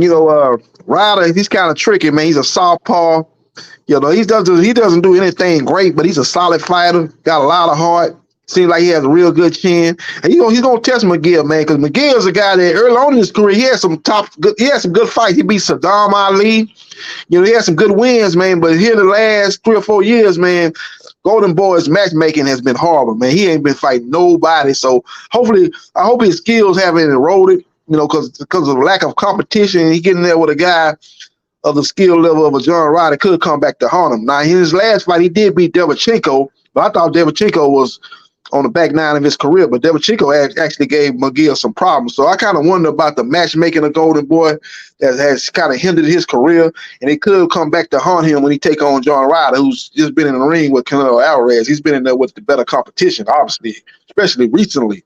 So it's going to be a good fight, man. He's got to watch out for that straight left hand. He's got to make Ryder beat him with the right hand, take the straight left hand away, and be the more active fighter, man. He's a guy that's more explosive.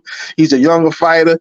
He needs to bring the pressure, fight at a high pace, hopefully wear down the older Ryder and take over the fight in the second half of the fight, man. But he's got to take away the left hand of Ryder. If Ryder's able to hit him with that left hand and constantly be able to tag him with the left hand, Ryder going to be in the fight. And he's going to give him a whole lot of problems. So it's going to be a fun fight, man. It's going to be very competitive, just like the fight with Derevchenko and McGill, which some people thought Derevchenko won. So I think it's going to be that close of a fight. So I'm very much looking forward to the fight when it goes down at the end of the year.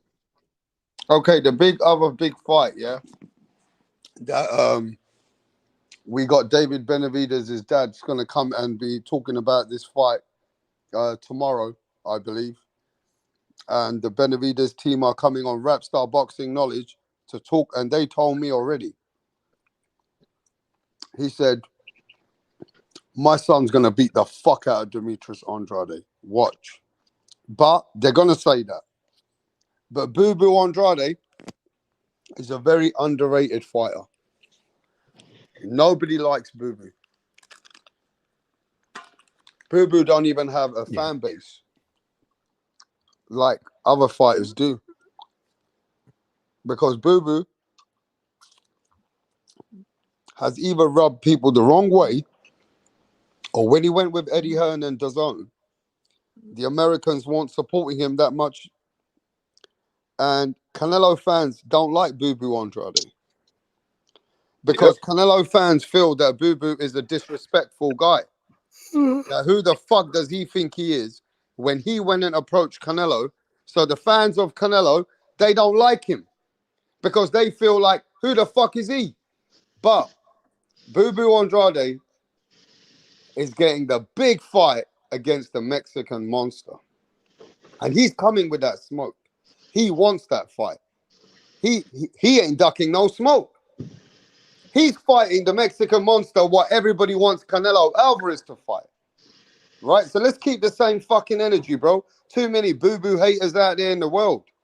Too many people just don't like boo-boo. They call him doo-doo. They say he got a weak resume. They say he's herky-jerky. They say we don't like his style. All that shit, bro. But let's see what boo-boo's going to bring with David Benavidez.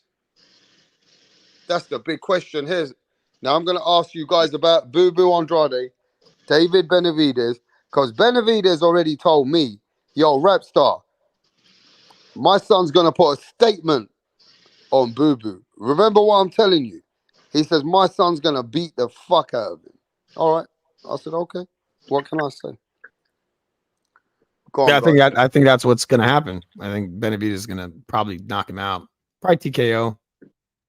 Later rounds. I mean, he's not very good from what I see. But he's a very skillful fighter, bro. Yeah. I don't think he's very skillful. I think he just maybe herky jerky, but he's not a good herky jerky fighter. He's all over the place. Head movement. He's just not. I mean, head movement. Broken. What do you mean? He hardly gets hurt. It's not very good. He only gets. He wins most of the rounds, and he hardly gets punched. I mean, when he does get punched, he shies away. He shies away when he gets punched. But obviously, he majority wins all the rounds.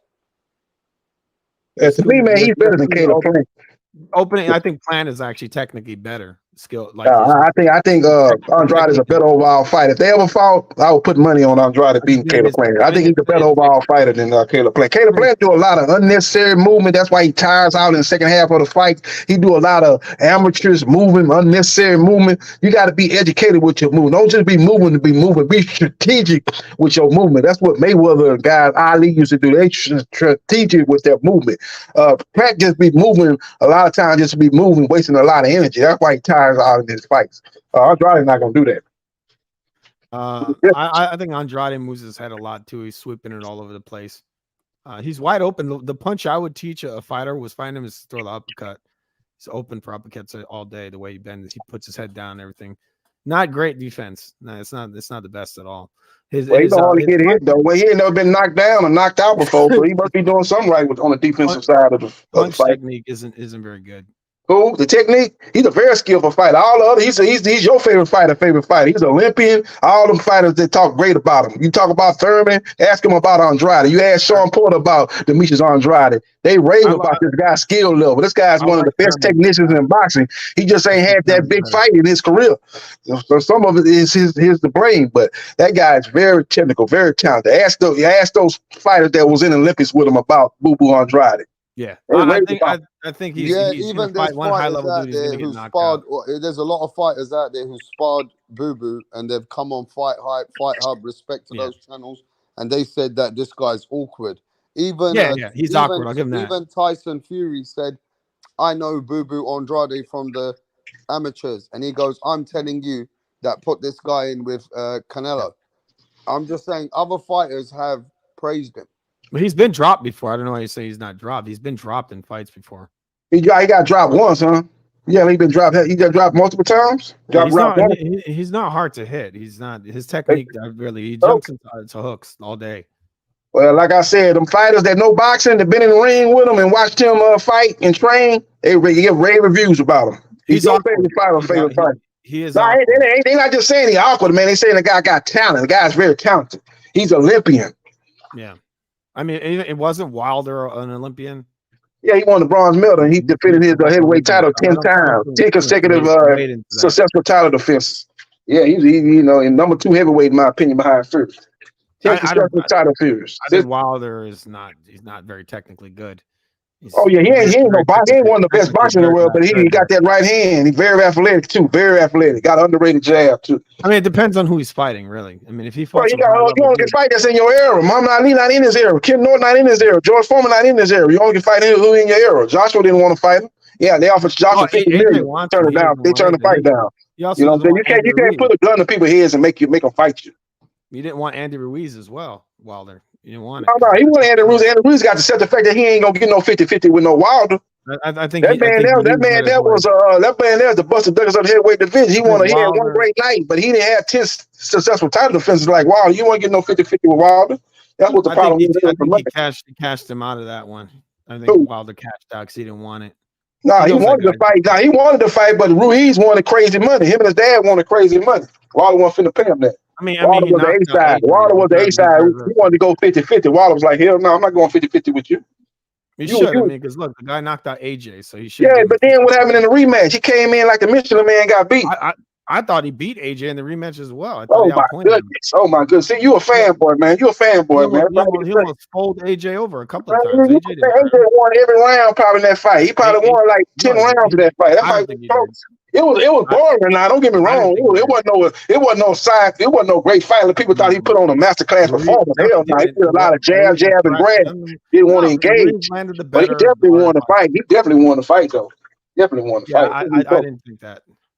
But like I say, good as you ain't no judge, man. You got these people that nobody's got to win the fight. You got to win the fight. I'm not an official judge, but I'm a judge. Yes. Yeah, but you ain't really no official judge. You a fanboy, man. You like fanboy. I'm just a judge. Yeah, you a fanboy. I guarantee you, if he was black, you would say he won that fight. No, I definitely wouldn't. Yeah, I know you would. I'm pretty sure I wouldn't because I don't care. Like, what is? You're a fanboy. You talking about Ruiz? Let me ask you: Did Ruiz come in that fight grossly out of shape? He came in that fight grossly out of shape. He was fat, but that doesn't mean he lost the fight. No, that's why he lost the fight, because he didn't let his hands go and land enough significant punches. He rocked AJ multiple times in the fight. It's about winning rounds. You can rock somebody. Mosley rocked Mayweather multiple times, still got schooled. You got to do more than just rock somebody. You got to win rounds. You got to put rounds in the fight. No, Ruiz was pressing forward and he was landing the better punches. He was getting beat, he was getting touched, and he couldn't find AJ. Couldn't cut the reins off, couldn't let his hands go. I have to rescore that, but I thought that Ruiz got the you're the only one thought that. You're the only one thought that. 1 in a million. People get brainwashed by the commentators. That's the problem. No, I was at a sports bar. I turned the commentary off every time. Well, you at a sports bar, you can't hear the commentator. I was at a sports bar. I ain't hear no commentator. I thought AJ won the fight. I was pulling for Andy Ruiz. Don't get me wrong. I pulling for Andy Ruiz. I want to see Andy Ruiz and Wilder. I want him to keep the belts and have it all undisputed in America. I was pulling for him, but he lost the fight, man. He don't got about that. He lost that fight. He didn't want that third fight. That guy's very dangerous, and Wilder doesn't want it either. That's all I'm saying. Ruiz is extremely underrated fighter. Even Fury ducked him. Fury didn't want me. Man, first say he asked for $20 million. First say he asked for crazy money. He wanted $20 million. Fury also. He's the same. He's got outrageous demands. All these dudes use this. That's like the second time. You got two fighters coming out here saying that Ruiz is asking for crazy money. Fury and Wilder both came out and said that Ruiz was asking for unrealistic money. You gonna say that they ducked? He's doing. They all duck that way. Man, a man did 100,000 on pay-per-view versus Areola. You ain't getting no 20 million to fight no Fury. You ain't no draw. You ain't no attraction. Wilder's not. I mean, what did Hellenius make with Wilder and Hellenius? Probably nothing. Yeah, he did better numbers than Areola and Ruiz. That's for sure. I mean, Andy Ruiz is just building up, and guys don't want to let him build. He had one good fight with AJ, and then after he lost the second fight on the cards, everybody ducked him. Everybody ducked him. Nobody ducking no Andy Ruiz. Yeah, they are. They're all nobody ducking no Andy Ruiz. Fury didn't want it. Man, Fury, that's a lie. That's a lie. You're a fanboy, man. You gotta let your fanboy cloud your judgment. You just get up here lying. You let your fandom make you start lying, making up stuff.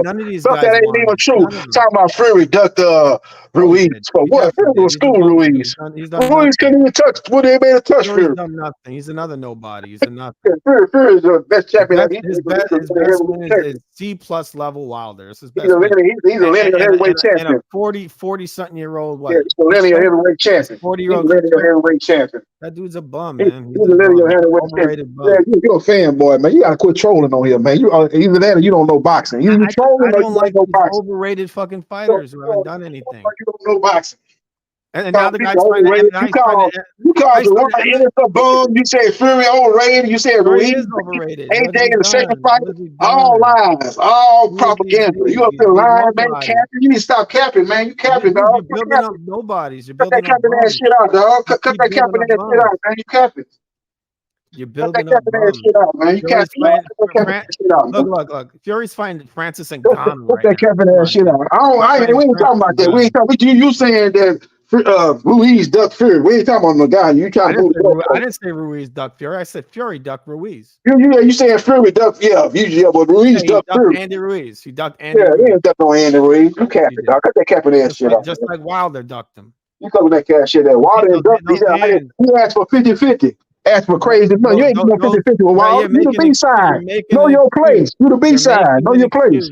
You the B-side. You take 100,000 versus Chris Arreola. You ain't getting no 50-50 with Wilder. Wilder did 850,000 with Tyson Fury in the first fight. Did 300,000 in the first fight. Did 675,000 in the third fight. You ain't getting no 50-50 with Wilder. Is you crazy? Is you asinine? You ain't doing the numbers Wilder doing. How the hell you gonna ask for 50-50? If it ain't making dollars, it ain't making sense. You're making an excuse. Andy Ruiz is one of the I'm making perfect sense. It's a business at the end of the day. You're not doing the numbers Wilder doing, so you're not getting 50-50 with Wilder. Just like Crawford. After asking 50-50 with Errol Spence Jr. You're not doing the business. You're not doing the numbers Errol Spence Jr. doing, so you're not going to do 50-50 with Errol Spence Jr. That's why Crawford didn't get 50-50 in the first fight. You're not doing the numbers. It's a business at the end of the day. Dude, Andy Ruiz is one of the top heavyweights in the world. Wait, I'm not talking about it. I ain't saying he's a top 5 heavyweight. I'm not saying that. We're talking about what do you bring to the table? What do you bring to the table? Are you an attraction in boxing? Who is the bigger attraction? Wilder is a bigger attraction than Andy Ruiz. Facts. Mexican. That's a super fight. If he fought Fury, like I said, we are two different things. Who is the bigger attraction? Deontay Wilder or Andy Ruiz? Who is the bigger attraction? Deontay Wilder or Andy Ruiz? Andy Ruiz was. Andy Ruiz did 100,000 pay-per-view buys versus Chris Arreola as the A side. Wilder did 850,000 versus Tyson Fury as the A side. So how the hell is he the big attraction based on those numbers? Stop capping, man. Cut that capping ass shit out, dog. Why don't you? I'm throwing these numbers. I'm throwing these numbers, man. I'm cooking you, man. I'm cooking you with these numbers, man. Cut that capping ass shit out. Andy Ruiz, Wilder, like a Wilder or Fury on single. Cut that capping ass shit out, man. Cut that capping ass shit out, dog. You know what I mean? I just told you one guy doing better numbers, and you talking about he should get 50-50, man. Cut that capping ass shit out. Wilder's last fight. Cut that capping ass shit out. Look at Ruiz versus King Kong Ortiz. That shit did horrible numbers. Ruiz versus King Kong Ortiz. That was on Fox pay-per-view. That shit did horrible numbers. Cut that capping ass shit out, man. They don't want to let Ruiz build himself up. That's the problem. Man, he fought King Kong Ortiz. Wilder did better numbers with King Kong Ortiz than Ruiz did with King Kong Ortiz. Cut that capping ass shit out. Wilder was going to lose. That's why. No, he beat King Kong twice, knocked him out both times. People thought Wilder was going to lose. But when Wilder fought King Kong Ortiz, his pay-per-view did better numbers than Ruiz when he fought King Kong Ortiz. Cut that capping ass shit out. He had been beat twice already, didn't he? He was already beat twice. Ruiz. I mean, what's his name? Ortiz was already beat twice. Well, Ortiz was already beat. Okay, so you're making that excuse. Ortiz just got through beating Prince Charles Martin on pay-per-view. That might should be also, Wilder has a bigger media machine behind him. They're advertising the hell out of him. Well, man, Ruiz was on Fox pay-per-view. What you talking about? Ruiz is not they're not building him up like they do Wilder. Wilder's got a media machine. Yeah, they don't do that, boy. He undisciplined. I want to build his ass up too. You don't know if he's gonna come in and shake. They don't want to build Ruiz up. They don't want to do it. Why would they one of the top heavyweights? He did something that Fury didn't want to do, and Wilder didn't want to do. None of them wanted to fight AJ. Ruiz did. Man, Wilder offered AJ $50 million guaranteed with AJ would take touchdown. What are you talking about? He knows that. Come on, man. He knows AJ will. Cut that capping ass shit out, dog. Cut that capping ass shit out, man. You propaganda, dog. Cut that capping ass shit out. They all know AJ would beat their ass. That's why they don't want to fight.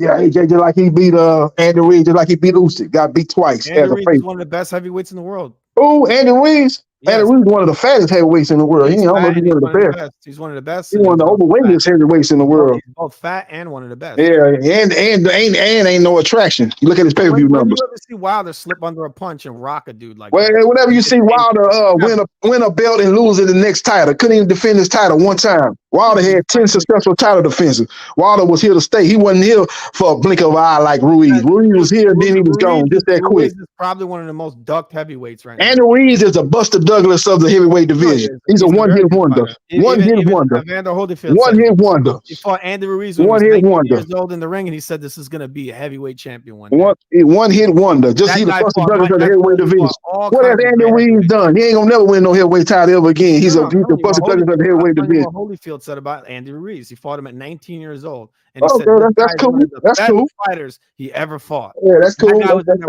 Mike Tyson. He was there with Lennox Lewis. Yeah, that sounds good. That's I don't think he said that. I think you capping again. No, he did say that. Give me the link. Then let me see the link when he said it, because I don't remember him saying no shit like that. I know you one got to prove it. You one got to prove it. You want to say it is. I'm saying it ain't true. You pull it up. Pull the link up. I ain't got to pull shit up. What the fuck I got to pull it up for? You don't want to lie. You capping. I say you capping. Prove me wrong. I say you capping.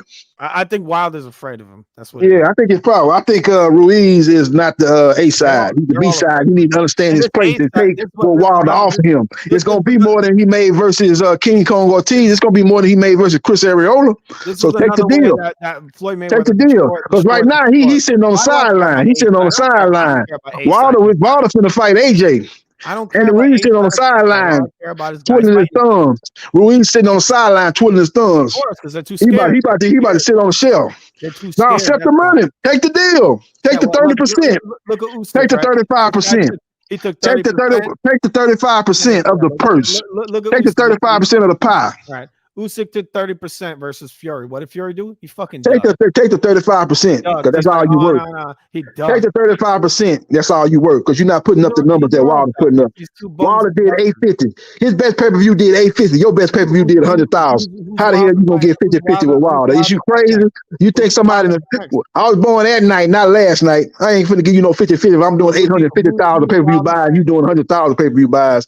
We ain't nowhere in here we gonna do no 50-50 split. You out your mind? You think I'm finna give you 50-50 I don't care split? about their money. I don't care about what money they make. Well, then tell you for Ruiz don't care about the money. Take the deal. He actually getting a better deal than he worth. He getting like 30-35%. He really should be getting like 10% based on the numbers. This is that Floyd shit. Look, this is what destroyed the sport. I don't give a fuck. It didn't destroy the sport when Floyd was at. All I know is that guy is Mayweather was putting up astronomical pay-per-view numbers when he was when he was at his apex. You talking me killing up the sport? He did 4.6 versus Pacquiao, 4.3 versus McGregor. He destroyed it. He's bringing in the casual boxing fan, because that's what carried the sport on pay-per-view. The casual boxing fan, them hardcore boxing fans, they gonna buy it, but it's not gonna be a lot of them that buy it. You got to get the casual boxing fan. Just that's what sold Tank versus Ryan. He was able to bring in a casual boxing fan, guys that really don't follow boxing, people that normally don't follow boxing. They was able to purchase that fight. That dude is the fucking Jake Paul of boxing. Everybody wanted to see him. Floyd, he was the Jake Paul of boxing. Oh man, you crazy! Everybody wanted to see him. Cut that cap and ass shit out. They're comparing Mayweather to Jake Paul. They're comparing. What you keep talking about, Birdo? That man beat 23 world champion. You talking about his last fight? He finishing out his career riding off into the sunset undefeated. And it hurt your feelings. No one cared to buy the Birdo versus Floyd fight. It did better numbers than Andy Ruiz versus Chris Areola. I know that. Everybody knew they did better numbers than Andy Ruiz versus King Kong Ortiz. I know that for a fact. Because everybody thought it did about it. What it do about 400,000? That was still 300,000 more than Andy Ruiz versus Chris Areola. All I care about is that. Yeah, okay, yeah. Don't bring them numbers up. Then don't bring them talking about nobody don't care about it. I'm gonna throw it back in your face. I'm gonna cook you with the numbers. I'm gonna cook you with the numbers, baby. Over me instead of listening. I'm gonna cook you up to the numbers because you're talking bullshit. You capping, man. I hate somebody getting on here and capping and trolling. You capping, dog. You capping. You saying shit. You said about 100 lies on here. You like the Donald Trump of this YouTube boxing, dog. You done said about 1 million lies since you've been on here. You cut that capping ass shit like that. He's A side. What you saying is everything you saying, and you say everything negative about black fighters. You're a racist, number one, and you start capping ass shit. You're making that up right now. Yeah, you're a racist, dog. I ain't making that up. You is a racist. You're a racist. Because all you doing is saying something negative. You ain't saying one positive thing about black fighters. Every one of them you say a bum. Jerron Busin is a bum. Wilder can't fight. Errol Spence Jr. this, that, and the third. You say everything bad about black fighters. But when you talk about a Spanish fighter, you can't say nothing bad about them. Like I said, I keep it a buck around all fighters. I call it like I see it. I don't down no fighters based on no race. You do that. Oh yeah, you're making things up now. I didn't. No, I'm calling it like I see it. Everybody see me that. I didn't say any. I didn't say, oh, that dude's black. He's not good. No. You said you ain't got to say it like that. But every time you talk about a black fighter, you got something negative to say about it. You're racist. You're watching too much TV. You're a racist, dog. You're a racist. And you need to stop that capping ass shit you be doing. Every Mexican fighter, you say, Madonna beat Mayweather. Because he did. Madonna beat Mayweather. No one gonna do this, damn Mayweather. Oh, wow, I'm racist because Madonna's Hispanic. Yeah. You're a racist. I'm racist to who? You racist toward black people, black fighters. Why would I do? You got a bias toward black fighters. I don't know. You need to ask yourself that. Look in the mirror. Ask yourself why you're racist toward black fighters. I don't know. It is what it is. Better than Floyd. I said Shane Mosley was better than Floyd. Well, if you say that, you on crack. Then if you say that, you on crack because there's nobody in their mama believe that Shane Mosley had a better career than Floyd Mayweather Jr. They fought in the ring. Mayweather beat Mosley. Mayweather beat Mosley. You think Mayweather beat Mosley? Mayweather beat Mosley. Are you insane?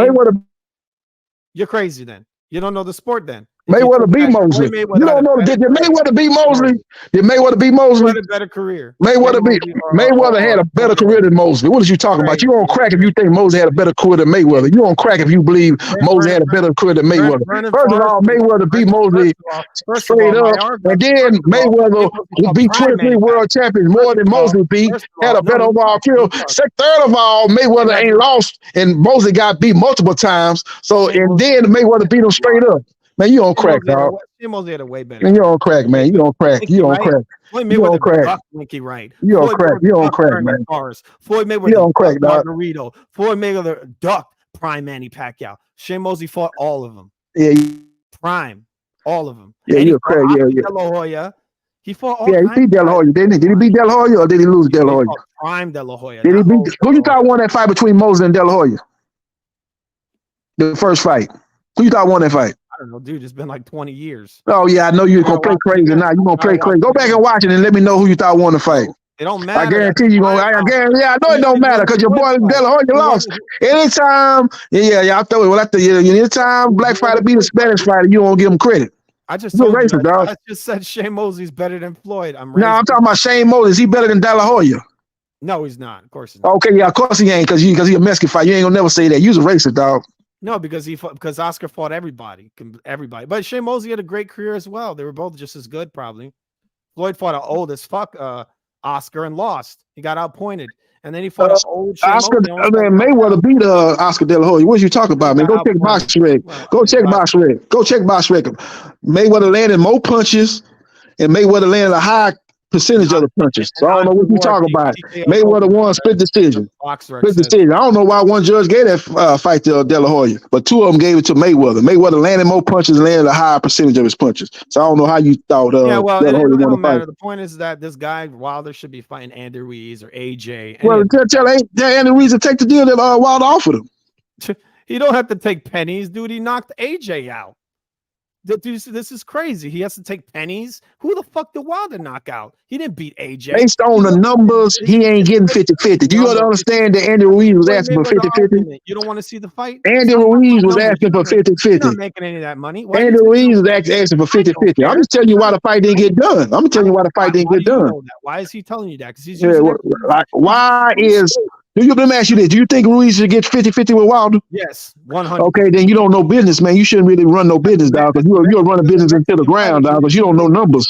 Why in the hell would somebody that did 100,000 pay-per-view buys get 50-50 with somebody that did 850,000 pay-per-view buys? That's a great way to scam dudes. So he knocks him the fuck out if Andy Ruiz goes in. I'm not talking. We ain't talking about the fight. We talking about the money for the fight. When we get to the fight, we get to the fight. Obviously, the fight ain't happening because Ruiz didn't accept the deal that Wilder offered him. Ruiz was asking for 50-50. He doesn't want to get knocked out. Man, what you talking about? Ruiz ain't finna knock nobody out. He didn't even knock out King Kong Ortiz. King Kong Ortiz was damn near 55. He didn't even knock him out, but he gonna knock out Wilder. Man, get the hell out of here. 100% knock Wilder out. Man, he would 100% get his ass knocked out. And Wilder hit way too hard. And Ruiz is the guy that get hit. He gets hit. His defense ain't nearby good enough. Read the super chat. What's this guy saying? Rider of the Storm, big him up, super chat. He says, these pocket watching fans sound stupid. Wilder is waiting for his fluffer. JB, wow, JB, what are you saying about you, bro? He said, JB. I can't even read the chat, dog. Hey, rap star. JB Sport. Hey, I'm gonna get back. Get off and get back on. Job. Now stay there. I can't read the chat though. I can't read the chat. I want to read the chat. You don't need to read it. I'm reading it to you. Just go to comments. He's telling you that JB Sport Wilder is a hype job, and you will never be in the Hall of Fame. Yep. Yeah, he isn't. Oh yeah, Wilder going to the Hall of Fame. Ask Rick Glazer that. Rick Glazer even said he going in the Hall of Fame. He didn't agree with me that he going in the Hall of Fame. The man had 10 successful title defenses. He wasn't no one-hit wonder like Andy Ruiz. He wasn't. He had his one standing moment like Andy Ruiz. He was more consistent than Andy Ruiz. He only lost to one man. That's Tyson Fury. Tyson Fury is the best heavyweight in boxing. Beat everybody else. Andy Ruiz is a guy that's grossly out of shape, ain't disciplined, and asks for crazy money. That's why Wilder ducked his ass. He ducked Everybody ducked him. Ruiz ducked Wilder. Take the deal. Take the deal. Take the deal. Quit asking for 50-50. Quit asking for 50-50. Wilder ain't ducked nobody. Wilder offered him a deal. He turned it down. Wilder offered him a deal. He turned it down. Oh yeah, of course he did. Yeah, that's Ruiz. Tell Ruiz keep sitting on the sideline, running his mouth, doing little videos and stuff, and hopefully he'll lose some weight for a change. Stay out the buffet line.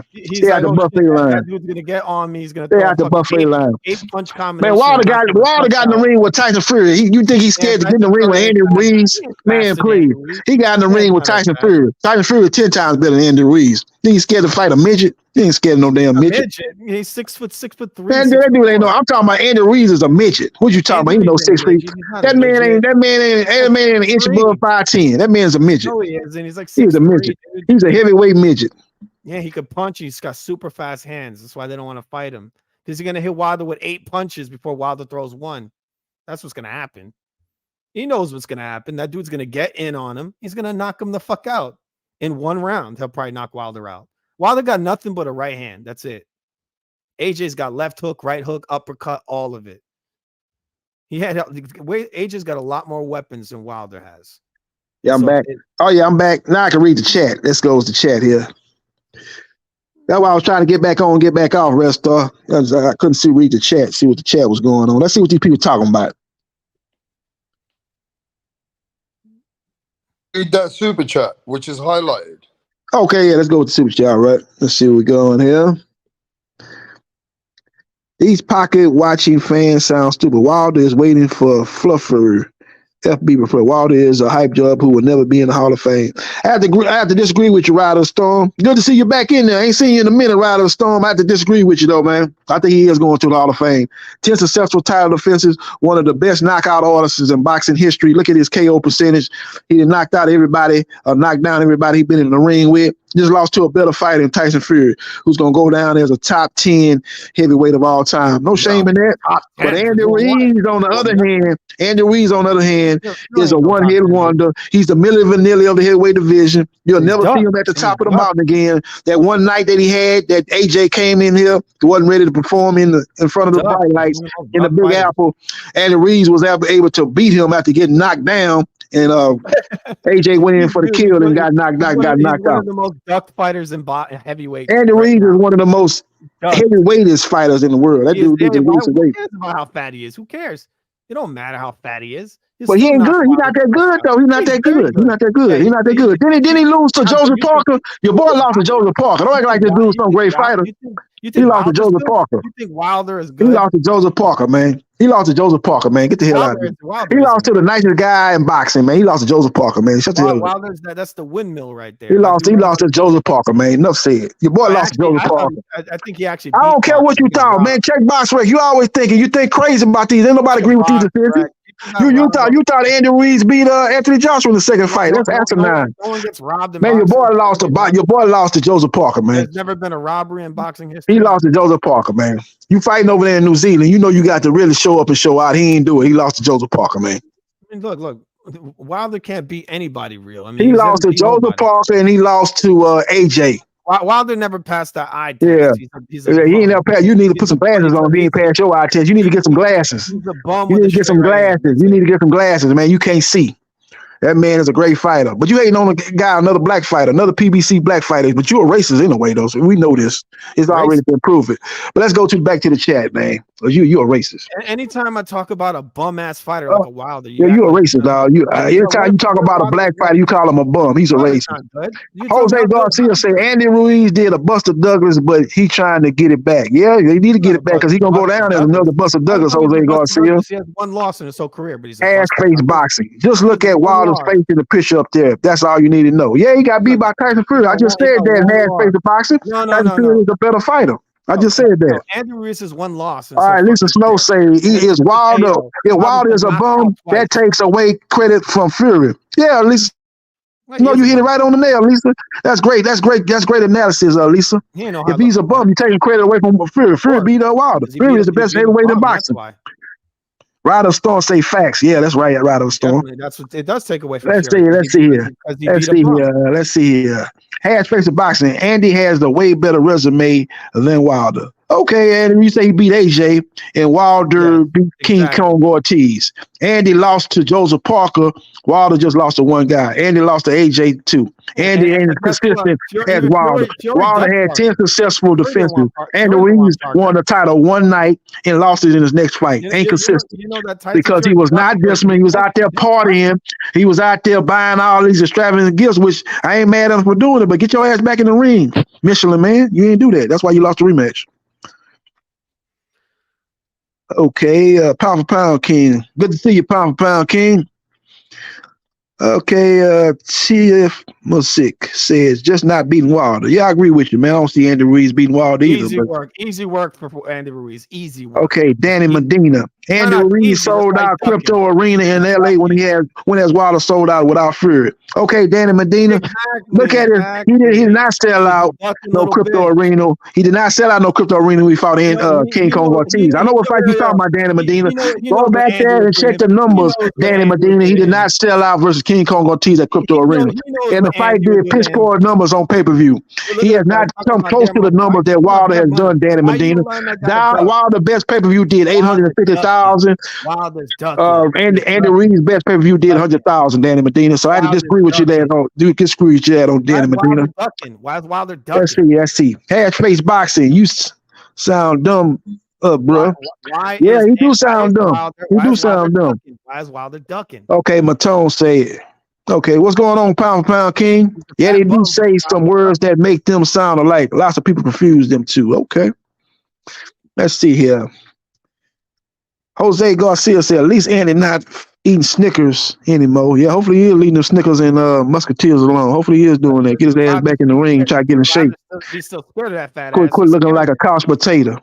And take that offer that AJ gave him. Abel say, JB Sport, that's that clown mastermind that plays the race card daily when people disagree. Yep, that's him. That's him, Abel. You hit it right on the nail, man. Wow, they're still ducking. Okay, Lisa Snow. Let's see what Lisa Snow say. We need to talk about breakdown of the fight Saturday and what do y'all think they do at the press conference. Yeah, let's break that fight down. Let's talk about Canelo versus Charlo, the fight at hand. The fight that everybody is excited about watching this Saturday in Las Vegas, Nevada, a.k.a. Sin City, going down to T-Mobile Arena. I like Canelo to win a fight. I think he's the better overall fighter. But one thing that I did notice about Canelo in his last two fights that he has stamina issues. If Jermell Charlo can be competitive in the first half of the fight and Canelo slows down in the second half of the fight, then Jermell Charlo will have a chance to pull the upset victory. But if Canelo has solved his stamina issues of his last couple of fights, and we see the Canelo of old, the Canelo that stopped Caleb Plant, the Canelo that stopped Billy Joe Saunders, the Canelo that made Callum Smith wave the white flag, then Canelo's going to win the fight. It remains to be seen if we're going to see that Canelo show up September 30th. He said he had injuries going into his last couple of fights. That's why his performances was not up to par. So we'll see if that holds true September 30th. I like Canelo by decision.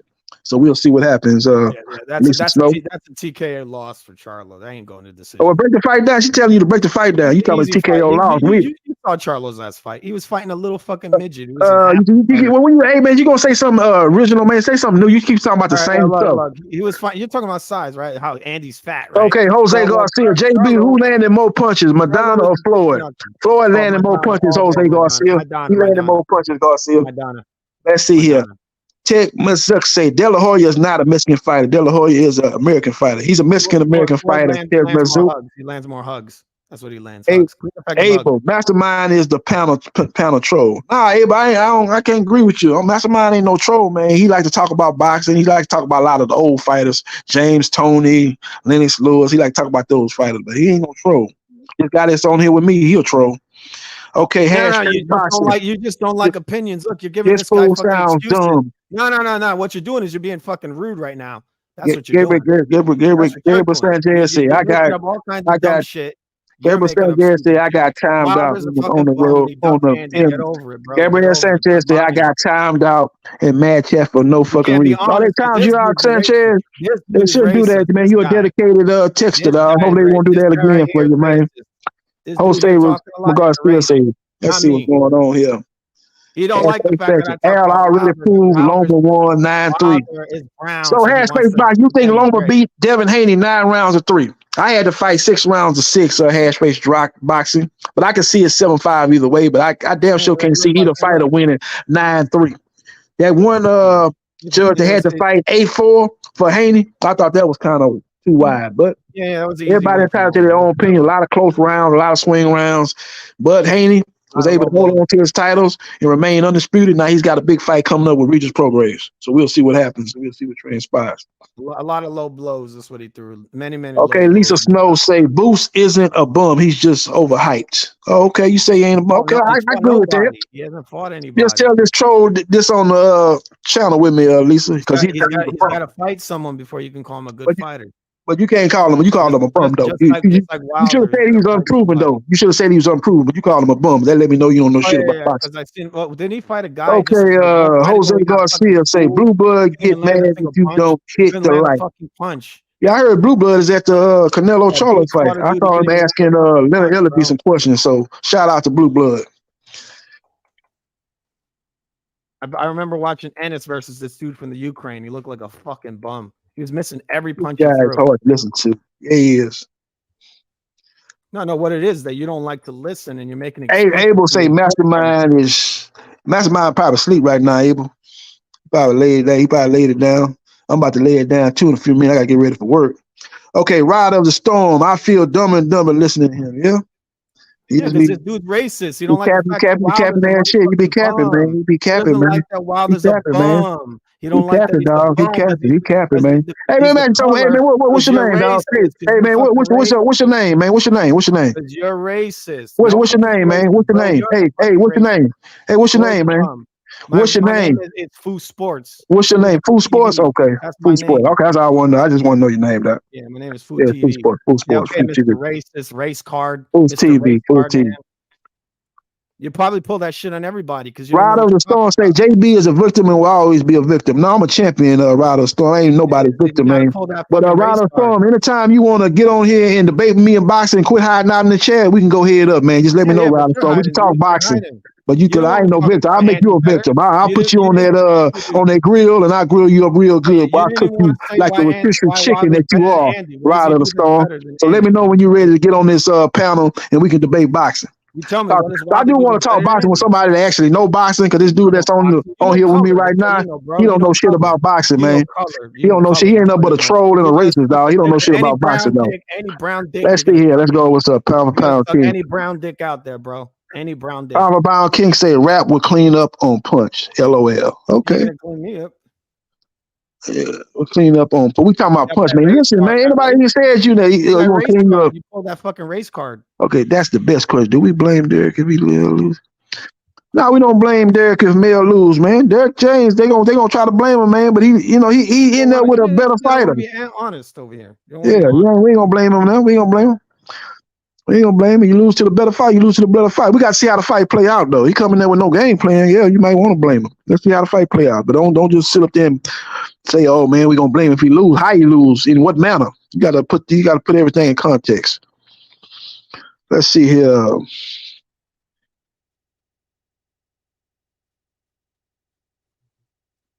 Lisa Snow say, I seen Derek James get beat up bad. He implements his same mistakes on his fighters. He doesn't know how to adjust. Well, he got that style, that aggressive style, and you got to understand, he got fighters that he try to enhance their strengths and minimize their weaknesses. He don't train all his fighters the same because when you look at Frank Martin, he don't fight nothing like Errol Spence Jr. AJ don't fight nothing like Errol or Frank Martin. So, Jermell Charlo, he don't fight like Errol Spence Jr. So his fighters, they got different styles. So your job as a trainer is to implement and enhance your fighter's strength and minimize or fix their weaknesses. That's your job. You don't want to come in there and change them, make them come in there. They got rid of that troll, man. Or you still got that troll on the channel, man? Yeah, that boy on the he be capping, man. He up here capping and trolling. Yeah, but you see that guy, he don't appreciate Roman Vija, bro. I couldn't believe he don't like Roman Vija, bro. You don't know what the fuck you're talking about. You're talking to the real expert here. You don't know shit. He Rashidi Ellis. Okay, talk to me about Rashidi Ellis, man. If you know so much. I'm talking about. I'm not a troll. I just know what I'm talking about. Yeah, so talk to me about Rashidi Ellis, bro. You're the racist. Talk to me about Rashidi Ellis. What do you think about Rashidi Ellis? Let's see him say what you think about Rashidi Ellis. Man, y'all take over here, man. I'm about to get off this panel, man. I gotta get ready for work tomorrow, man. Let me take it easy, man. Y'all take it easy, man. Y'all have a good night, man. Y'all take it easy. All right, peace. Call me fanboy and racist and all this stupid shit. The dude just doesn't like the fact that Wilder's a fucking bum. He's a fucking bum. He didn't want to fight. When you said that, why does yo guy, you know the commander in chief Donald Trump, when he asked for the heavyweight champion of the world, that's the guy he called. He called the heavyweight champion world, and Deontay Wilder went to meet the president of the United States of America. He didn't call no European guy. He called him.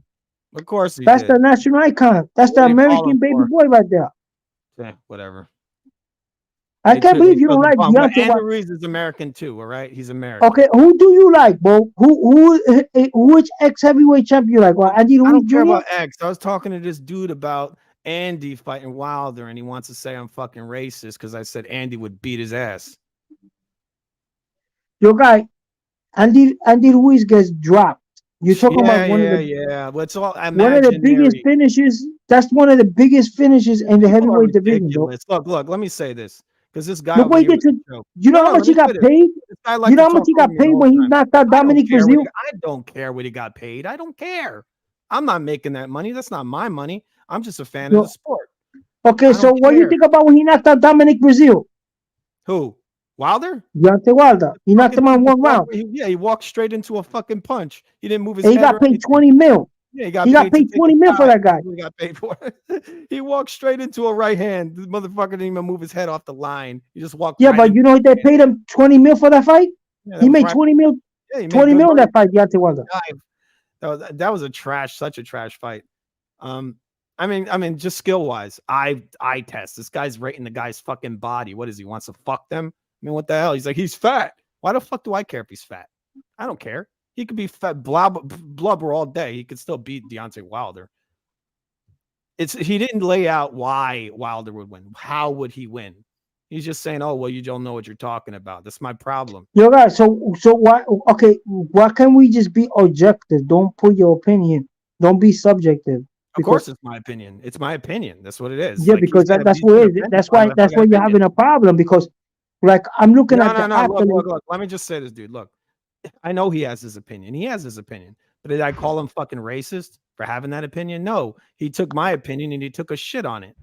And then he continued to talk over me and talk to the people in the comments and tried to pretend I'm not here. Okay, but check this out, right? Last time we were talking about Richardson Hitchens, right? Richardson Hitchens. No, what he did, he didn't let me make my point. He didn't let me make my point when we were talking about Wilder. Okay. He didn't. And that's okay. Go ahead. He wants to do what he wants to do. I just want to know how is Wilder going to beat Andy Ruiz? Okay, I could tell you. Want me to tell you my opinion? Give me your opinion. Okay, I think Deontay Wilder, he's a fast starter. For sure, he's gonna catch him with a right hand or a big right during the fight. He's gonna get dropped. We don't know if it's now, for sure. The difference between Deontay Wilder and Anthony Joshua is that Anthony Joshua admires his work. Deontay Wilder doesn't. Deontay Wilder is an excellent finisher. He's gonna capitalize on the knockdown. I don't think he's an excellent finisher. You know, he throws windmill punches. Those aren't excellent punches. Look, you know who's an excellent finisher? AJ. When AJ fought Andy Ruiz, he was an excellent finisher. He punches you properly. He turns his punches over properly. He's got a left hook, a right hook, uppercuts, straight right hand. He's got it all. You know, Wilder's got just a right hand. That's it. On the inside, he's absolute garbage. His best shots are rabbit punches to the back of the head. And so Andy's going to be slipping and all that. He's going to be moving his head. He's gonna be slipping and Okay, now, when He's he gonna be fought slipping and Luis Ortiz the first time, you saw when he did the avalanche, when he did that windmill that you complained about. That's called the Alabamian avalanche. When he did the avalanche on him, illegal. That's not even when he illegal. did the avalanche on Luis Ortiz tried to walk through and got caught and got knocked out. Remember? Yeah, he should have got a fucking DQ on that because that's an illegal blow. You can't smack dudes in the back of the head 10 times. That's not legal. That's So he was fucking doing an avalanche on him. He was walking through the avalanche, got smashed him in knocked the out. back of the head. He smashed him in the back of the head a bunch of times. That's not, dude, we're gonna call that good boxing. Smashing the back of a guy's head. That's not boxing. That's illegal. He should have been DQ'd for that shit. I've seen Wilder literally punch dudes right in the back of the head when he gets them slightly hurt. He just smashes them right in the back of the head. Or Luis Ortiz was basically a DQ for Wilder. All rabbit punches. He hit the guy with like 6 or 7 rabbit punches, and they gave him a fucking TKO or KO on that. But what I'm saying is that he's not clean, right? Andy knows how to slip and shoot. So I can see Andy beating him, and I think that's why Wilder is trying to cash himself out of the fight. He's like, oh, well, he wants to take all the fucking money as a way to avoid the fight. And Fury did the same thing. He didn't want to fight him. We're looking at one of the best heavyweights right now, and he gets no fights. He doesn't get to fight any of the Okay. So if I'm an Andy Ruiz Jr., right, and I got these 2 guys that don't want to fight me, right? So I got to build my own brand, right? I got to continue to build my own brand. So I go to the next best source. You got Mahmoud Charlo, the regular WBA champion. He's going to fight Jarrell Miller, fight the winner of Jarrell Miller, Mahmoud Charlo, and get that belt and continue to build my brand. The big fights. He should get these big fights because he knocked AJ out, right? He should be getting those big fights. Yeah, but the big guys don't want to fight him, bro. Something's wrong with that. That's the problem. That's the problem. That's my problem. The problem is that everybody's a diva, bro. You got a lot of divas don't want to fight no more, man. My big issue with the guy who's just in here is the fact that he's trying to make it like, oh, well, he didn't take the money. Dude, I don't give a fuck. That's not my money. I'm a boxing fan. Look at 168-pound division, bro. You got Benavidez, bro. No, I know, but I'm a boxing fan. I don't give a shit about how much money. He used that as an excuse. If you're going to say Wilder's going to, don't tell me about money. Tell me how Wilder's going to beat him. Because forget this money shit. And this is what I said, what Floyd did to the sport. He's got all this shit in people's heads about A side, B side. And we're having discussions about, oh, well, he's not fighting him because the money wasn't right. Like, why the fuck do I care about the money you got? I just want them to fight. I don't care. And they're giving this to the public now. They're saying, oh, well, he's not going to fight him because the money. And we use this as excuses to talk to other boxing fans. Oh, well, he didn't fight him because the money. It's like what the fuck? And you know that's a way to duck fights. You basically what they call it cashing yourself out. Yeah, so a lot of people are doing that now. We started to notice that it's like a chess game. What they do is that basically they cash themselves out of the fight. They just build like up. A perfect example, like Frank Martin. Frank Martin got offered $1 million to fight Shakur Stevenson for the vacant WBC belt, right? This is a guy that didn't want no regional belt. So he said no, that he want on his end, what he referred was that he want like a $1,500,000 because he want them to pay the expenses. He want them to pay the training. He want the training fees, the taxes. So he want for his after taxes, he want to take $1 million home. That's why he turned on the fight, because they give him $1 million purse, but he wants the $1 million purse for his end. You know what I'm saying? That's not including training expenses, taxes, and everything. So that's why this is why he said he turned on the fight. Yeah, so but I mean, right away they get the fight. Sorry. Huh? Well, they get the fight to sorry. Go ahead. No, you can go on. Okay, I'm gonna go. So he said that's why he didn't want the fight. So right away they gave it to De Los Santos. De Los Santos jumped at it because these guys are different. These guys know the cost of living. They know that that purse, you know, it's opportunity of a lifetime. That guy was fighting for $150,000, $200,000 a fight. He never made that kind of money. So he from that $200,000, $150,000 fight, he was cutting all those expenses. So now they give him a chance to fight for a championship. And because he's fighting Shakur, a guy that most guys are scoring like 12%, it's very hard to hit Shakur Stevenson. He's very defensive. So a lot of guys don't want to fight because they just can't land nothing. They can't hit him with a bag of rice, bro. That's why a lot of guys don't want to fight Shakur. It's not because whether he's going to hit them. It's that they said that when he's fighting him, it's like they can't see the guy. The guy's so fast. He's Another punching guy the too. ball a lot. That's my issue. When that kid's hitting people in the ball so many times, he's just a very, very, very dirty fighter. Shakur Stevens. It's ridiculous the stuff he gets away with in that ring. He's got a decent little jab stab to the body. That's kind of a technique he uses a lot. He'll kind of like frame out and hit you with a body shot. But a lot of times he's hitting you low a lot. You saw his last fight. He's fighting that Japanese dude. I mean, that was like in the ring. And everybody wants to fight that guy now, bro. Everybody wants to fight. There's another guy gonna fight him now. He's gonna fight another guy now, the Japanese guy, because he's in the top 10. The reason everybody wants to fight the Japanese cat is because the Japanese guy is in the top 10. So they take the lowest guy in the top 10 that have been beaten before, and they fight him. Like they were doing, everybody and his mother was fighting Gabe Rosado, right? Because Gabe Rosado, that dude that Shakur fought, that wasn't a very good fighter. That was a terrible fight, man. Yeah, but he's in the top 10. I'd love to see that shit end. Like when I was watching, I was like, I couldn't even. It was just trash. It's a trash fight. Like look at this one, the one that Hitchens fought. Hitchens fought Jose Cepeda.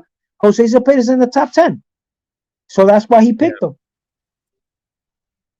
Yeah, I mean it's all good. The only thing I had an issue with is this whole idea where we're using money as a reason why fighters conduct fights. I mean, it's not cool. So this is what this guy could do. Andy Ruiz Jr., these two top guys don't want to fight him, right? So pick a guy in the top 10 that's gonna build up your brand, raise your rankings in the heavyweight division. Yeah. He could also fight guys like he could fight journeymen like Johnny Rice. Johnny Rice is available. He could fight Johnny Rice. Yeah. Johnny Rice 6'4". Yeah, but he already hit the big time, man. He fought AJ twice. You don't want to go down. You want to go fight some Johnny Rice or whatever. He deserves it, man. He won the heavyweight championship. He deserves to get a Wilder. You know, you don't have to go. But if Wilder don't want to fight him, what are you gonna do? You can't force Wilder to sign a contract. It's just bullshit. That's what it is. And it's okay if he doesn't fight him, but I don't build him up, make excuses about Wilder did 10 title defense at the WBC. That's why you not too many guys are gonna get the chance to fight Wilder, bro. Because Wilder's like is a highly ranked ex-champion, bro. He defended that WBC title 10 times, bro. He fought Josh. You got Hawker over here, right? He's talking about the Zhang. Like, you think Wilder's gonna fight Zhang? You think that's gonna happen? If the money's right, why not? I bet you he'll cash that shit out. He'll be like, oh, he wanted more money. He wanted 20%. But I guarantee you, bro, a lot of guys are not enthusiastic fighting that Zhang. After that huge right hook that he knocked out Joyce, I don't think too many guys are too happy. Yo, people didn't want to fight him. He was knocking guys like Devin Vargas, bro. He was knocking out guys on the come up. Not too many guys were enthusiastic to fight that heavy punching Chinese guy, bro. Yeah. He was fighting journeyman, bro. He built his career fighting guys like Devin Vargas. He was fighting guys like that on the come up, bro. These guys wasn't too happy about fighting him. He wasn't getting guys like Stephen Shaw. He wasn't getting those kind of fighters. He wasn't getting guys like Frankie Sanchez. A lot of guys don't want to fight him. That's the thing. They don't want to fight him. When he stepped his game up, he fought Hrgovic, and Hrgovic was dancing all night in that fight, and barely beat him on split decision. So then, once Hrgovic beat him, people, and he got a draw because he got tied against one guy that people thought that he was washed. So that's why they signed that fight and they put him with this guy, with Joyce, because Joyce was he thought he was he really thought he was the juggernaut. But if you look at Joyce and you see how lethargic is, and he was losing that fight with Danny Dubois, he has also a lot of scar tissue from the amateurs. He had a lot of scar tissue on his eyes from the amateurs. So this guy probably saw the scar tissue, he had stoppage losses as an amateur for his cut eyes, and capitalized on that and opened the cuts. And this one, he completely went on the other side and caught him with a right hook. And the guy came in heavy. He thought that by him coming heavy, he was going to be more durable. If anything, it worse. It was a terrible game plan from Joyce. He was more stationary. He was more easier to hit. He doesn't sit down in his punches. That's his big problem. If you're going to come in heavier, you got to do what Fury did to Wilder. You got to come in and just, as they say, be the dog. He's trying to be a fucking boxer while he tried to do. If you saw the fight, he's trying to be I called the show. I called the show, another show, and I told the guy, the Boxing Boys guy, I think he should retire. So he said, "Oh, knock it off." He was telling me, and I was telling him, "Look, I think he should retire, man. There's other things in boxing he could do." That guy got knocked out cold in 3 rounds. He got knocked He out wasn't really knocked bad. out. He got up. He got up. But the thing is with him is that I don't think it was going to get better because I've seen Nah, people have issues with the count. it's It straight was it downhill was a for little him now, fast. It bro. was a fast count. It was, but I the don't thing think is that I never seen a guy get knocked out in 3 rounds in that fashion and I mean recover from that there was no knockout. improvements. There was nothing there. His game plan was terrible. I Yeah, think he can do because well. He just needs to fight to his strengths. He's a big ass dude who can take punches. people compare that knockout loss to Joshua. You can't compare that knockout to because Joshua, you saw results. Joshua dropped the But guy. in the Joshua Ruiz hurt the fight, guy, Joshua was in the fight. and, He was and almost it took knocked out. rounds. It was accumulation of punishment that knocked out Joshua. So I you mean, he can't wasn't compare knocked that. out. He's never been knocked out. Yeah. It was a TKO. The referee saw that it wasn't getting better for him. He basically gave up mentally. He gave up. That's really what's destroyed him is that he gave up mentally. Joshua could have fought Ruiz to the 12th probably if he would have just changed his game. And then Deontay Wilder, he was completely outclassed by that guy because the guy was bigger than him. But so those two guys they could continue with their career. But this guy Joe Joyce got he's not as good skill wise. I don't think it's just size. Joe Joyce got starched, bro. He got starched by that guy 3 rounds. He should retire, bro. It's technically the problem with Joyce is that technically he's not a very good fighter. And he's old already, bro. He's not going to learn anything new. Yeah, but he's got to just come forward and be a bulldog. He's got to stop fighting like he's a little man and fight like a big man. And that's going to affect him. He's going to, who had that style, but he was a little more. He had more offense on the inside. Riddick Bowe. He was another one. He was a big guy, couldn't slip punches. He would take the shit flush on his chin, and now he's all messed up. Now he's talking out of the wrist, signing gloves. I thought Riddick Bowe was really good. He was good, but he can't slip a punch for his life. They came from a 20 cap. Those guys were fast track. Riddick Bowe and Andrew Maynard. I don't know if you heard him, Andrew Maynard. He never became a champion. Mm-hmm. Andrew Maynard got knocked out by Bobby Ches, right? These fighters that came from that group of guys that fought Olympics, they were Olympian fighters. Riddick Bowe won a silver medal, and he was knocked out by Lennox Lewis. They never fought as pros. That guy could never slip a punch. His style was to not get hit, was to hit people, right? His offense was his defense. So he couldn't slip a punch. And then Andrew Maynard was the same way. Andrew Maynard couldn't slip a punch. They were all trained by the same trainer, the same amateur trainer.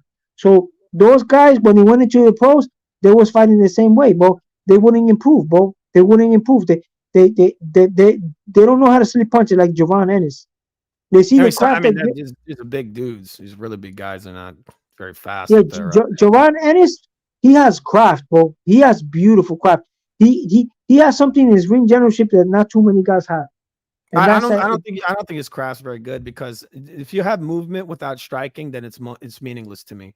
You know who has movement? Mike Tyson had movement because Mike Tyson would shift to the left and then he would swing the left back, right? So he was very small. Some of these guys have head movement just to have head movement. They don't use it. It's just you're using too much energy. If you have to move your head all over the place to block a fucking jab, then you're just doing it all wrong. You need to slip the jab and fire immediately back. If you're a guy and you're slipped 4 times, but Mike Tyson started boxing young. Mike Tyson, see, like the amateurs, right? Is weird because Richardson Hitchin, right? He beat Gary Antoine Russell in the amateurs, right? Then when he went for the Olympic trials, he lost to Gary Antoine Russell, right? Yeah. And then Gary Antoine Russell went to the Olympics. Then he represented Haiti, and they fought in the Olympics, and Gary Antoine Russell beat him. Now he's a pro. And he's higher ranked than Gary Antoine. Gary Antoine is 17-0 with 17 knockout, but his father died. So I don't know. I don't think he hasn't fought nobody because he hasn't found a trainer because his father was his trainer. Mm-hmm. So that's why he's like that. The Russell brothers are all like that because they're trainer. Does he fight anymore? Gary Russell? Who? No, because his father died. So he has to find a guy to train him. Still fights, right? The brother fights. Yeah, but he hasn't fought since they were all trained by their father, and their father died. When did this happen? He died last year. Gary Antoine Russell. I saw Russell's brother fight not too far ago. Well, all I know that his trainer was his father, so they're looking for a trainer. I'm pretty sure. And then to make it worse, Bomac went to jail, and he's still in jail. So, like a lot of people like Bomac, but the problem is that now Bomac is in the joint. Yeah. And then What is he in jail like for? he in jail for carrying a gun in the UK. He went there by Learjet and he brought the gun in, and then he's trying to take a Oh, regular plane. Bomac, the trainer, right? The fat Yeah. guy. So Bomac tried to get the gun in. He got picked up. But if it's common sense, if I come with a Learjet, and let's say I don't want to bring a Learjet coming back, right? So ship the gun back to your states and go and take the plane without a gun. Or if you're gonna go to the UK, get bodyguards, bro. He's I got to mean, be worth at you least. should, yeah, you shouldn't be bringing a gun in your fucking He's got luggage. to be worth at least 20 mil, bro. But Bomac I got a think lot so. of fighters under him. He got to be worth something. Who's he trained? All I He know is trained Crawford. Terrence Crawford. Terrence Yeah, just Crawford. Crawford. That's the only one I know. Chris Eubank. Yeah, but Crawford beat a lot of. Eubank's like an up and comer, isn't he? Yo, Crawford make a lot of money, man. Not big money on that one. I mean, look, if Chris Eubank's No, not a, like, Eubank is a 2-time IBO champion, bro. Eubank started his career at 168. Eubank is good, bro. but they're not huge names. Like the most money he's making is off of Crawford. So I mean, he probably gets special treatment in the US, but he's in the UK, so you probably shouldn't be having guns in your luggage. Yeah, but yeah, Crawford probably worth like 100, 150 mil. So he got to be cutting money towards Bomac. So Bomac got to be worth maybe like 10 mil, 15 mil. Wow. So you go for the bodyguard, bro. If you're gonna go to the UK, you don't have to be carrying no gun. There's a lot of rich guys don't want to carry guns because that you become a liability, bro. Even pro fighters, bro. That's a like the fattest coach ever, right? Bomac was 400 pounds.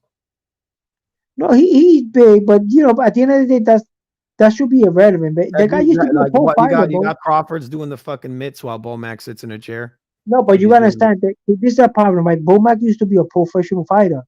And then he became a trainer afterwards. So you don't know what's his health. You don't know if he has diabetes, high blood pressure. Maybe he has an artificial knees. You don't know. That weight gain, it has to be for a reason, man. Maybe he have kidney problems. Maybe he got a bad liver. Maybe he just eats poorly. It could be. No, but right now they did a survey, right? I don't know if you're from the States, but they got a survey. They say states like states down south, they got the most obese people, like states like his state or Nebraska, West Virginia, Louisiana. A lot of these states guys are obese. Wyoming, a lot of guys are very big in those states, man. They're 400 pounders, bro, because all they do is eat, man, eat. So they're depressed, maybe. Yeah, they eat a lot of food. They eat 2 pies. Some of these guys, they buy 2 pies. They want nothing. They just have pleasure eating, bro. Some people just eat too much. Yeah, some women. It's that sometimes, bro. You meet a girl, bro, and some of these girls they like fat guys because they love to be cooking all the time. So they like to be with a fat guy because the fucking fat guy eat everything, bro. Everything she cook, he scarf it up. They'll make him a big bowl of taco salad, and then the females running to you with a big bowl. They want to fatten dudes up, and there's guys that do it to fat girls. You know what he needs to do? Bomac. He needs to eat some salads because it got calories. Yo, I seen a guy, bro. He was eating salad, right? And he was not losing weight. So I start to see what kind of salad. He will get like a salad, the greens, and put like 5 pounds of grilled chicken on it, and then with dip and all that sauce. You're not gonna lose no weight like that. Well, the sauce, you got to watch the salad dressing. He puts a lot of salad dressing, a lot of meat on it. You're not gonna lose no weight. I've done it before. You can lose a lot of weight eating like you just have a salad and you put some simple dressing, and then you put like chicken on there or like beef or whatever, and that's it. If you cut the carbs out. These guys get that big because they get depressed. Way too small from that. You know what makes you big too? You know what I heard? That some people are different, right? Some people that smoke weed, they get the munchies. Like weed is weird, man. Weed is weird. And some people smoke weed and make them skinny, right? But some people smoke weed and they give them the munchies. And these are the ones that they go buy 2 large pies with all the toppings. They buy 2 liter soda. It's the weed. The weed make them fat. So a lot of these guys, they have cancer. They have to have an illness because that guy is big, man. He's very big, and he gained that weight after his professional career. Who was? Sorry about that. Bomac. Bomac was a heavyweight. Yeah, Bomac was a heavyweight, man. He was a fighter at some point. Yeah, one time he was a pro fighter. and he became a trainer later on. Yeah. And you know who also had weight problem? That guy Buster Douglas. He mentioned him today. Yeah. One time Buster Douglas became a diabetic and he almost died. And he became huge, bro, because he had the Got real money. fat? Yo, he became real fat. Then he started training again and lost the weight. And there was another one that used to be Tyson's sparring partner, James Broad. This guy was a fourth grade specialist from the military, right? Learned how to box in the military. He had punchy power and everything. Yeah. So this guy was coming up during the time of Tim Witherspoon, all those guys. So he went, he became a champion for the North American Boxing Championship. He fought a non-title fight, then went to fight against Tim Witherspoon on his first defense, and Tim Witherspoon knocked him out in 2 rounds because he gained too much weight. So that guy, he became a chief sparring partner for Tyson. And Tyson used to knock him out for sparring on the regular. They say Tyson's sparring was a beast, bro. Tyson would knock you cold. So he got brain damage. Yeah. So Don King, was in his corner. So Don King cut him loose. And they said that guy was homeless and he had hepatitis. Wow. And he died in Las Vegas. He died. He was homeless and then he died. He died young. Yeah. He died. This is an ex-military guy that used to box, became the chief sparring partner for Tyson, and Tyson used to be. You know who also became a sparring partner for Tyson after his career? Tyrell Biggs. Mm-hmm. The same guy that Tyson knocked out. Tyson used to beat his ass out in a regular sparring partner. This is why Tyson got any damage he really got was in sparring. It wasn't really in the ring.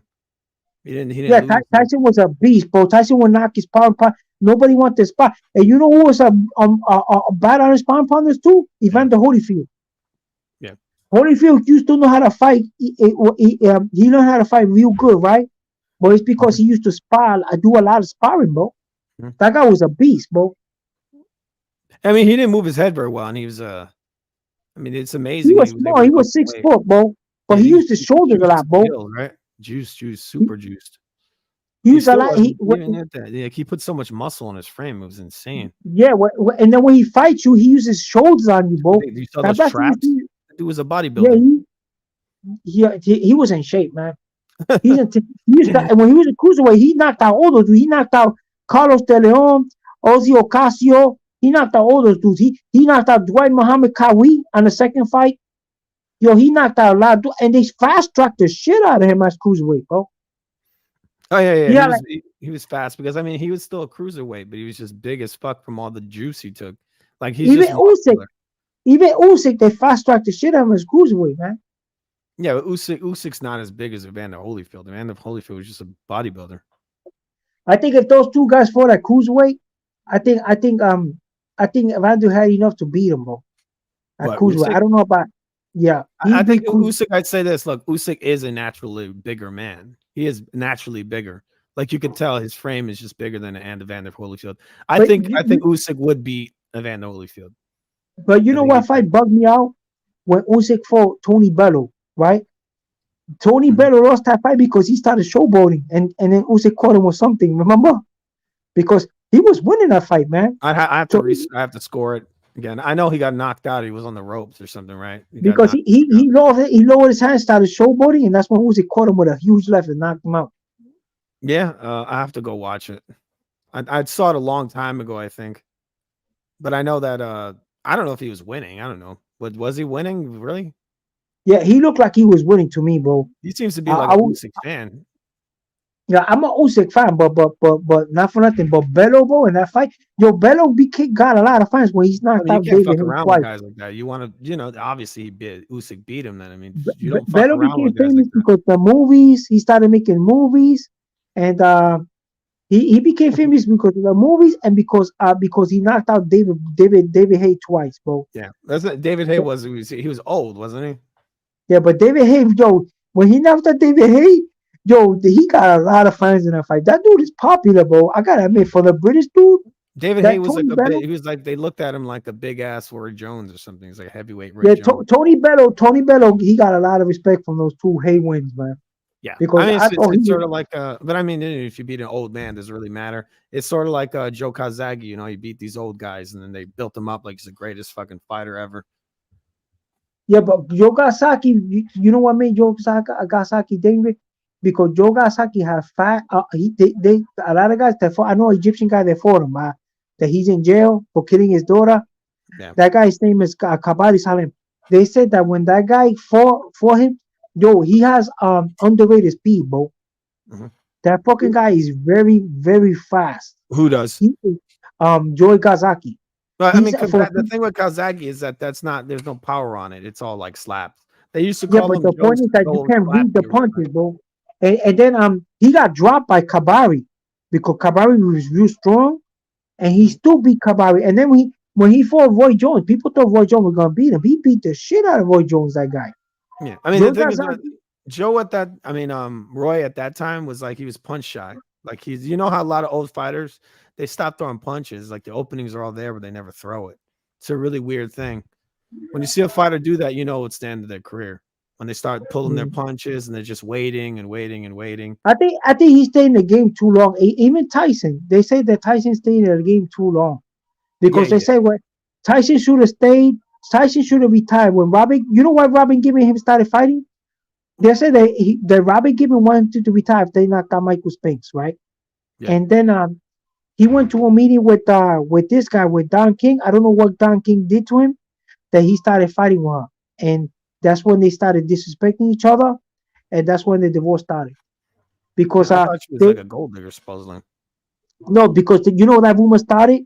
That girl was gonna become a doctor, bro. That girl was smart.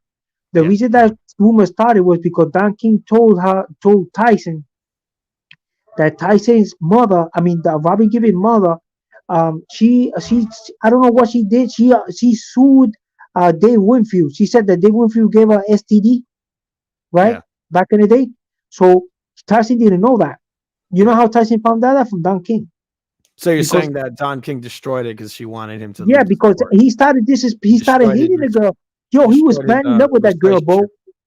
Yeah, he ruined the relationship with Don King because she was going when he was married to her.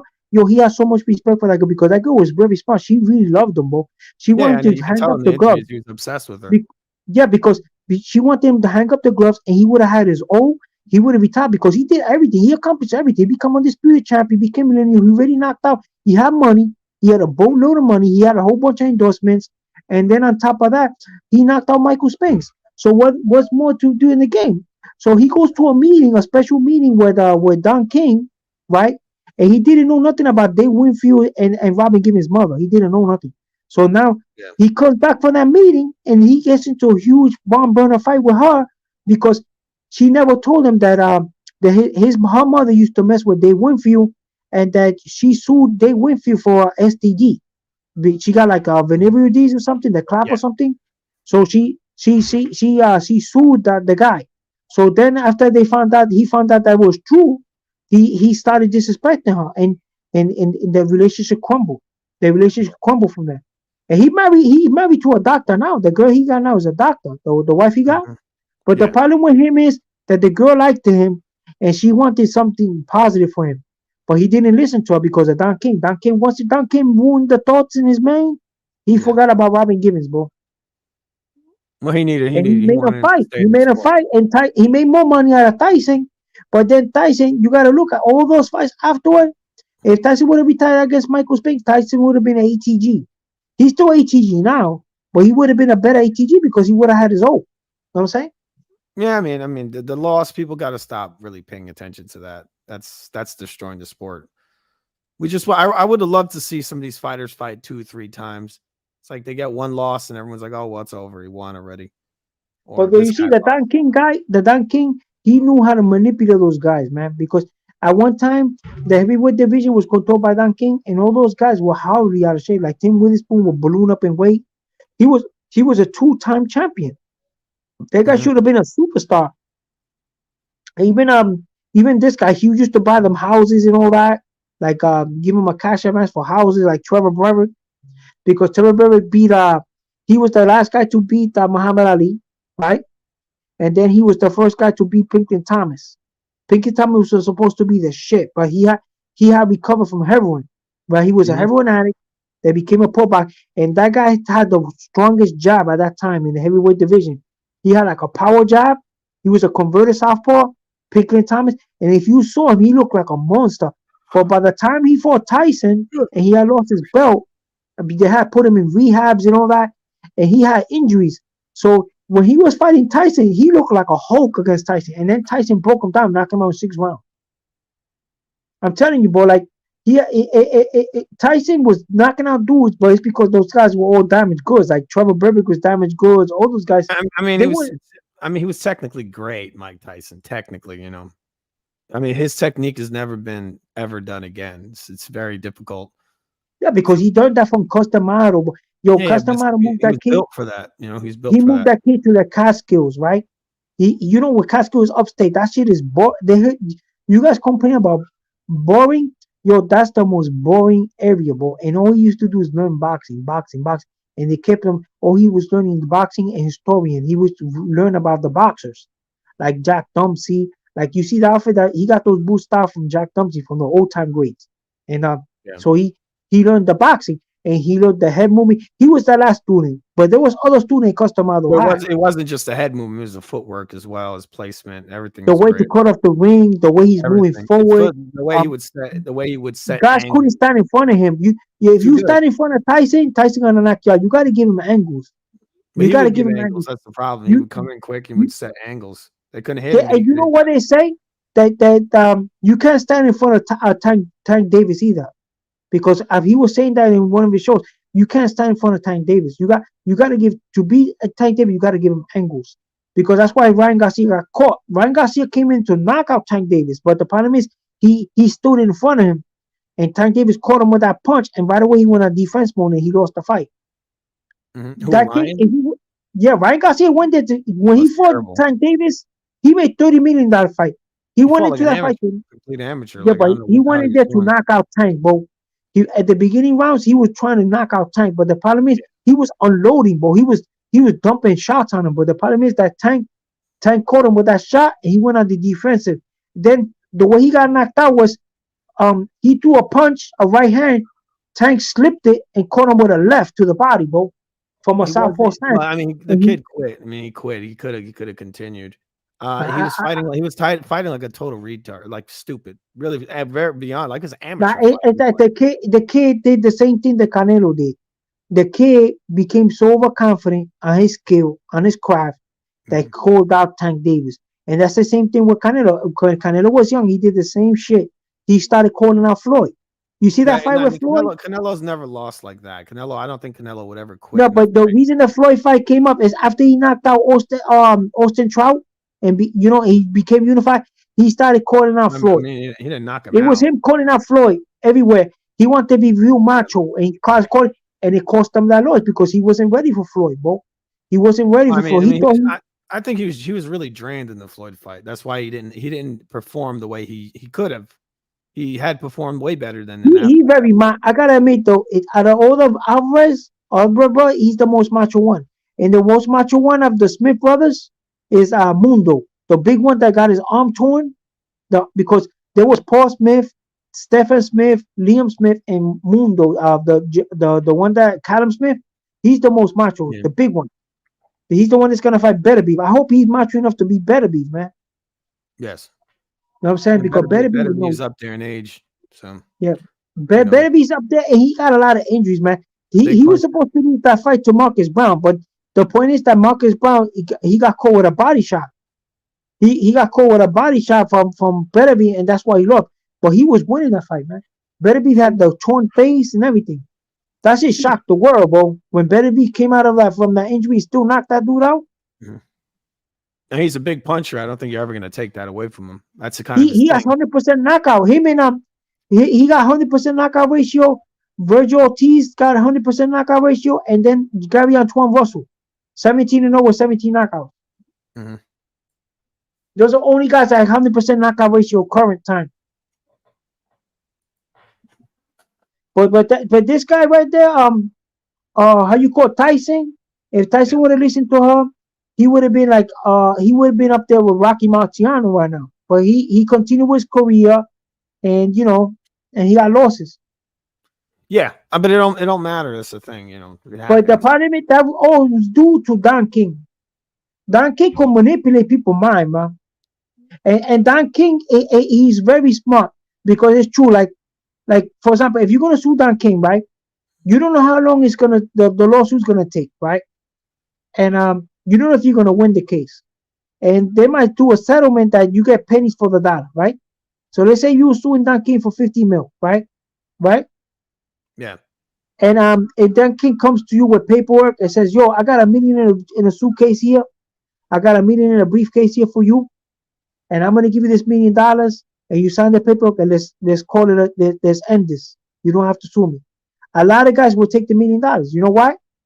Because you don't know how long the case is gonna take. You're gonna have to pay legal fees, and then you might get pennies for the dollar. So a lot of guys take the $1 million instead of the 50 mil lawsuit. You understand? You see the mathematics?